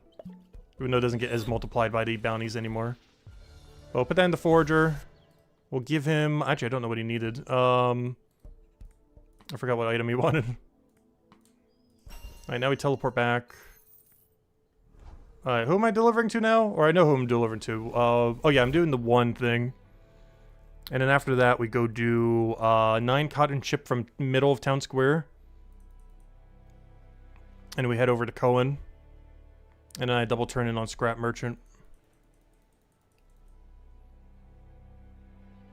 So it wouldn't hurt to pick up 6 mana rays here. Just to use up some of this XP boost. My only concern is if I grab 6 mana rays, I'm not sure if I'll make it to Sandrigo in time. This is a bit of a walk. We could always grab the racks. This is like the one and only time where grabbing rack would not be bad. I wouldn't say it's 0 time, but it's not that far out of your way. Like if you're going here to do a cooking delivery, touching all the racks wouldn't hurt. Or at least the first 4 racks, since they're really small tileage. So you know what, we're actually going to do it. I'm going to grab these 4 though. Grab this rack, grab that rack, grab that rack. Get some 11% value out of them. And then we'll go bring in our shipment to the same guy. This is like the one and only time these racks are not useless. If you happen to have a delivery that's really good value for cooking to Sane Rodrigo, then it is not completely trolling to grab those racks. Alright, what did you want again? Just 1 Gennard. Here you go. Enjoy. And since we have some spare time with the 11%, let me grab these, see if I can make them in time. We're already in the area, might as well. There we go. We'll claim some of them with 11%. Alright, now we gotta go do Scrap Merchant with 2 omelet, which I have. 4 tasty leeks, which I have. And I just gotta grab the 9 cod and chips from the bank. Not this bank, though. This bank's too far. I'll grab it from Town Square.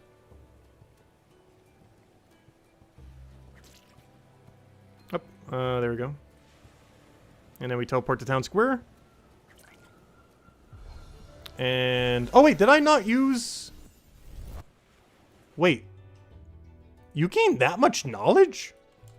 For a second, I thought I didn't use my knowledge point. No, that was just so much turn-in. I didn't think about that. Wait. Hold. I think I see why they nerfed the bounties a little. Wait.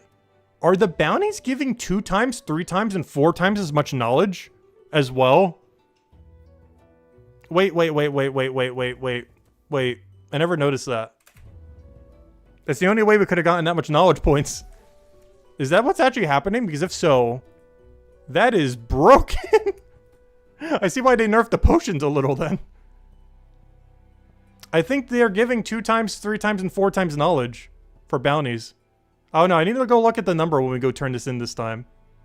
Like when we turn in this scrap merchant double omelet. If it gives me like 20,000 something knowledge, then it's definitely giving me 4 times. I don't know, I'll find out in a second. We'll need to pay attention. Because I either forgot to use my knowledge point, which I'm pretty sure I remember to use, or the bounties are actually giving multiplier based on knowledge as well. What am I doing here? I'm grabbing 9 cotton chips. I'm not sure why I'm in this menu. Cotton chips, 9. I grabbed one too many. Alright, that should be everything I need. Alright, let me go to Cohen. We'll just use a small 8% here. And we'll go turn in this and then double turn it on Scrap Merchant. But yeah, let's try paying attention to how much we get here. So, Cohen, I just need to go give the leaks to. Cohen's in this room? I actually forgot. I haven't been here in so long. Yeah, he's right here. I haven't done these cooking bounties in so long. Alright, we'll give him a leak. Yeah, it is! Wow. Why are we not doing merchant for 1 billion knowledge per hour? Wait, is merchant 7 knowledge per hour now? That is so broken. I did not realize that. No wonder why they nerfed the multiplicitness of the XP potion. Because they had to tone down something. That is so strong. I was wondering why my knowledge like spiked up like crazy. Wow, that is strong. This is cooking. I assume this is applicable to all of them. Okay, now we need to go test that out with merchant. Wow. I hope they don't tone that down. Because I feel like if they tone that down the next week, I feel like I should have been doing merchant this whole time. For like 8 knowledge an hour. Let's see. Yeah, look at that. I just turned in an omelet for like 30 something knowledge points. Or, you know, percent. That was a 4 times though. That's the really rare one. And then we'll turn in the other one. This shouldn't be as much, but this probably gets us to 200%. Yeah, look at that. Oh, so I probably should have drank at 11% earlier. Whoops. But oh well. Let's see. I'll put it into 8%. It's fine. Not too big a deal. Alright, there we go. Alright, but yeah, wow. I did not notice that earlier. Well, okay. Well, we got a cooking level too.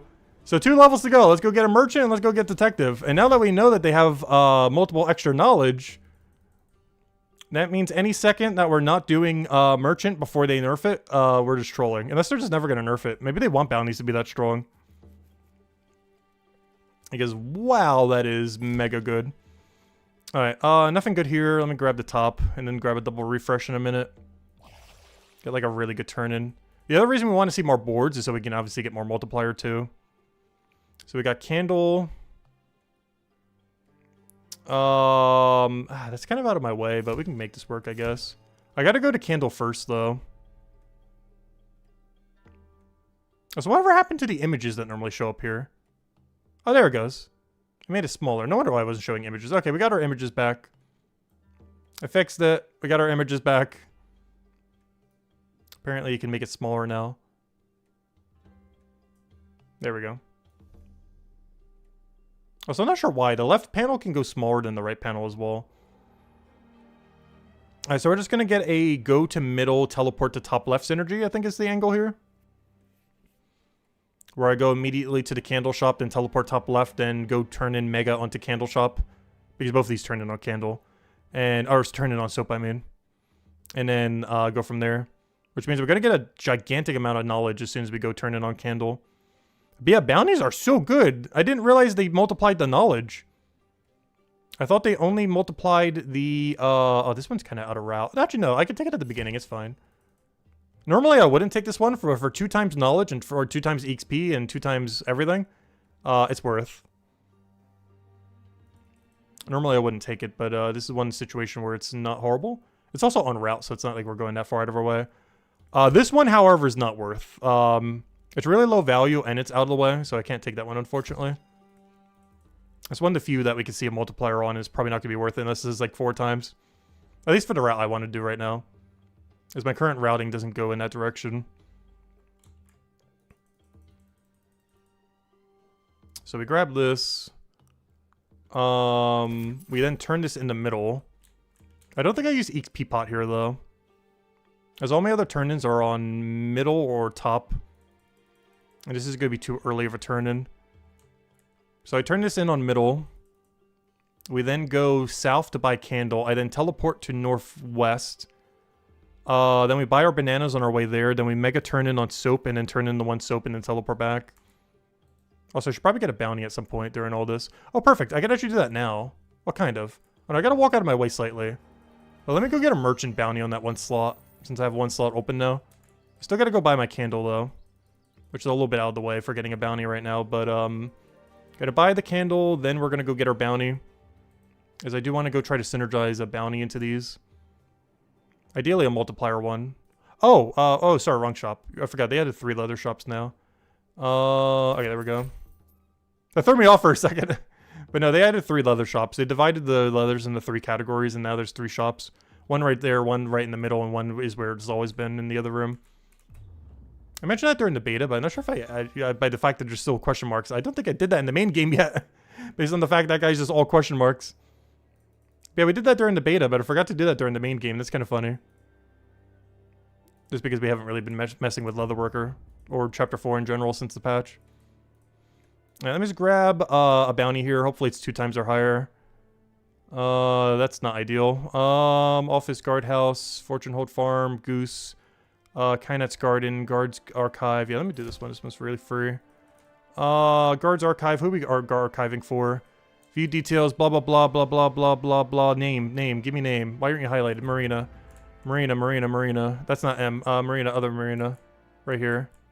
Alright, now I teleport to north. Is there anything I can do? No, Kynet's Garden's kind of out of the way. I can only do that if we get a Glasses energy. Nothing else really goes that far north at our current level range. But now we go by, is that coloration look different?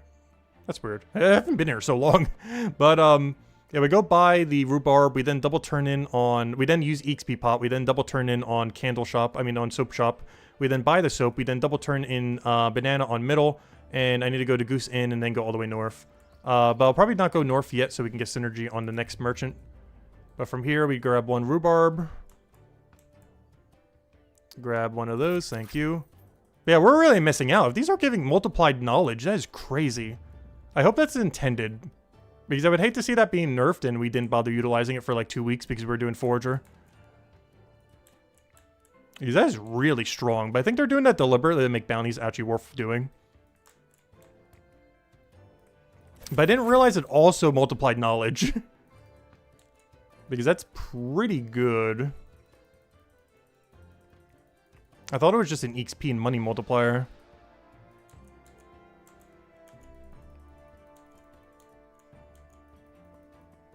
But that means bounties are going to be worth doing in every skill. Also, I forgot the 8% pots. No! And they moved the bank to be further away than it was before. No! I forgot the 8%. I did 10%, whatever I had. Gotta go out of my way for it. It's important enough. We're gonna need it a couple times in the next soon. Oh, I need to go get rid of my one other thing as well. Drop all this. Unequip this. Store all of those. Withdraw, potion, XP, Chronopolis. Give me like 100. Alright, there we go. Alright, anyways, what we're doing? Let me go turn in on the candle shop. Or the soap shop, I mean. I was called this candle shop even though... because this is a place you turn in candles. So I always think of this place as the candle place. Not because you buy candles here, but because you bring candles here. Alright, now we go to all these bounties. Alright, so first, now... we drink this 10%. We trade you the rhubarb and the candle. For mega knowledge. Look at our knowledge bar right now. Moved up by 17%. And it should move up by like 10%. That's even more. Perfect. Nice. Alright, perfect. Alright, next. What do we need to do now? We need to go and head... Oh, I forgot to buy soap.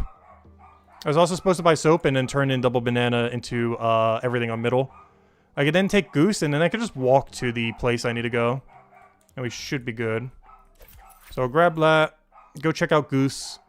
After we do Goose, I still need to go all the way north. Also, dogs are going crazy right now. Someone's at the door. I think something's being delivered.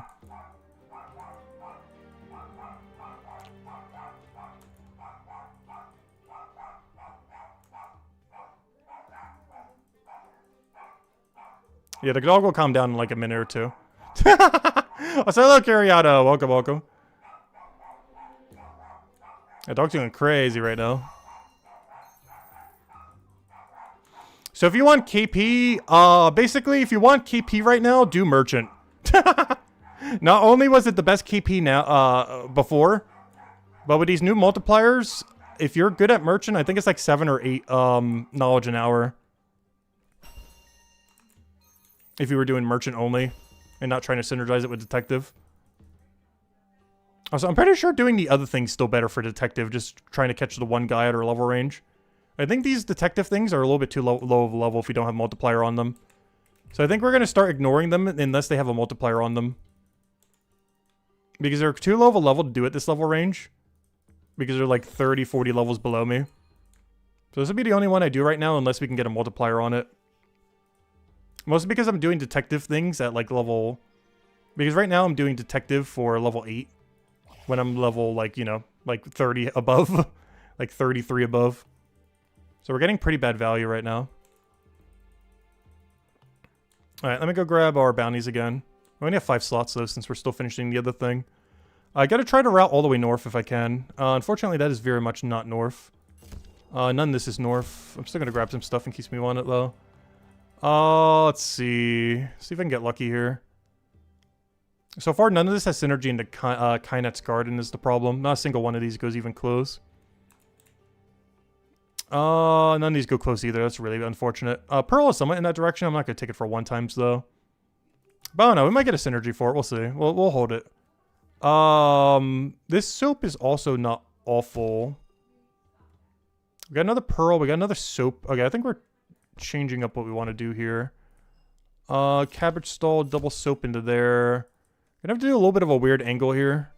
Go double check here to see if we have any other multiplied bounty. Otherwise, might just be doing a double while we go to Kynet's Garden. Let's see. Double check here. Unless we get like a big multiplier one. No, that's not worth. Oh, we could do a 6. Oh gosh, I gotta go for it. Sorry. That thing's too all for out. Alright, I'm actually gonna abandon the Pearl as well. To go turn in one of these real quick. Because this actually is on route. We'll grab 6 caviar here. We then go north to go turn in 6 caviar right over here. I then go grab all of the bath salts. And then we get to turn in that. So let me go drink a 10% here. Get really close to a level. And we should be good to go from there. Alright, how do I get this like exactly in between? I want it so we don't have to scroll here, but it's not making it go like that. Okay, let me go use an XP pot here. Drink this, trade you, give you that. Alright, now we go turn in... Or I gotta buy 3 bath salts. Oh, I gotta grab the 1 ivory pearl. I still have a pearl task. Let me grab the pearl. I forgot about this. I'm not gonna be able to turn this in this cycle. I'm not sure why I even kept the 1 pearl. Because it's actually kind of off route now based on the way I'm routing. I can turn it in somewhat when we go back to the detective place.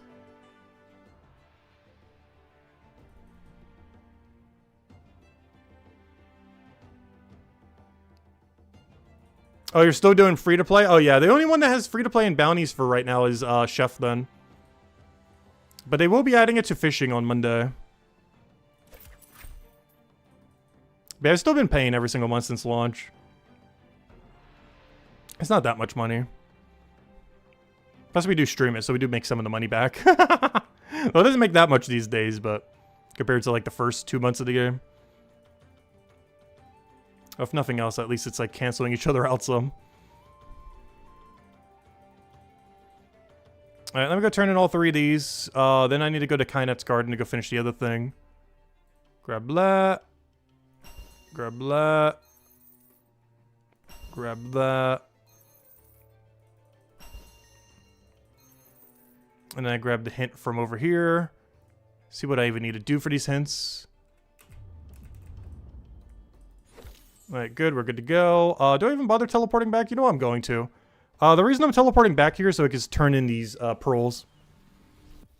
And then we're looking for a Boots White Stain Full Beard. But yeah, these pearls weren't worth doing.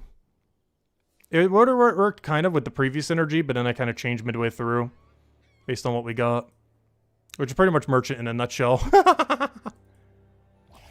Like constantly rerouting what you were about to go do.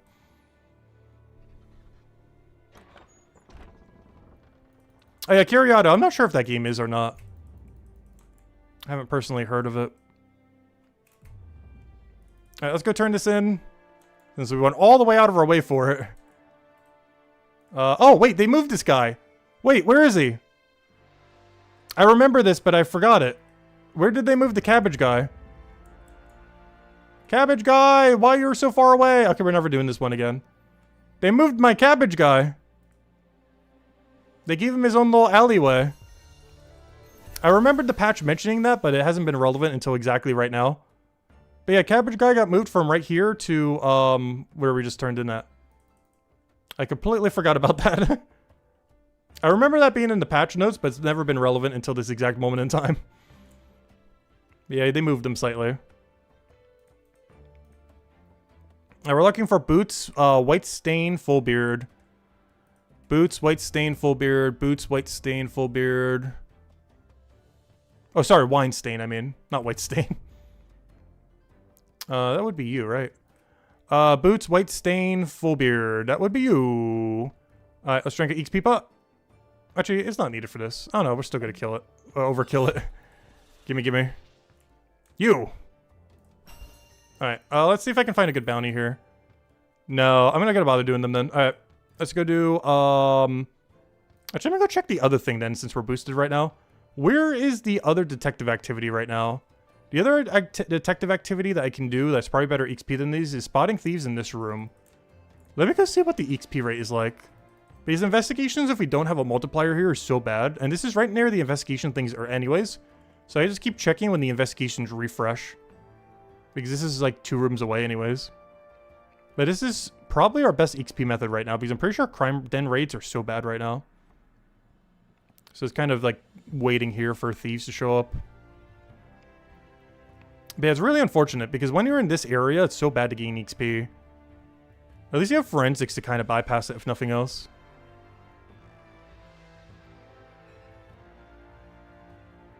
Oh, I forgot you can also double your reward here too. You can double catch a thief. Put them in prison twice as long. Like right there, we just got 60,000 XP. Yet the entirety of the investigations we did, we got like 120k. So we only have to catch like 4 or 5 of these to equal like 1 full investigation. Still feels kind of slow though. Especially when you have to keep into consideration. This is competing with like our Forger XP rate that we're getting right now. Where we're picking up 9k XP into 9k XP into 9k XP over and over and over again. Whereas here we've been standing here this whole time and I've gotten just 1 catch for like what the 30k or whatever it was. Come on, thieves, show up. I mean, we're not getting the detective level right now. Gosh, how much detective XP do we need? I need 1.4 million and I've gotten 33k since I've been standing here. Maybe we're not doing detective. Back to merchant. This might be a merchant into forger level angle, honestly. Because, wow, detective is nerfed into the ground. I bet that one thief's gonna go. 100% this one's gonna steal. We haven't seen a steal for a while. There we go. Give me that. But yeah, how much XP is this? Whatever it is not enough. Yeah, 30k. That's not great. Alright, now all the XP's rolling in. Don't you run away. Don't you run away. Don't you run away. Stop running. Stop running. Stop running. Stop running. Stop running. Stop running. Stop running. Stop running. Get him!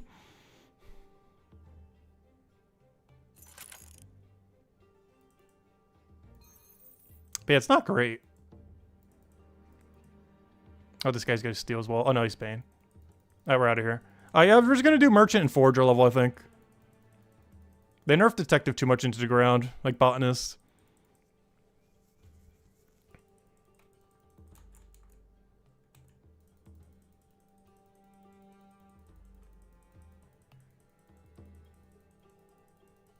Until there's more of a reason to train them, we won't really need to train them then.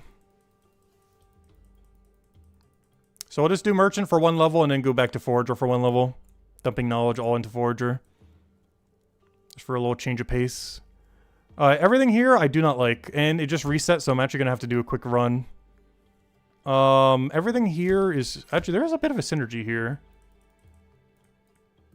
I don't think I can get carrot in there. We're probably getting a down the middle. A route I normally don't go. But this is really much a down the middle route based on these. Pizza's interesting. Orange. Okay, we really want to go top left now. This route just completely 180'd.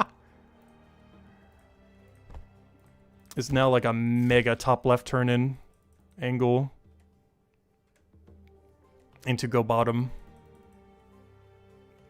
The only problem with this spread is it's really wide. Also, I'm going the wrong way. Should have teleported immediately. If this was us normally off stream, I'd probably wait at the board just to get a little bit of a reset here.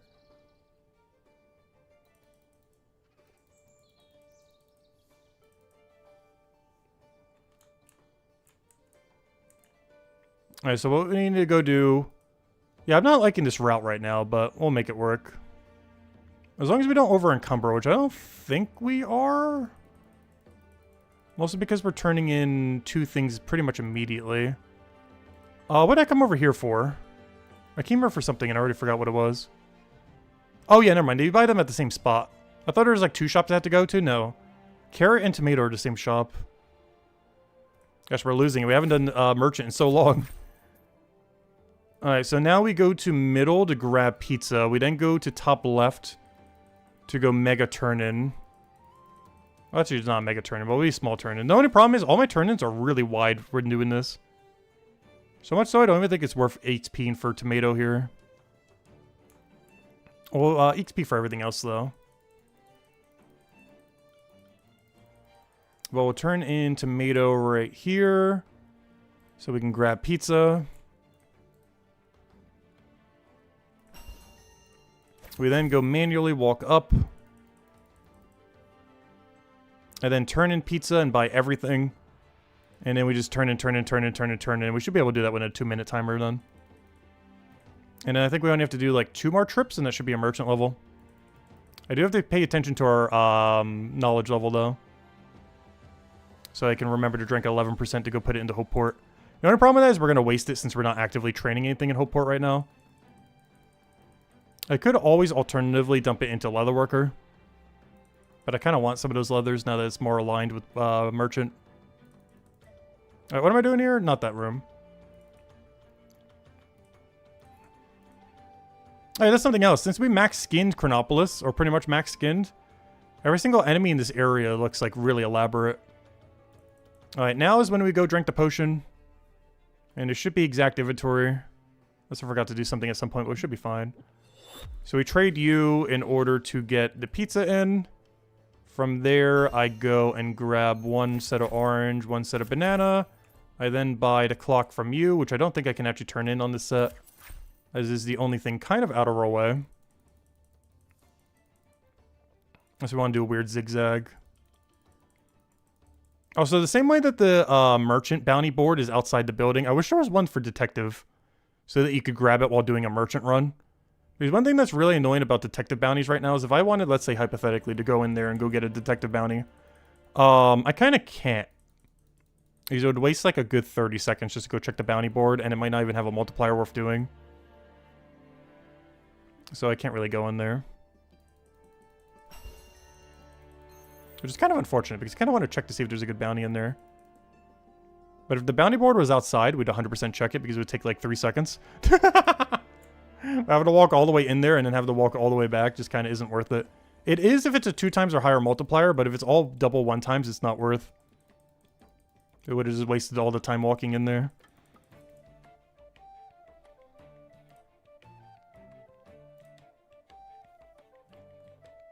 Yeah, I'm not going to be able to turn in Clockwork here. I'm going to need to get it on next set, but that's fine. Also, got to remember sometime on next set to go drink at 11% for Hopeport.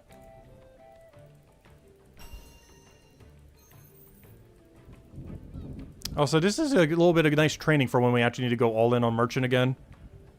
As at some point after this Merchant level, I got to go get 6 more so we could do Grape and Cinnamon Stick again. I need that by the time we have 3 bounties. Or 3 ventures, I mean. So I could do Cinnamon Stick, plus... Because at that point, what our synergy would be is Cinnamon Stick plus Grape and then do whatever our best fishing bounty is. Or do the mining bounty, even. Either or. Our end is good. Yes, yes, maybe. And let me go check this one. Also, while I'm waiting on timer, I'll go turn in the clock. So we are going to have a little bit of downtime here. We're doing nothing. Caviar would be great for free value here if we could find it. Of course, the one time we don't find caviar. Alright. I'll take potato, or that thing just in case pumpkin. I'm going to now turn in clock, and then we'll do double again.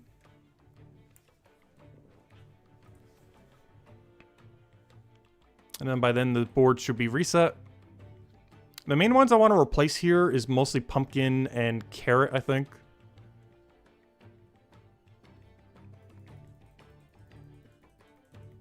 We'll find out once we see what we actually get.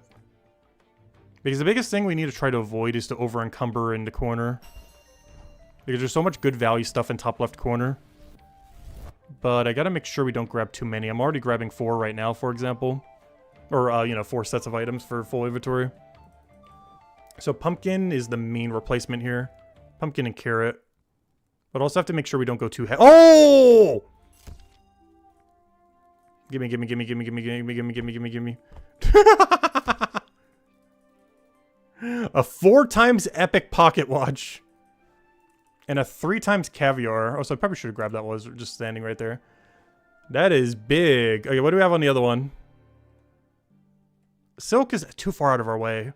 I'd get better value just from turning in orange, unfortunately. Do I have enough inventory for it, though? No. Okay, I lied. We actually are going to get that. Abandon. Yeah, I'll go run that. Alright, there we go. But yeah, that's nice. Okay, so now we go grab caviar. Something you would almost never turn in at normal value. But at 3 times, yes, we will.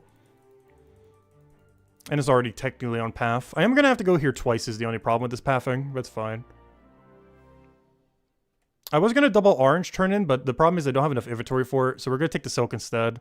The silk's a little bit out of our way, unfortunately. But as long as it's giving double knowledge, it shouldn't really be that big a deal.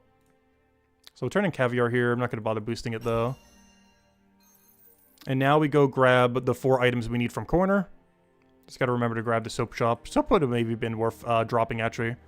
You know what I should have done with the previous set? I should have dropped soap for orange. That was the main mistake I made in the previous set.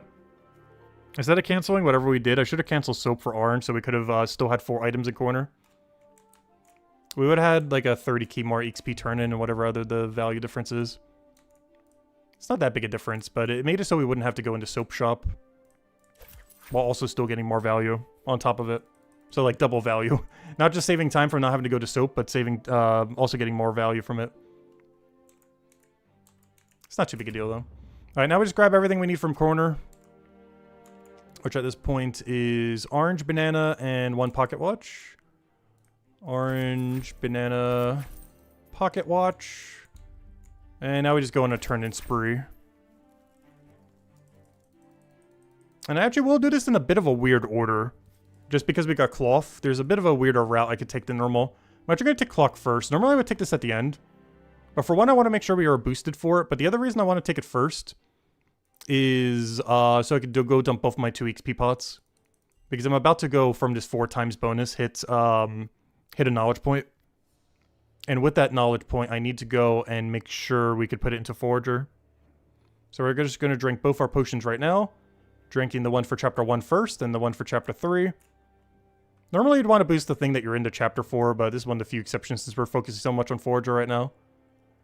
So I'll drink the Forager one first, and then the one for this chapter, and then throw down this knowledge point into, of course, Forager, and then turn this into him for what should be a knowledge point. Wow, that is so much! I never realized that. How did I not realize that at any point? that the bounties also multiply knowledge. That makes me love bounties so much.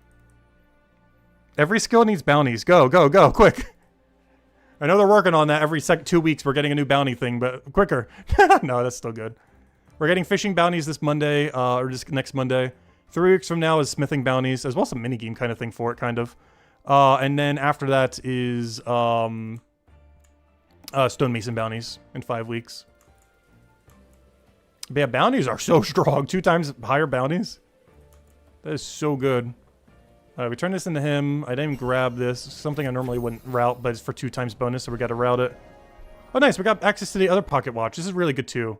I technically was already able to turn this in the past, but with the new milestone system, it basically undid it for me. Oh, never mind. I didn't get it yet. That's next level. But yeah, I was able to do it all the way down to here. That's why I have the first time bonus for them already. But in the new format that they did, it's a little bit more spread out when you get merchant unlocks. It's actually a bit slower to get merchant unlocks now.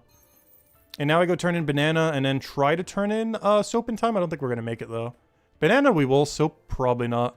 Also feels weird routing this way. Because we were forced to do a 2 times silk, we had to route in a way I actually never ran this before. But it's actually not that bad. Doing like a weave through the town like this. As long as you have the shortcuts.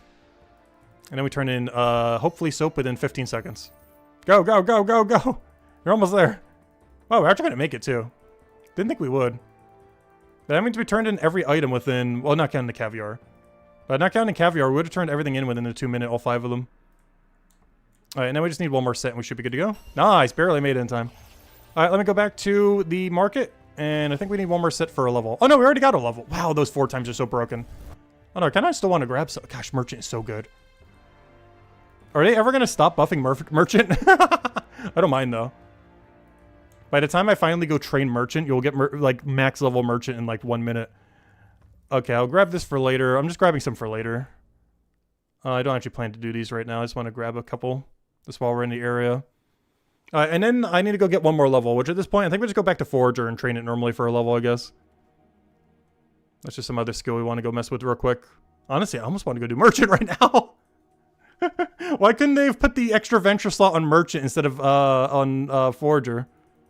Doing this with bounties kind of makes me want to go do Merchant. Okay, we didn't get anything good here, unfortunately. I'll just set up for a natural run related to soap. Because right now we have a top left to top right angle right now, growing.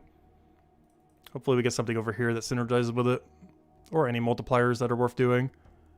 Nope, just top left to bottom, I guess. Sure, we'll do that. Alright, we'll do that later. Alright, next. Let's just go train one normal Forager level, I guess. As I did want to get level 5,400, and we are 1 level away. So we'll just end it on normal Forager. And I think we're still stuck on the beach, unfortunately. That's the only problem. We are still stuck at the icon on the skill itself, which is the picking up shells from beach skill. We are still stuck in that layer of the skill at the moment, which honestly is like 80% of skill. Pick shell from beach. But yeah, we're still stuck in that phase.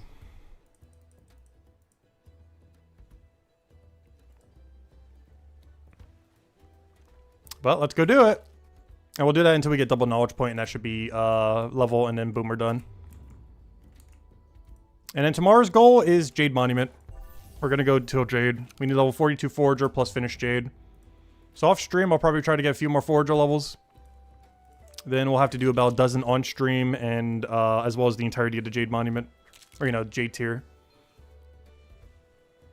Which means depending on how many levels I get off stream, tomorrow's going to be a little bit of a longer stream then. As tomorrow's goal is a little bit more ambitious than how many we need to do today. Where today was a pretty short Forager grind while messing around with a couple other things real quick. I'm glad we did. Merchant's really nice. Honestly, bounties are really, really, really, really, really good. Like, insanely so. I haven't really had the chance to mess with them much since the patch, because I messed up with them very shortly in the beta, and even more shortly in the main game, not counting a few cooking bounties here and there. But yeah, they multiply how much knowledge they give, which I did not realize until now. Like, until we just started doing some of the bounties there. Yeah, it works on cooking bounties. Cooking bounties get multiplied in knowledge as well. The only problem with them is they're done in 2 different steps.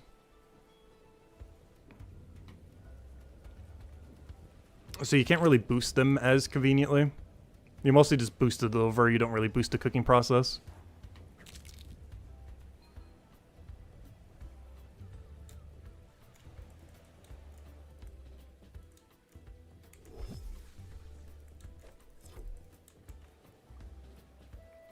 Oh yeah, that reminds me, I don't have 8%, so I should probably go grab them real quick. In our short endeavors we were doing earlier, I actually got rid of my smaller XP potion. Potions, XP, smaller ones, equip. Alright, there we go. And now we should be respawned on cycle, so that actually kind of worked out. Otherwise, the shell might have not been spawned yet. But now it definitely is after that long of a bank.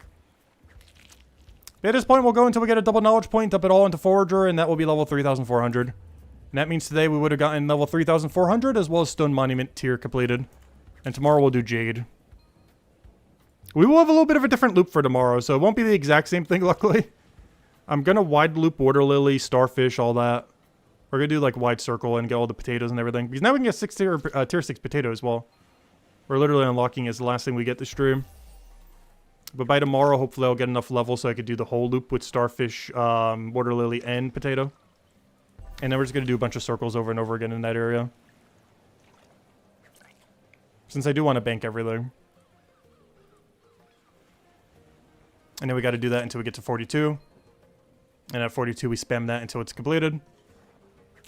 And then this weekend is basically just XP grind, as I don't think we can get any monument progress this weekend. We're just getting the levels required to be able to do monument progress. There's just no way we reach stone by Sunday.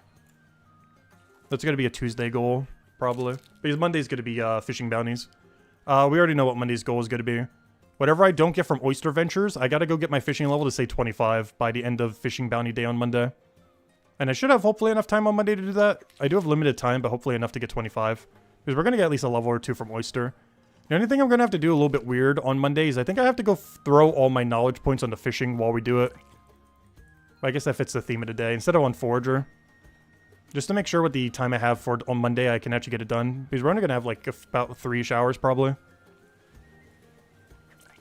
So the entire stream while doing fishing bounties when it comes out on Monday, we're going to have to throw XP into fishing as we do it. Or, you know, knowledge points into fishing. I'm curious to see exactly how they work, though. Are you going to have to deliver them? Is it catch only? Like, how's it going to work? Because there are technically multiple fishermen they can bring it to. For example, at the end of that missing fisherman quest, there are 2 fishers that are just standing there that currently have no purpose. And I have a feeling they might make that one to delivery locations. Another delivery location could obviously be the hideout where Sane Rodrigo is. Obviously, the fishing store could be one. Maybe even the chef place would be one since they need the fish to go cook. I'm not sure if they're going to be catch only or if you got to deliver them or it's a mix of both or what they're going to do. But we'll find out on Monday. I don't think we currently know any details in that regard unless they've leaked it through other means. Like, we know where the message board is. And obviously from other bounties, we know generally how a bounty system works. But we don't know if you're just going to have to deliver them, or if you're going to have to catch them, or if you lose the fish, or if you get to keep the fish, or, you know, what happens. Well, find out on Monday. I'll be messing with that all stream then. Which is pretty much our schedule then for the rest of this week. Tomorrow for Friday is Jade Piece. Saturday is Big XP Grind. Sunday is also Big XP Grind. Well, it would be switched up from the other one. And then Monday would be Fishing Bounties. And then by Tuesday, we should be able to start doing the monument again. As we should be by the next tier of stone that we just did today for the next tier by that Tuesday. Which means Sunday will probably be a little bit more of a combat day then. As even though I'm going to be training Forager, I'm probably going to be doing tier 7 wall plant. So scratch that. Saturday is going to be an XP day for Forager. Whereas Sunday is going to be mostly a combat day that has some Forager going on. As we're going to be prioritizing killing a ton of birds that day. Like hundreds of them, probably. Because that gives us a ton of healing pots. Which I can't quite make at the moment, but, you know, we'd eventually be able to make them. It makes 48% healing pots. Not the best thing in the world, but, you know, we're going to need them eventually. And I need it for good combat XP around that level range, so might as well cash in when we can double dip. Because that'll be the last time during all this grind that we'll likely be able to do Death Crow. There might be one time near tier 9 where we might be able to do it again, which would be good because I need those healing pots at max level. But otherwise, this is probably the last time we get to do it, so I gotta get it in while we can. Tier 9 might be the only other time it pops up again. Must be really diverge into a lot of combat, but I only plan to do some combat. The goal was always just to get the max tier visual of our gear. Which means I gotta go get level 42 more levels in combat.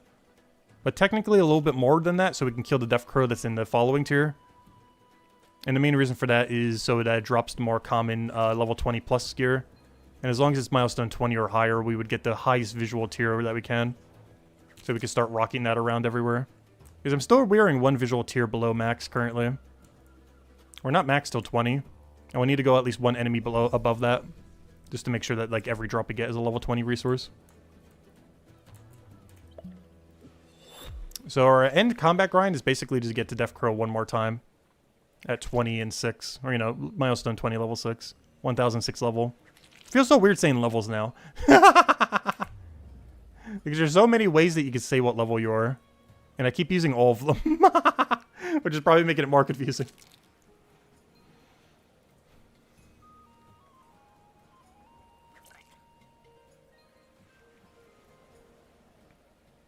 Because I keep saying this number that we need to get to is 26. Which could be confused as, you know, level 26 or some other 26. But I'm referring to level 20 at milestone 6. Which is not what 26 sounds like. Since 26 is normally used to denote the number 26. But I'm referring to 26, not 26.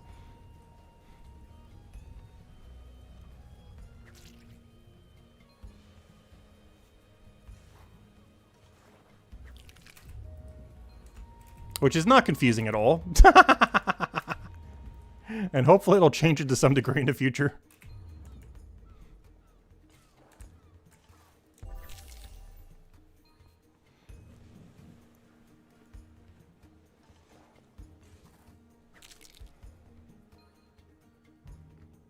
But as soon as we get this double knowledge point, that should be it. On the cycle circle that we go do the thing, we will be level 3,400. And that would be basically every milestone we wanted to get done completed today. And we got to see how broken bounties were. Something we haven't really gotten to see since we've been stuck on Forager. But long story short, 2 times and higher bounties are broken beyond belief, and I see why they slightly nerfed them the other day. Because even with that nerf, they're still, like, absurdly strong. I assume they're doing that by design to make bounties actually worth it. But there's a lot of skills where you're likely only going to train with bounties. Hello, botanist. Especially if you have the special bounties that keep refreshing every single time. Which are even more broken. Even more of a reason not to train botanists right now. I hope they do botanists soon, though. Because it would make sense that they would do a botanist bounties during spring. And spring starts in, like, what, about a month? A couple weeks? Sure doesn't feel like spring yet, though. But, we know it's not happening by April 6th, because that's what we know up to, and it's not happening by then. But I'm hoping sometime in May, like when I'm gone. Like by May or June, I'm hoping to get botanist bounties out. For one, it would be thematic to spring. But also, the skill is like untrainable without it. Realistically. It really needs that buff from bounties.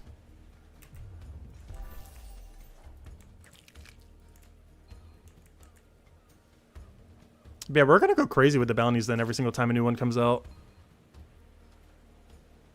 And that's basically every other Monday for the next month. This upcoming Monday, 3 weeks Mondays from now, and 5 weeks Monday from now are all a new bounty. And then 7 weeks Monday from now, I think, is Easter event.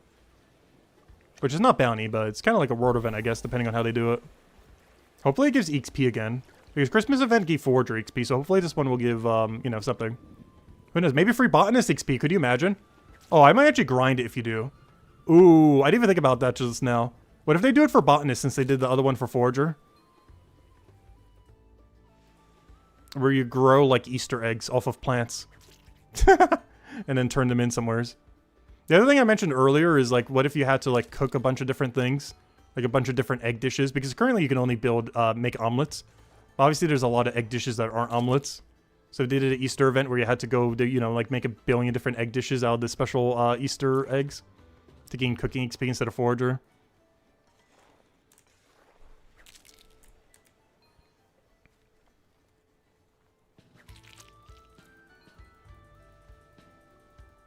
These just seem like the two that would be most common that you would do for an Easter event. Botanist, forager, but they already just did forager. Or cooking. Seem like the three would synergize with the most if you were to tie it to a skill for an Easter event. And since they already did forager, it's probably cooking or botanist. It'd be weird if they did two foragers back to back.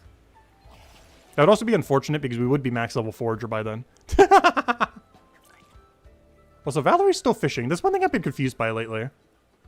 We checked her levels and she's max level everything in Hopeport. So the only thing I can think of is she's mass cooking stuff for the future update. Not sure if she has any intel on that. Maybe she knows. Or she's just generally doing it just ahead of time. But maybe she has insider knowledge already knowing what some of the recipes are. It's like, oh, maybe let me go grind some of these resources. Because she's max level everything in this chapter. So the only reason she'd be getting any resources for profit. Or for future dishes. Or for potion making.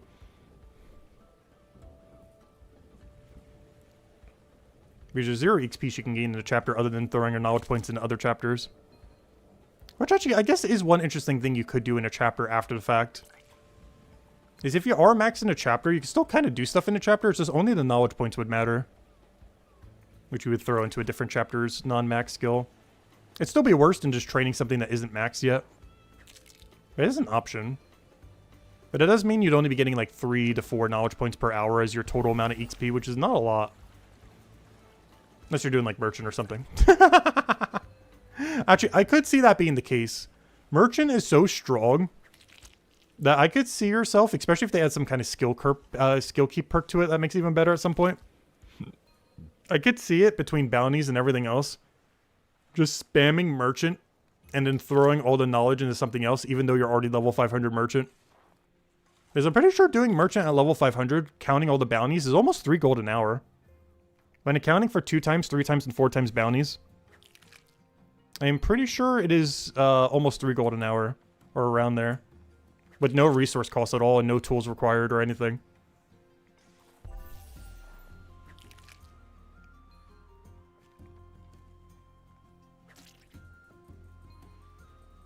Which is really good. It's one of the reasons why I say 500 Merchant Rush is still really solid. As there's basically no requirement other than, I guess, technically 233 Detective. But ignoring 233 Detective, which is a pretty big requirement. But ignoring that, it has no other requirement to go do, other than, yes, you do have to go do 233 Detective. But aside from 233 Detective, yeah, it's really good. It's like 6+ knowledge points per hour. Throughout the grind, it's anywhere from half a gold to 3 gold an hour, depending on your level range. And it doesn't require anything other than 233 Detective in the sense that you don't need upgraded tools, you don't need like any kind of expense throughout it all. You just get your 233 Detective, get every shortcut unlocked, and then you have everything you need for Merchant. Then I guess technically starting that one quest, but it doesn't take that long. You need that one quest for that one shortcut that gets you through the farm quicker. You also, I guess, technically have to do the quest that also gets you... Okay, so you need 2 quests. I forgot. You also need the bounty board quest. Because that double bounty board is really important and one of the reasons why it's also so broken. As it's currently the only skill that has a double bounty board. And it might stay that way for a while. It's actually insane that they did that. I guess they had to meet their 1 week, 1 buff for merchant a week quota that they've had pretty much since launch. But yeah, in order to meet that, I guess they had to make a double merchant board. Okay, so far from what I can tell, no other skill is getting even close to a double merchant board anytime soon. Merchant's, or double bounty board, I mean. Merchant's the only one that has it. It might stay like that for a while. I was really surprised when I saw they had different roles. Because my thought was like, oh yeah, it's an outside board that's just quicker, but they're going to have the same roles. No. They both have 6 independent roles from each other. Which is very, very, very, very, very strong.